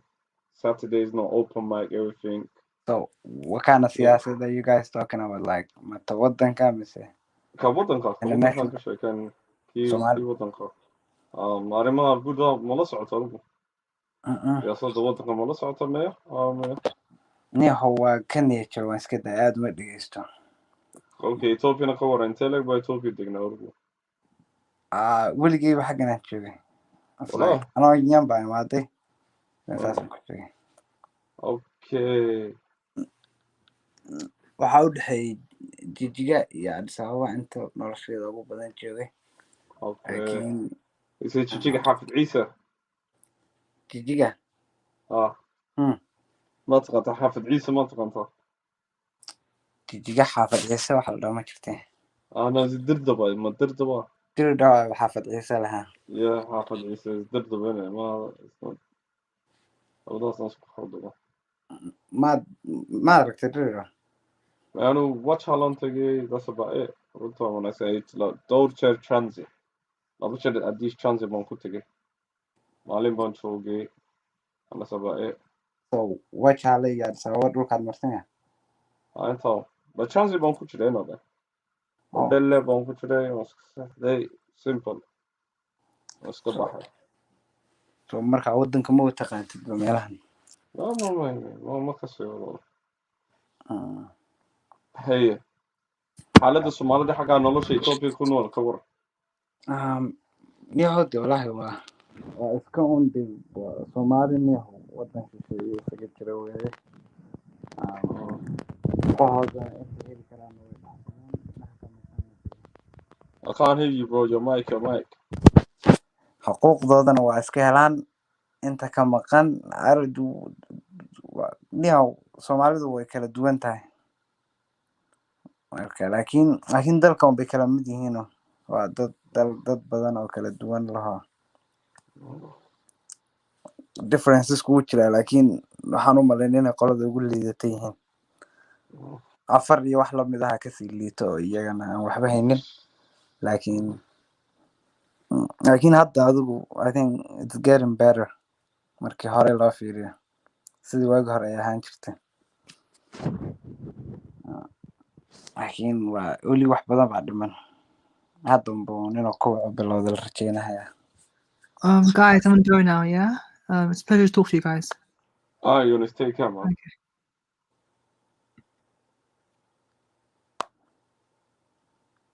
So xagee idinka joogtaan Anigu asfri London baan joognaa saddexeena dhammaantiinba oh yeah man is it gone the brother's gone we say numbers certain people are onto you on the chat for some strange reason he's there yo cadet Yeah, brother. you still there? Yeah, I was listening to that guy from Ethiopia, is it? Yeah, some Somali Habashi, brother. Bro, that's amazing. This is international, bro. It's everywhere. People from around the world just. Did you say Somali Habashi? He's a Somali that's in Ethiopia, the Kusakore. Okay. How am I supposed to? He's like a Somali Ethiopian diaspora. But I'm hearing there's 10 million just in Ethiopia. So what's that? Is that Ogaden region? Yeah, all these guys. No, but he's in Addis country. He goes to Chichigi Addis, which was like, yeah, the Ogaden region. I hear the man are 10 million strong up in the motherfucker. In Ethiopia? Yeah. Somalis. Okay, that's a lot, G.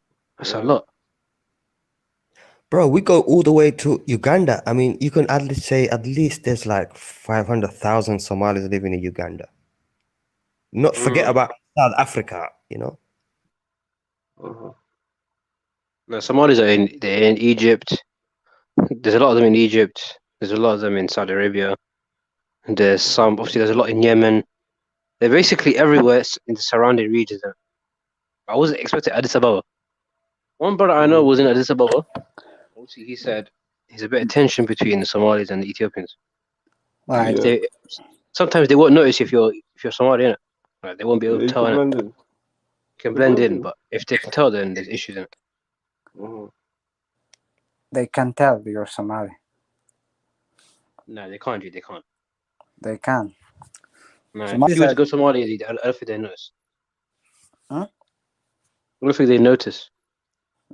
waxba kuma dhihi karaan laakiin they will know you're Somali. Somalis are different. Because the way we dress, the way we walk, the way we talk. The way we walk. I'm sorry, man. I don't know. I've never heard of that. Yeah, we walk different. So Somalis. Bro, there's no. But what you're saying is right now. You're saying that your ethnicity decides how you walk. Come on, man. No, not that. But like who you walk with, like you know who you are with. Somalis don't go with the other people. They just. If you see, I don't know if you saw them. Somalis go with other Somali, you know, and that tells. And I have no idea what you mean, so I'll be real. Yeah, Somalis in here in Addis Ababa, like if you are Somali, you are with another Somali. There's no way that you will be with an Oromo person, and you know, like I mean, the people that you socialize with, like who you're with, like your friends are. So they will already know you're Somali. Okay, but I mean, as in, if you're by yourself and you're walking through the street, they won't know you're Somali. They won't know you're Somali. Yeah. I don't know. What I can tell you is right now. Are you saying that if you walk across the street in Ethiopia, they would say, "Oh, this guy's Somali"? Yeah. I disagree, man. Maybe for you, but not for me. No, I mean, let me tell you this. I've spoken to Ethiopian Eritreans, and they speak to me in their language sometimes. They think I'm basically the same as them. And obviously it's because we're neighboring countries, isn't it? Yeah. That's like Welsh. We're like Welsh and English. No, but at least you can right now. Let me tell you this: when I'm in Jijiga, if I see an like an Habesha person, like Oromo or Amhar or whatever, you can tell he's not Somali. That's what I'm saying. Say that again. Say that again. In Jijiga or in say in Mogadishu, if you see someone who is not Somali, you will tell, right? If you see an No. Ethiopian, I disagree, man. I disagree, bro. It's easy to tell. It's easy to tell. I can tell in the streets of London. I can tell who's Ethiopian and who's a Somali. For me, I can tell. 10 seconds, you know. I can tell. Impossible for me. I can tell, and they can tell. No, they can't tell, bro, because I'm Somali. These men, they come up to me, they speak in their language. That's rare occasions, but you can easily, For me, right now, I can tell. I can tell who's Somali and who's not Somali. It's easy to tell. I can tell who's Japanese. Big up my brother. Big up my brother, Somal. Yeah.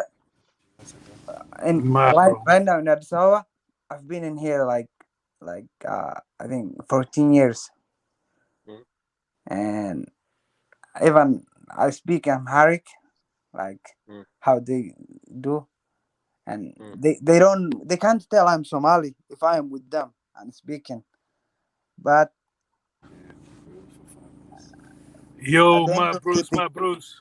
At the end of the day, Yes, Somal, my brother. Alaikum I assalam, am my the brother. one who's able to tell. How are you, my nigga? Somali speaker. They're not Somali. Wallah, well, good, my brother. How are you? Good. I'm good, my bro. Khalid, long time, akhi. How you been, my bro? Alhamdulillah, my brody. Brody, good. MashaAllah, broski. ما تفعلك الشكاسين يا broski. Now, we got a brother from Addis, and he's telling us how life is as a Somali. Yeah. I talk here underneath the Gumesi and all of that. His name's Tahir Abdi. And he's just telling us, like, we're just asking him questions about experiences. Dadka Somali حاجة degan bulshada Soomaalida oo Ethiopia degan. That's what it is. So Tahir, carry on, Tahir. So what were we talking about? Like how you can tell? Yeah. I mean, I was talking about Somalis and Ethiopians. I reckon they look the same, innit? Huh? I reckon they look the same. They don't look the same. They look different. Even you can tell who's. I don't know about you, but I can tell who's Amhar or who's. I'm Somali, Afar and I can tell who's. Let me say this. I cannot tell the Somalis and the Afar apart. They look the same. And who? But the others, they're different. Oh, right. The Afar are like Somalis. They're a very small minority, my brother. But I don't know the features. They're like you can Somalis. tell the Habashi though from Somali. They have a bit darker eyes. Yeah, I don't know. Yeah, man. I feel like Ethiopians, they have like a bit darker eyes. They're shorter and Somalis and Ethiopians do not look the same, bro. If you lived in a city with Ethiopians, we don't look the same. Easily, I think they look. I think the difference is the same as the difference between Welsh and English. Or English. the white man. He's gonna see us the same, but we see us different. Yeah. The white man can see us the same, but so listen, Dahir, tell me, do you like Addis? No, I don't. You don't? Yeah. Why not? Because it's colder. It's colder. Yeah. What do you mean by colder? What do you mean? It's not like Jijiga. It's a little bit, the weather is cold and cold. Have you been to the UK? No. So you never been. Okay, so I mean, you don't know what real cold is, you. No. You haven't been to Europe. You haven't been to. No. Wait, so you never been to Europe? No, I've never been to Europe. Been to America? Nope. So Why? you've never left East Africa? Yeah, I've never left East Africa. That's I crazy, never bro. How do left you speak Ethiopia. How do you speak English so good? I went to school, though. Why? You go to English school, is you learn English. I mean, gee, I learn Spanish, bro. I don't speak Spanish. I can't no, speak no. Spanish. I don't know Spanish. I mean, that's But crazy, man. I mean, okay. I didn't know they teach English like that in Ethiopia, Somalia.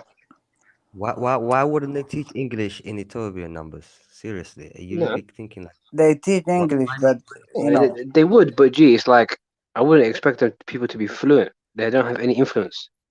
They don't have when they any. teach Like, English in everyone around you Somaliland? speaks a different language. I speak English well because my surroundings are English, innit? Have you spoken to somebody from Hargeisa, Somalia, that's been taught in English class? oh yes, Not They really. speak I'll be well. real. They speak fluent well, mate. All them Somaliland people who's been taught in classes with English lessons. Why not? Isn't it supposed to be the most But English. important I mean, but language? English is a foreign language. I wouldn't expect them to be fluent in a foreign language, innit? Yeah, like English. Why? Because It's just. I'm they're not from fluent Africa. though. You talk like the What do you white mean? guy I who mean, says, it's. "Oh, I don't expect Africans to speak English because you're Africans." Why? Why not? Yeah, but okay. So would you expect an English guy to speak Somali? If they But are I speak. taking, if they're learning, if they go Nah, but to it'd be school and strange. It'd be strange if you saw some random guy from Manchester, a Dan guy, speaking fluent Somali. You'd be like, what? What's going on here? So But if it's the Somalia same is not thing, the I'd be just but Somalia is surprised. the number one. Somalia is not important in this world, is it? I can No, understand it's if not. they don't need to speak it because they don't need it in their life. No, yeah, but as in, it said okay, but you could say the same thing. Let's say if you were to go to Cambodia or something, that them bro, guys wouldn't speak English. They just wouldn't speak English if you tried to speak to them. They wouldn't know what you're talking about. If you live in Do you get what I'm trying to Cambodia, say? but you'll have a better that's life not in the Kenya case if you here speak though. English. Hmm? If That's you're in not the case. In Cambodia, Ethiopia, you you have a go to better life. school and then you learn English like in the Don't get me school. wrong, G. I expect English. I Yeah, just meant as in the English that he was speaking was just something I would expect from somebody who at least probably was diaspora or something, innit? That's just what I think. It. He said he never left East No, Africa. That's strange. education, bro. I know. Education has improved, bro. People are Nah, teachers. bro, this isn't about education. But it's not hisab. It's not hisab or He's science. been taught well. That's the This is thing. I'm trying to language. say he's been taught well. He's been taught well. He had a he had a good English teacher who taught him how to speak. So isn't that an improvement in how African teachers and education has improved in a way? 100%. But what I was saying was as in like if I wasn't judging here. I didn't say yo. I can't believe you have a maths. You can't believe you're good at maths. I can't believe you're good at this or that or that. That's different. Or what I was saying was I can't believe you're good at English because English is not. If you speak in German, if you speak fluent German or fluent French, I'd be surprised. You know what I mean? I'd be like, so you never left East Africa, but you speak fluent French. That's that's interesting. Do you get what I'm saying? Ethiopia wasn't colonized or anything like that. So I'm surprised. That's lie, man. Ethiopia. This is this is this is a lie. Ethiopia has been colonized. They were They colonized by haven't. G. Italians and the British, and They haven't been colonized, bro. yeah, that's what the Amhara said. You know, these guys No. they This took the is fact. country, This is a historical fact. they took the country, and then they made their history for the history of the country. You know, like they make something up, and then they will tell you Say that. no more. Dahir. I'm gonna have to ask you to please explain properly why Ethiopia was colonized in your opinion. Go.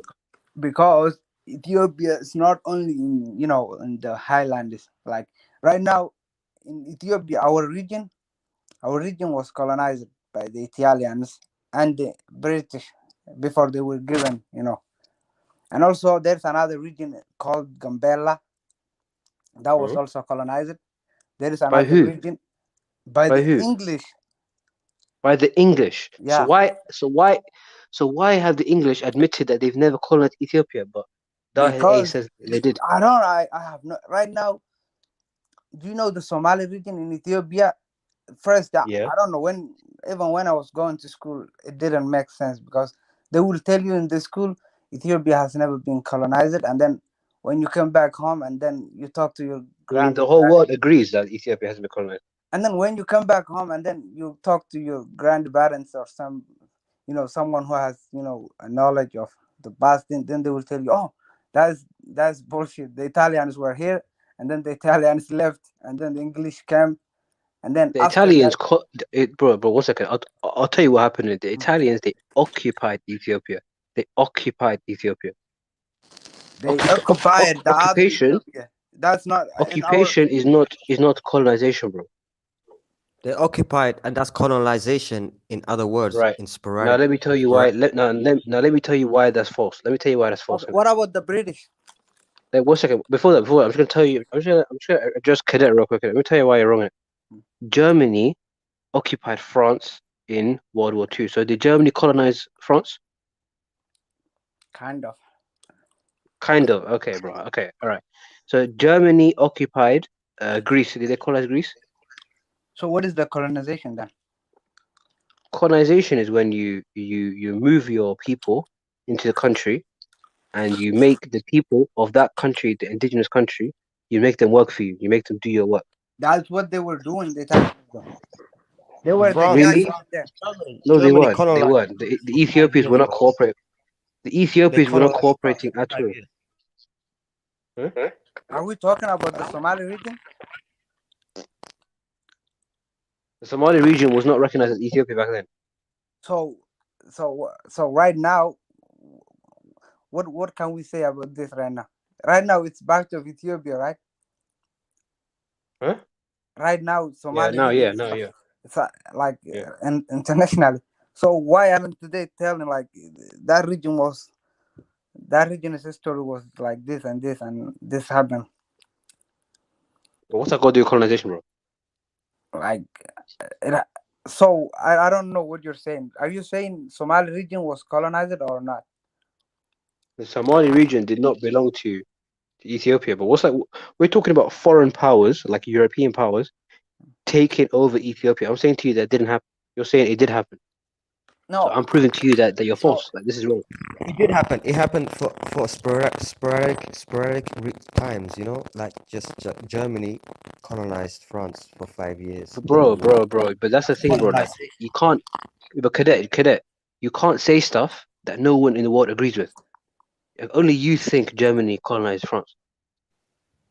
Did you know in the 5 years of Germany colonizing France, everything was changed. The TVs, all the French was watching was German propaganda. Everything was German.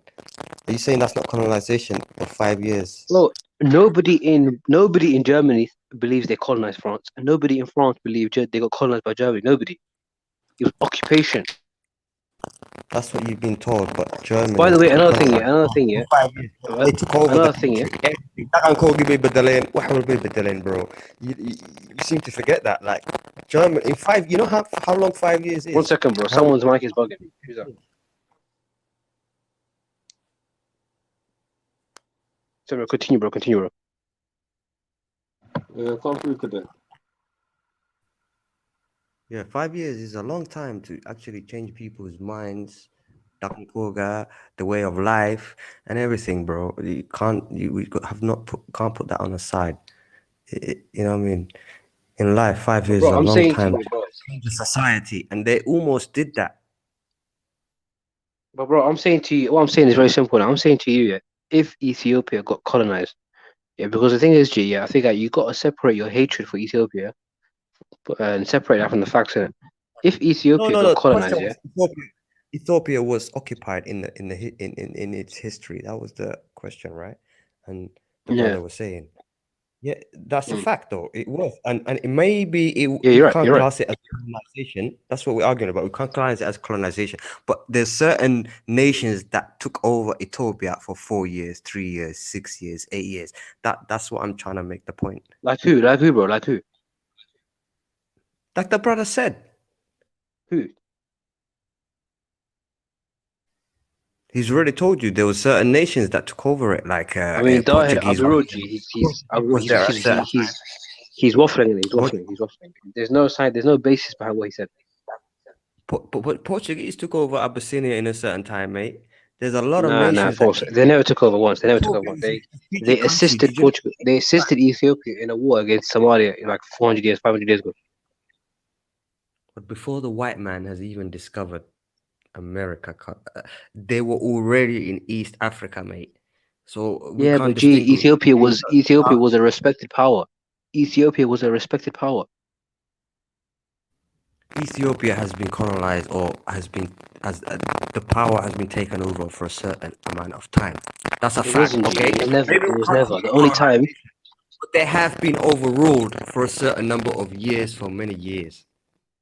Bro, as I said, they were occupied in 1935, 1936 until like 1940. They were occupied, but the occupation was swiftly. You know what I mean? The Italians were told to leave, and second of all, the USA invaded Italy in like 1943. Yeah, and they basically took over the government. They took over the government. So did USA colonize Italy? Bro, you're talking the 19th century. We're talking old times here, mate. What old times, bro? I don't think you know what old times we talk about. Jay. Tell me exact dates. Bro, I'm not gonna bring you a whole Wikipedia. No, but bro, the thing is, the reason why I'm saying this to you, bro, yeah, with all due respect to it, is because I've already researched this and I already know the exact dates that you think you're talking about. Do you know what I'm trying to say? Okay, explain the dates then. How many countries did Ethiopia get? How many countries colonized? In the 1890s, yeah, Italy tried to colonize them in the 1890s, and they were beaten. They were beaten. Tried. Yeah, they tried. They were beaten. Yeah, yeah, they did. They tried and they failed. How did they try it, bro? Huh? How did they try? Bro, there's an entire video on YouTube in it that has You make it 1 look point like something million views. You making Ethiopia look like a fortress. It wasn't, Bro, bro. Ethiopia, Ethiopia's history is one of the most. Ethiopia's history is one of the best histories in the world, bro. One of the best histories by far. By far. If you knew the stuff that these men were doing, then you'd be surprised, bro. You'd be very, very surprised. Did you know that Ethiopia took over Yemen? They used to rule over Yemen during the days of the Prophet.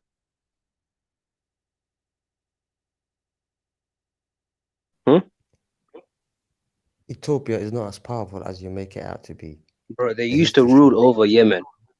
They used to rule over Yemen. And in the days of the Prophet. How many countries ruled over Yemen? There's many other Arab countries that rule over Yemen. Yemen is known to be one of the weakest nations in the history. They also tried to. They also attacked Prophet the Prophet's tribes and all that, but they failed. They tried, but they failed.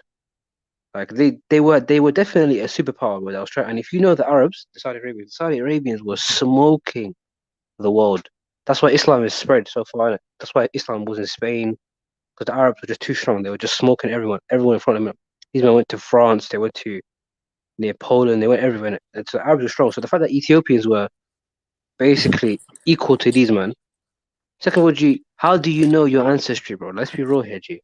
Do you think Somalis were just always came out the ground? Everybody on Earth is technically related to it. So you're technically related to those people, even if it's a little bit. Being related to Ethiopia does not mean supporting Ethiopia and their history or the fakeness, bro. Ethiopia was occupied many times. Let's not put that aside. Like what Ethiopia are we talking about now? Maybe for a couple of years, not long. But I feel like you guys hate Ethiopia, man. No, that's حقا غيري نعيب يتعال بنتو سكرين نعيب يتعال انت ثان بقرطويوينك هرم Bro, I'm just giving you the facts, bro. The reality is, bro, yeah, that these guys, and second of all, now they're beefing Egypt over the dam. And watch, Ethiopia will probably win that war. They'll probably beat Egypt.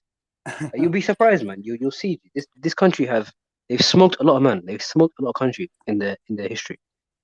Watch the video of Italy. They bought guns. They bought guns from Russia. They bought guns and equipment from Russia in like the 1890s. And then Italy tried to invade them, and then they kicked Italy out. Yeah.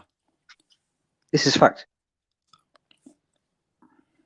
Sudan and Egypt have more territory over the river and the dam of than Ethiopia has. So Ethiopia is even out of the question when it comes to anything to do with the. I mean, with the river, guess you what, know? G? 1 second. The river flows downwards, innit? It flows downwards from Ethiopia, which means if it flows downwards, that means Ethiopia can pretty much drown out. I'm sorry, give Egypt and Sudan a drought anytime they want. Anytime they want. All they have to do is cut off. That's why Egypt is crying, because Ethiopia wants to build a dam. They want to build a dam so that they have better electricity, and Egypt is crying because the dam is going to mean that there's going to be less of the river, because these men are going to use the river water to build a dam, to build up the dam is basically it's like search up what dam is in it. It's basically it's just like a large structure with bare water inside it to build up electricity. But basically, these men, they control Egypt's water. G. If they want to cause a massive drought and have Egypt have no food, massive famines, Ethiopia could do that in 10 seconds. 10 seconds. They don't want to. So it doesn't matter if they have more of the Nile. Hey, these men control where the Nile starts. Well, Ethiopia ain't got no business because when it comes to the situation, yeah, it's Egypt and Sudan have more connection, more relationship when it comes to the situation, and they'll get together and put Ethiopia to the side, which will be the outcast. I mean, I don't know. I mean, maybe, but I disagree still. The reason I disagree, G, is because Sudan and Ethiopia already have an agreement. And they've already reached an agreement. Like, the Ethiopia will sell electricity to Sudan. Egypt's the only one that's complaining and is very angry about the whole situation. So, I don't know, man. Yeah, you never know. I mean, yeah, you're right. Sudan is in the middle right here, so they have to.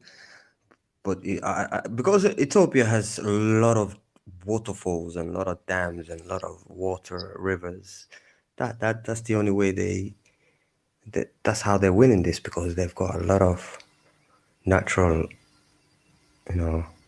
waterfalls, just crazy waterfalls and rivers. Now, some say the reason is just because they have natural defense. They have mountains, which is a natural defense. If you want to try and invade it, it's very difficult. They have lots of highlands and stuff like that. So if you're an army and you want to invade, it's very, very difficult to invade. And second of all, they've always been a very intelligent society, you know.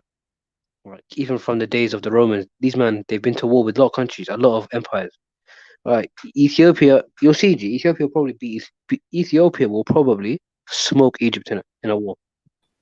I guarantee you. What do you think of the situation where own Israel allows only Ethiopians, whole of Africa, the only people they are allowed to come there without no visa is Ethiopian Jews? Should I tell you the reason? The reason is because apparently those Jews, they mixed in with the locals in it. They mixed in with the locals, and so those Ethiopians actually have real Jewish DNA in them, innit? Actual Jewish DNA. They're related to these Jews. They're related to these other Adan Jews, innit? Just very distantly.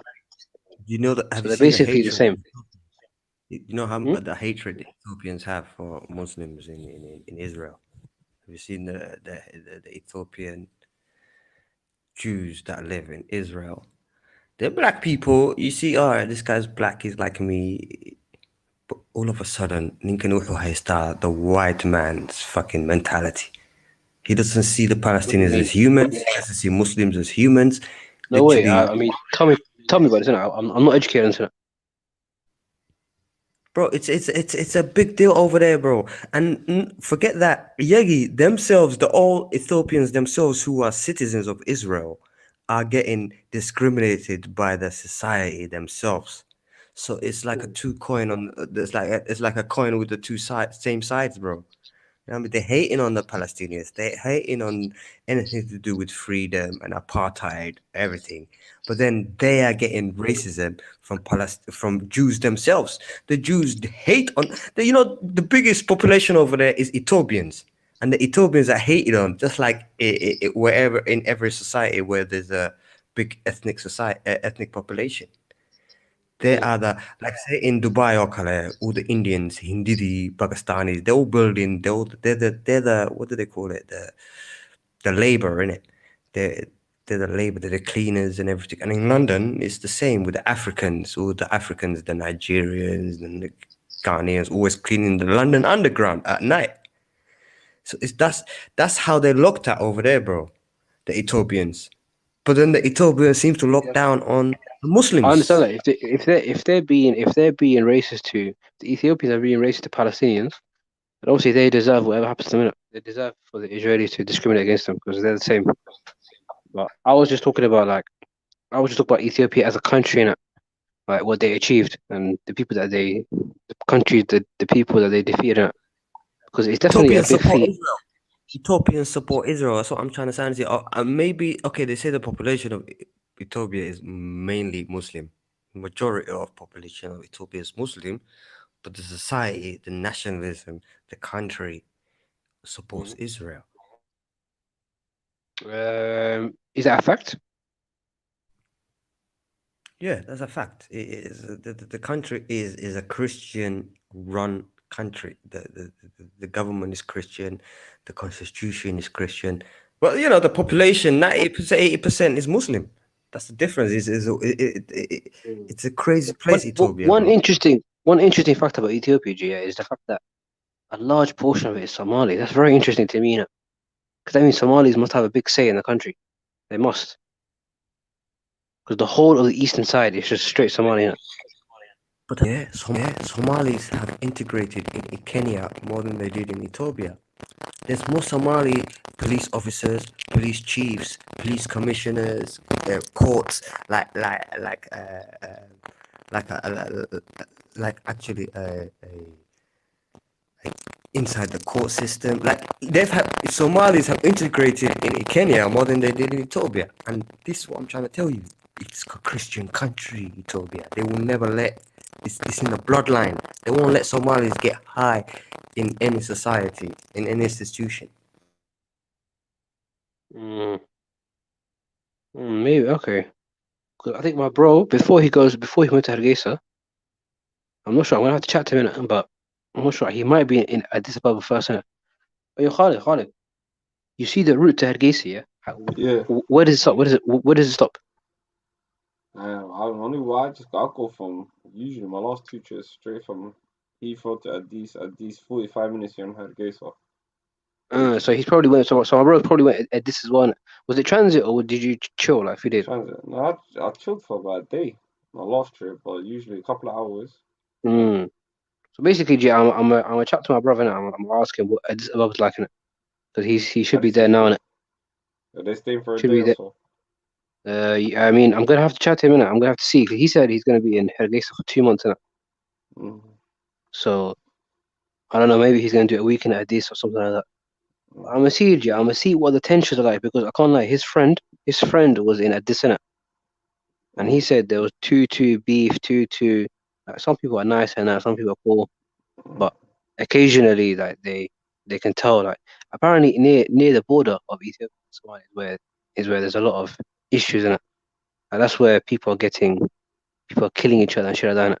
So I think that's where the tensions are. Because the Ogaden want they low key they view the land as their land, innit? As their country, so they don't even see it as we're in Ethiopia. A lot of them. They see it as we're in Somalia, but Ethiopia is just controlling it right now. So I think that's where the beef comes from. But as far as I know, it shouldn't be too bad. But I'm gonna see what Addis is saying. Obviously, you lot are saying that there's what's it? The other brother was saying like, oh, Somalis, Ethiopians, there's tension, shit like that. So we'll see. Yeah. Well, yeah, we need to find out, man, because there's a lot of he say. But at the same time, yeah, our people are well good Messenia though. They are being occupied in Ethiopia. That's kind of fuckery. What do you think of that? Yeah, no, 100. That kind of fuckery. It's like you talk. That's what happens when you have a weak government, though, man. Yeah, that's true. It's their fault for being weak, innit? True, though. But look at Kenya, yeah, they are over us because the Kenyans they'll have to so many refugees for many years, over nearly 30 years.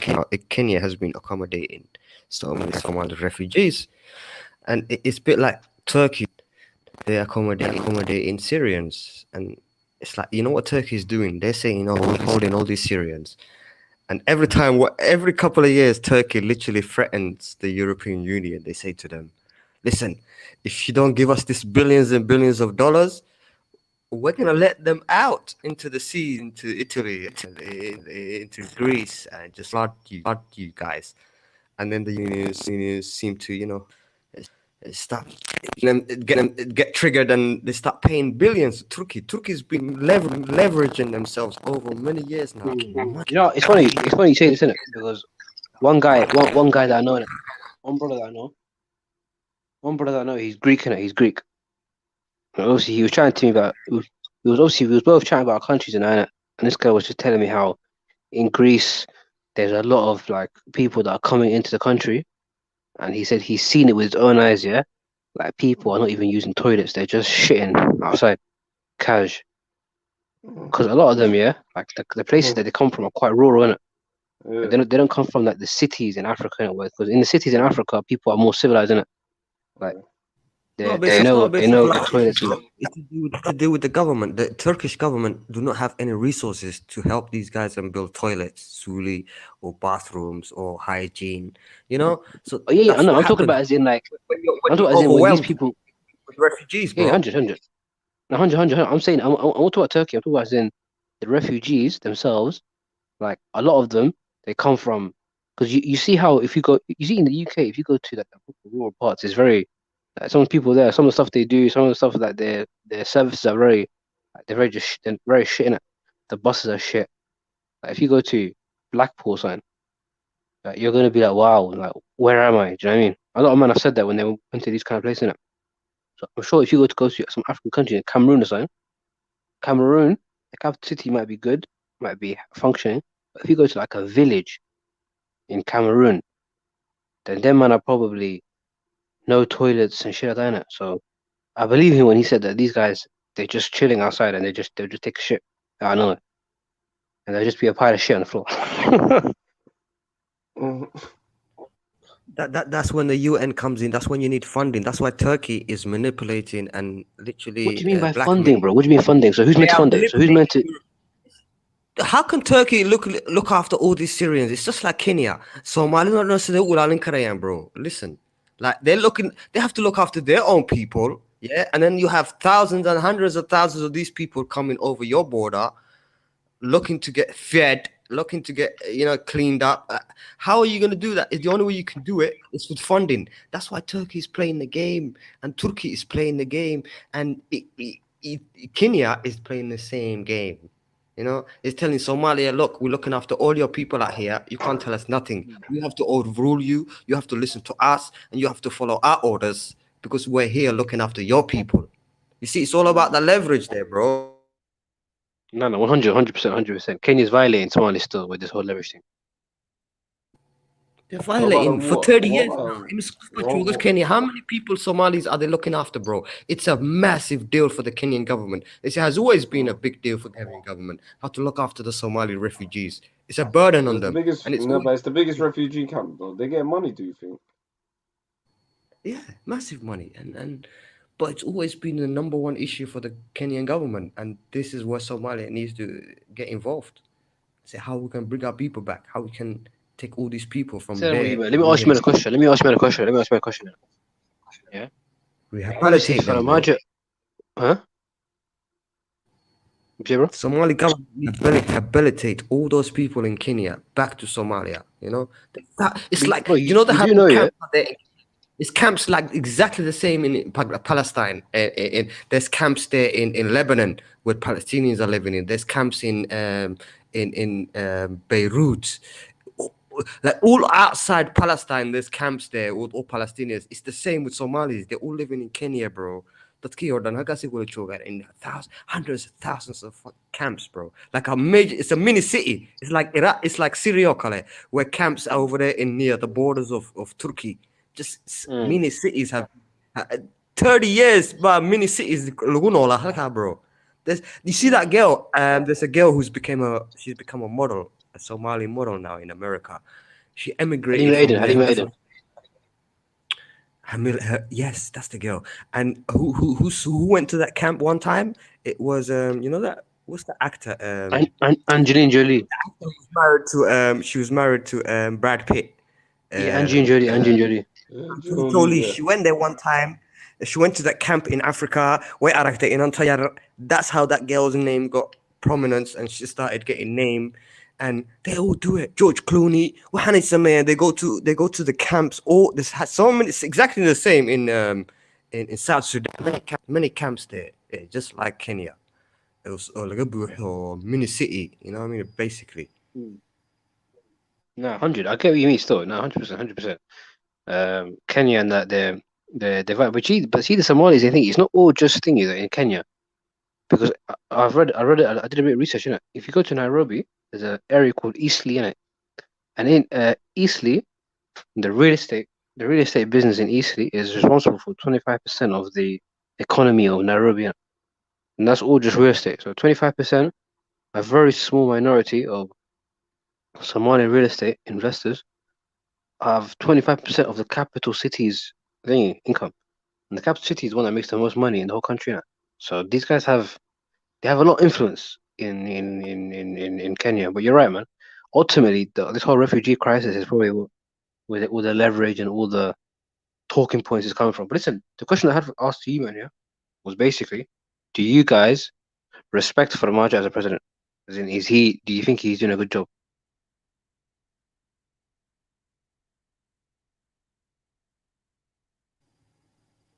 Bro, I like I said, Formaggio, he's weak. Formaggio has no position to be where he is. Even if he is where he is, he's a puppet. He's a man on strings. He's being told what to do. He's being given the money. Bro, when you say puppet, you got to tell me who the puppet master is. There's many puppet masters, bro. The fact is, he's weak. Yeah, he is weak. The weakest person in the world. I mean, if you look at the rankings of all the countries, that's a strong statement. That's a strong statement. He's the number one at the bottom of the line, bro. Weak. He has no position to say anything around the world, bro. Tell me what? Okay. How about this? Did he not send the Kenya ambassador? Did he not tell him to go? Isn't that someone showing a bit of strength? That's no strength, bro. That's just a little petty thing. It's petty. Oh, I'm gonna ban you guys bringing in Chad to this country. That's what he done. He banned Chad coming into Somalia. No, but he told the Kenyan ambassador. He told the Kenyan ambassador that he has, I believe, 7 days to leave the country. That is definitely somebody who has taken a step against Kenya. That's not somebody who's just standing around. Do you know what I mean? If you kick out an ambassador for a country, I think even if India and China, after China, they had a border dispute, 20 Indians were killed. 20 Indian soldiers were killed by Chinese soldiers. They haven't. I don't think they've kicked out the ambassadors from their respective countries. I don't think India kicked out the Chinese ambassador. Do you know what I mean? Like Somalia kicked out the Kenyan ambassador. India-Chinese relations are different to African relations. Yeah, you're right. But I'm just giving you an example of how, even with murder and death, they still haven't done it. Bro, Formaggio is weak, bro. Who's Formaggio behind, bro? He's from behind Turkey. He's behind the U.S. government. He's behind the European Union. He has no power. He has told what to do. Somalia is a terrorist country, bro. Do you know all these Western countries? They are afraid of Somalia. They know how many influence that's going on there. Al-Shabaab, yeah, are waiting for this Somalia and Kenya to disintegrate. 1 second, brother. 1 second. Yeah, 1 second. I'm just gonna reply to someone real quick, brother. MITS, MITS, bro. If you believe that, why don't you jump on the panel and why don't you tell me your opinion properly? Because you're just typing in the comments. You're not saying anything. You're not. Do you know what I mean? If you think they're colonized, then prove me wrong. Jump on the thing and prove me wrong in it. Yeah, brother. My bad. Continue, bro. No, that's right, brother. Yeah. Oh, you guys, jump on if you got something to say and your mind. Because they're just. I see people like this. Like he's disagreeing with me, but he's not telling me why in it. He's just saying it. Like if you got something to say it properly in it. Who's that? MITS. Don't know. Hold on. I speak your mind, brothers. If not, then like the video. It might be a sister. It might be a sister though. Still, there's the link. Tell a friend. If not, just like the video, guys. If you don't want to jump in. Yeah, the link's in the chat. Yeah, but HA, you're right, G. It was without weapons in it, but still, one country killed 20 soldiers from another country. That is, regardless, that's a violation. Do you know what I mean? Like, I feel like I'll be real, G. If that happened in any other country, that would be straight. I mean, nuclear war, son.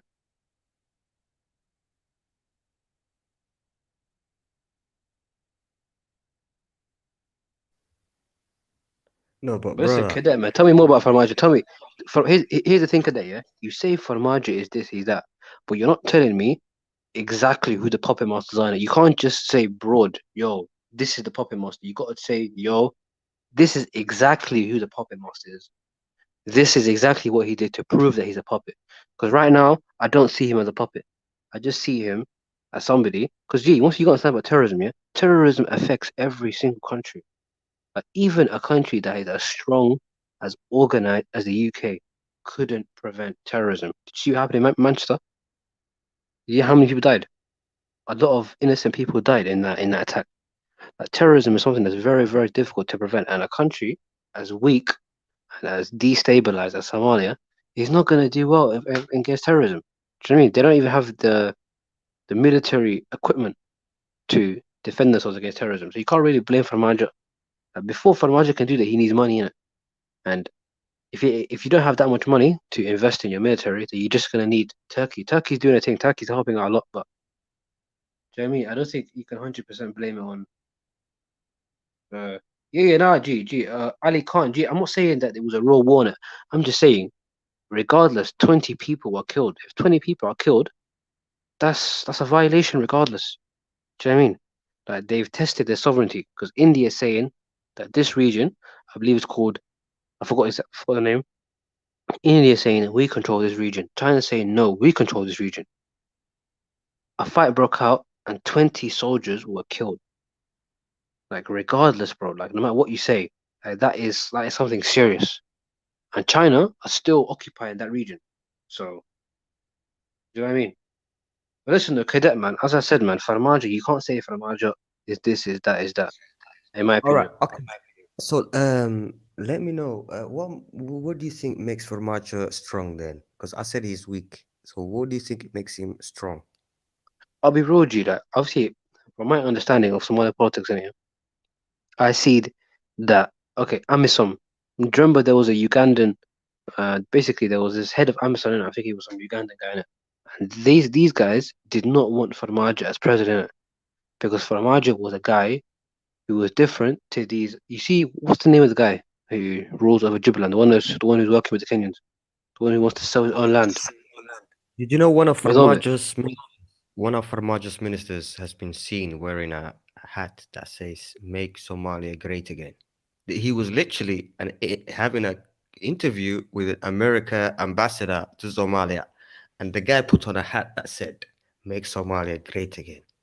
Okay, it wasn't a red hat, yeah, but the fact is, like, why are you playing that, bro? 100%. But that's more stupidity. I wouldn't say that's exactly. But listen, one second, yeah. Mitz, you said Mussolini officially annexed Ethiopia until Italy lost World War II, and Selassie was returned by the Brits. Don't speak on what you don't know. Listen, you can use the word annex all you want. It was occupation. Okay, occupation is different to colonization. Yeah, how many times I've told you this?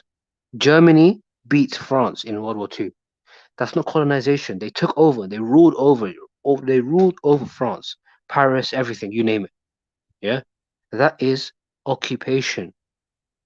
Okay, it's this. It happens. It happened everywhere. When Germany lost the war, what happened? They were occupied by Russia, Britain. Everybody came inside Berlin, and everybody partitioned Germany. Was Germany colonized? No, they were occupied. Do you get what I'm trying to say? Ethiopia was not colonized. If you want for a country to be colonized, you have to be extracting resources. Do you know what I mean? This happened in Somalia. This happened in India. This happened in parts of China. This happened across. This happened a majority of African countries, but the one country that escaped it was Ethiopia and possibly Somaliland, because Somaliland was a protectorate. Protectorate meant they had their own government, so they weren't exactly a colony. But Ethiopia was not colonized. Sorry, man. Continue, brother. Continue, brother. Yeah. Yeah.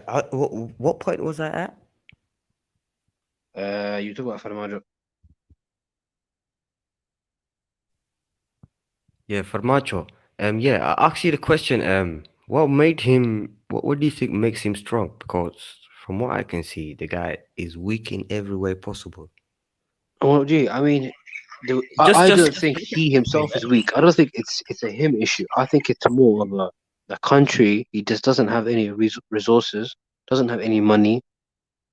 Like when your country is poor, doesn't have money, there's not much that you can do. If Britain can't prevent terrorism, Farmacho has more ways of getting money than the Somaliland president. This guy has Turkey. He has the American embassy there. Do you know what the first thing that Somaliland are happened? probably just more peaceful, bro. They're just probably just naturally more peaceful. Bro, every country is in Somalia. Farmacho has every nation around the world. First thing that happened here was Erdogan and his wife landed in Mogadishu airport. That was a headline around the world. It was like, wow, Erdogan and his wife landed in Mogadishu. How is this possible? Is it safe? Guess what? He landed there. He opened the embassy, one of the first. And guess what happened after that? The British Kiwayawe was saying, how come Turkey is opening the embassy in Somalia? Guess what? The British started opening their own embassy in Somalia. The Americans started opening their own embassy in Somalia, in Mogadishu. They all followed along. So Turkey has set the standard. And then now Somalia is... what I'm talking about is Farmacho has all the man's world power with him. They are with him. Sisi got elected 4 years ago, 5 years ago, however long it was. They praised him. Every nation praised him. The media praised him. I saw it on BBC saying, oh, Farmajo has been elected, this, and this, and this, you know? So yeah, he was Mo Baller said it best. Look, yeah. Boys, you know how much income that's coming in, Marka?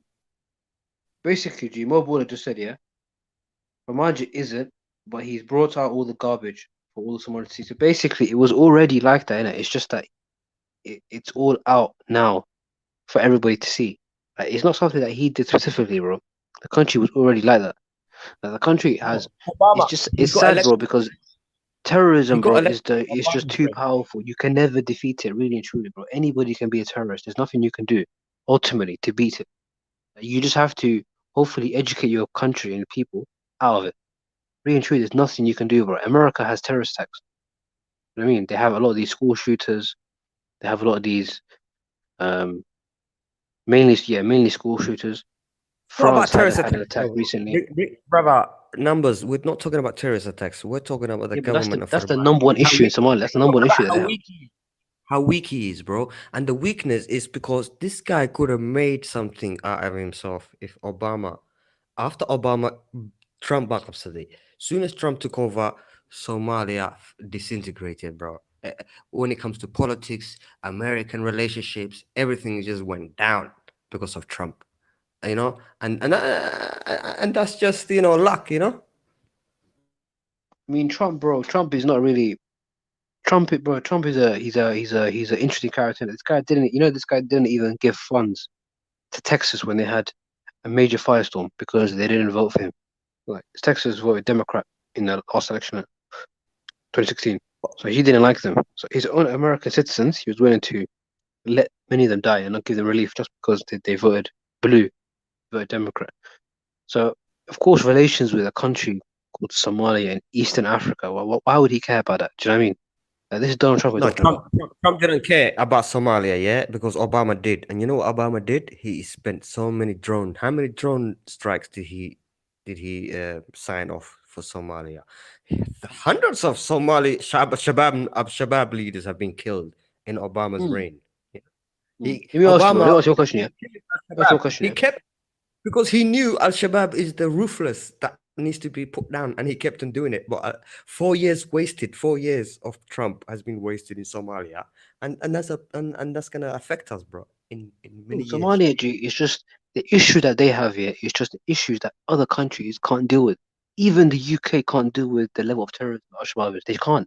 Nobody can, bro. Al-Shabaab is just too strong because they're not fighting to your face, like same as ISIS. Like why is ISIS still why are there still remnants of ISIS? Because in Syria, even though America, everybody is there, everybody's trying to fight. It's because these guys they don't really care about death. Do you know what I mean? They don't care about death.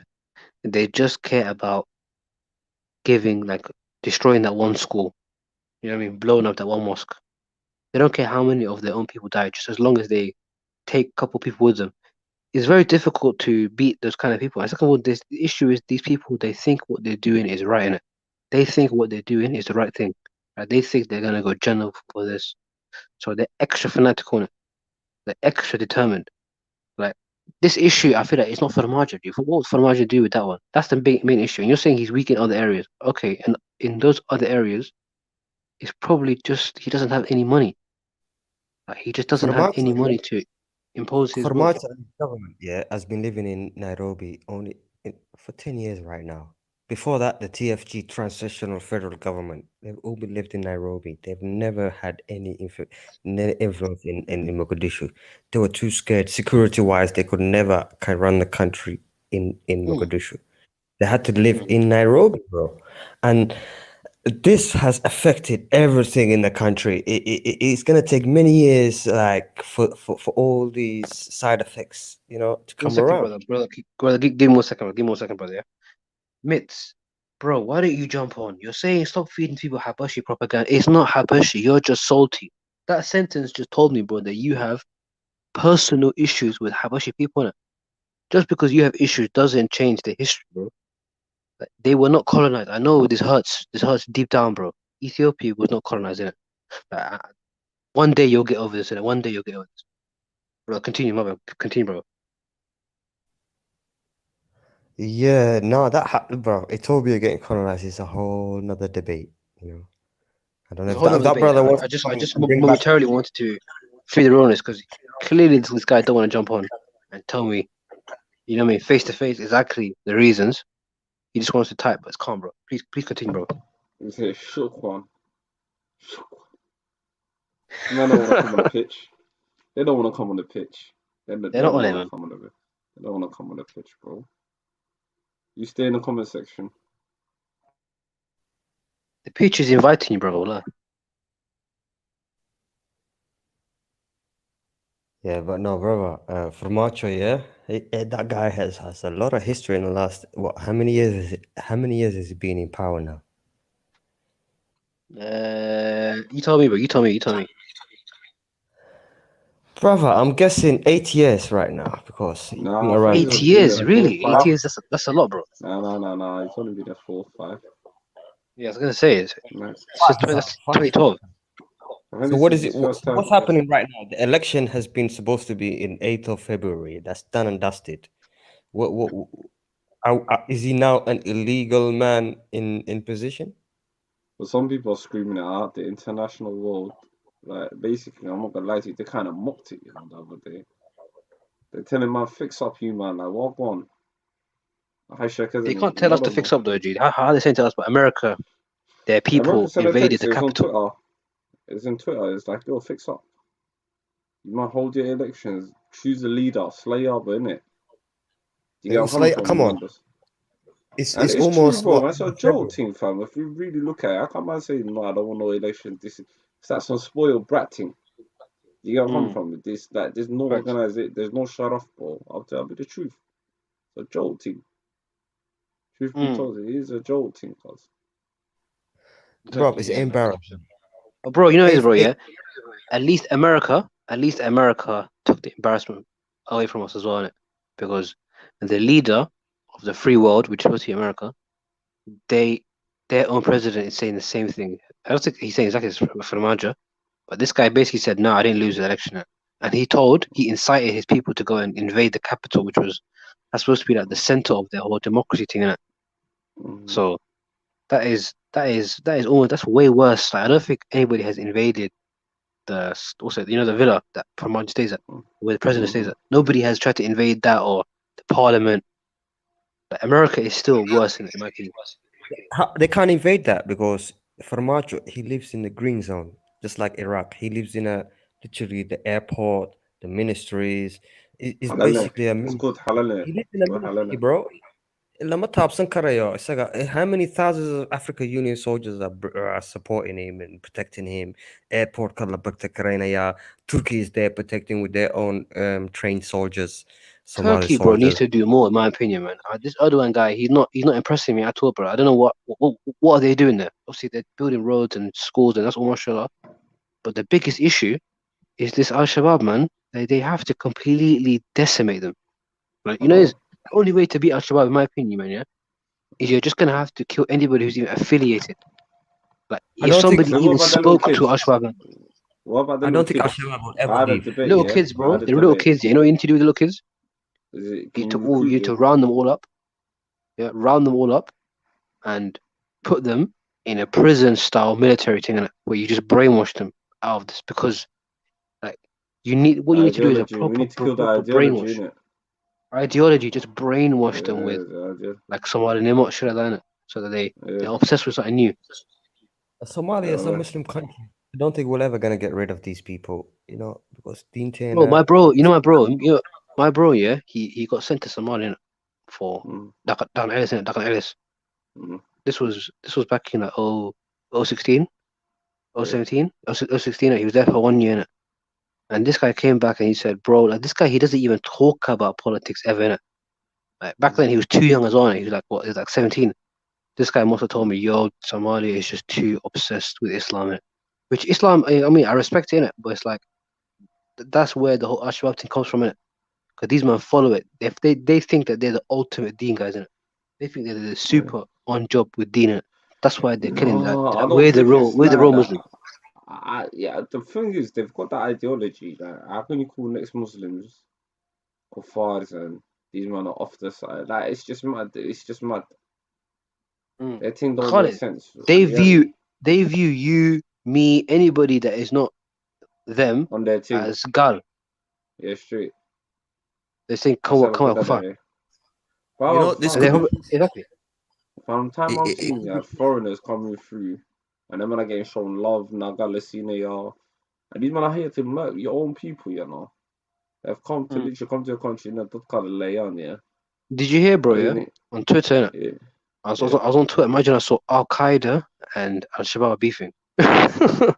Apparently, I believe Al Shabaab think that Al Qaeda is just too lenient. Like, what is Al Shabaab, bro?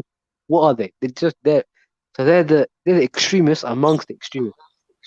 but they are different though. That's a fact though. They have to beef because I've seen many different factions that are beefing. Dinta, do you know how like confused Dinta Lagadege with these rebel militant people? They've just literally have their own versions of religion. The guys who are rebels in Malaysia, the rebel Muslim guys in Malaysia that fighting, they have a different deen to the guys in Thailand or to the guys in in Somalia, Al-Shabaabs. Everyone has their own little, or the guys in fighting in Boko Haram in Nigeria. They all have their own little versions, so it's crazy out here, bro. Aniga diintii waa waaleen dadkan lama oga waxay u jeedaan dadkan. No, the dogs have hellfire, fam. That's what they are, the Khawarij, innit? These are what would The only thing I'm sad about. I was gonna say the only thing I'm sad about is the youngsters that are getting brainwashed by the Senate, because they're the ones who are getting sent to do the terrorist attacks. They're the ones who are blowing themselves up. It's always the 14, 15-year-olds. The 60-year-old, he's sitting back and he's like, yeah, mashallah. He's calling shots. He's calling shots, Yeah, bro. mashallah. Januk Kangara. Kan Januka. Kan Aman. He's probably telling the next 12-year-old, yo, you need to be like him. I mean, this is your role model. Like, those are the guys that are very, very dangerous, innit?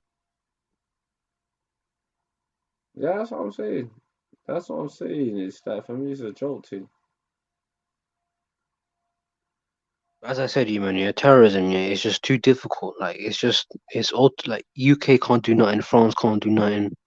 Like, all these top countries, there's not much they can do other than hope. Because anybody can be a terrorist. Anybody. If you go out and do one thing by yourself, just randomly, instead of going shop, you do something insane. I mean, you're a terrorist. How would you prevent that from happening? You have to be in control of every single human being. Bro, comes back to is Farmacia is the weakest. At least the Western countries, the UK, France, they have a big problem with terrorism, Muslim extremism. But they're at least putting it down. They're putting the flames down. They're firing it. But in Somalia, Farmacia cannot hold it down. Whatever he does, he can never do it. And that is what I mean by he's weak. I hear that. He can't, but it's difficult, man, because I don't know what else anyone could do in it. What would you do if you were there? What would you do? Me? Yeah. I'll just pray to God. Ilahi innit? You get me? I wouldn't even want to Will sit that on be that enough shit. though? I'll tell you though. I wouldn't even want to sit on that shit. To tell you the truth. You have to It's very accept them. difficult You have job to bring them into the government. You have to I'll tell you bring the in. truth. I'll never get into politics, man. No, you have to communicate with these people because we are Somalis. We will never get rid of these people. It's like Saudi Arabia, yeah? The Wahhabism. They are involved in this. Wallahi, iyaga waxaan wadaa. The Saudi Arabians are pushing this Wahhabism in Syria, in Palestine, in Egypt. They've been pushing all this. You know the biggest nation in the world that supplies Quran for free to around Muslim countries? It's the Saudi government, it's the Saudi royal family. They're literally printing so many Qurans, yeah, and they're distributing them for free to so many around the world, all the Muslim countries. What's bad about that? What's wrong with that? I'm just saying the Wahhabism in Saudi Arabia is a massive influence with these al-Shabaabs and this terrorism that's going around, bro. We can't distinguish that. They are there. What's second, you man? Sword Emperor. You just said it's the Somali psyche is the issue. How is that the issue? I don't understand what that has to do with anything. The biggest Quran distribution in the world is made in Saudi Arabia. Saudi Arabian charities, they're the ones who distribute the most free Qurans around the world to every charity, universities, colleges, whatever, yeah? I'm just saying, the Wahhabism is massive influence when it comes to Wahhabism Al-Shabaab. is the ultimate disease that has come out of this because they weren't like this in the 70s and 60s. I mean, they weren't even wearing hijab back then, right? Egypt, G, I see even to this day, when I see documentaries that my mom watches, in Egypt, no hijab. Now, if you go to Egypt, heavily hijab, niqab, a lot of them.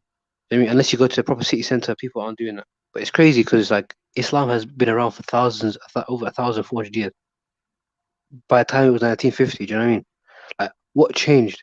The only thing that changed was I researched it. What changed was there was a cleric who was a Wahhabist. I believe his name was Wahhab as well. I may be mistaken. He was a proper like Islamic scholar, and he teamed up with the Saudi royal family, and he legitimized them in it. Like, he made them seem like yes, these people are following the deen properly in it. Like, that's why they deserve to be, because inside Arabia it's not a democracy, it's just king. Like, they still have kings and princes and shit. Like, these men are operating like 100, 200 years behind the rest of the world, but they're making it work. The reason why the population accepts it is because of the Wahhabist thing. These sheikhs, they say yes, these men are following the Quran properly. They're following the Sunnah, everything properly, so they deserve to be in power. So after that, they spread their little Wahhabist thing to Somalia, all these other Muslim countries, and people believe that they were practicing the deen wrong in it.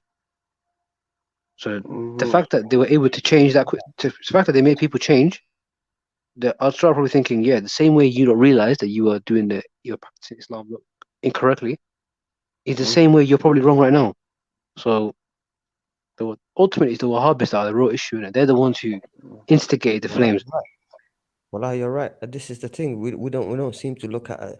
There's a lot of Muslim people that say, "Oh, Saudi, they're doing a lot of things for us." That anyway, and Arabs.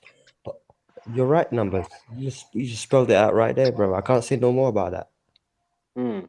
Well, the thing is, G, what can you do about it? G? Saudi Arabia is too rich. They look at what they're doing to Yemenis. They're destroying Yemenis. Do you know what I mean? If somebody says one word, hellfire. They're literally raining the hellfire on these people. No, 100%. You The know stuff that they they're doing to the Yemenis is disgusting. The Saudi government was going to get taken over here. You know the Arab Spring back in 2020, 2011. around that time when One second, Bashir. Sword Emperor. One second, brother. Sword Emperor. What do you mean this? They self-hate, bro. I think you're operating in your own world right now, bro. Wallahi. Like, you just say someone. It's nothing to do with psyche, bro. It's just to do with people are practicing more extreme version of religion, and they believe they're right, and they want to fight to the death over it. That's all it is. That's just what it is. It's nothing to do with identity. You keep talking about identity, bro. What identity is that, G? I don't know what you're talking about, G. We're gonna wrap it in 4 minutes, man. 5 hours. We're gonna be back tomorrow. Last 4 minutes of the, I'll do a quick 5 hours. This Sword Empress, jump on, man. Yo, guys, like the video, everything. Thank you for watching. Share, subscribe. We've got 5 more minutes, man. I'm gonna round up quick 5 hours. Quick 5 hours today. Yo, hold on. What are you saying? Numbers. Ignore the keyboard warriors, man. They don't want to voice their opinions. That's what I'm saying, man. I would enjoy a debate as well. I've got fun. Yeah, that's what I'm saying, fam. I wanted a debate today, but tomorrow we'll debate in it. Well, I'm thinking about talking about federalism. Is it working? Okay, federalism. I don't know. I think that's a decent topic still. Federalism. I just want to really dive into federalism. If anyone else wants to jump in to do with my usual religion, that triggers a lot of man here.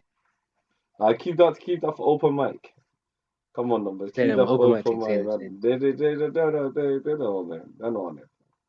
They're not on it, man. Wallahi. Make it exciting for me, man. Come on and debate the brother, fam. Maverick got shut down the other day still. Maverick ain't been actually he's been back. I was gonna say he ain't been back in it, but he caught smoke, man. I'm not gonna lie to you the other day. He tried it. Some beautiful from brother from Canada, from Ridley James. Another stream. Yeah, I saw Ridley. Yeah, I saw it still. He put my man in his place quickly. Remember that? You know that? These young Canadians are. I've seen. Wait, what is he? You see that brother? He was American, right? The other one. There's another one. There's another American. That was then. They gave him smoke, fam. You say Maverick needs to jump back on. Maverick, if you're listening to this, yeah, you know what I mean. I'm calling you out for the open mic. Open mic. 1-on-1. Open mic thing, me, you. What was that debate you do? What was that debate you had? Let me see. Probability. G, you know what was G, Maverick. It was probably. You know it wasn't even about that, G. It was we were talking about something else, innit? And he took it to probability. He took it there, innit? So I tried to free the realness real quick, and just tell him, yo, you're bugging out, innit? But if he wants to go back to the original topic, which was the fact that all I was saying to Maverick. This brother says Sword Empress Khalid, brother, pray is not going to fix this issue. So what else can we do then? We just make awareness. I don't know, man. Fuck this guy. Now, what you say? Now you put him in his place, though. The man they have a leg to stand on, cuz. If he wants to come back, when's open mic? When's open mic? Saturday, man. Saturday and Sunday. Come on, you know we're consistent. I know. I'm there still. Saturday, I'm there still. I'm like a German train, man. I'm efficient, bro. What? I'm gonna phone Maverick as well. I'm gonna tell him, bro, the boy was calling you out. The Billy the Kid. I told you, where you at, boy? Where you at, boy? Anyway, listen. Share, like, and subscribe. Catch you lot tomorrow. Yeah. Bless up, my brothers. Big up everyone in the chat. We're gonna be back soon. Tell if صاحبك صاحب الدد وشك. Edo, Adero, the whole family.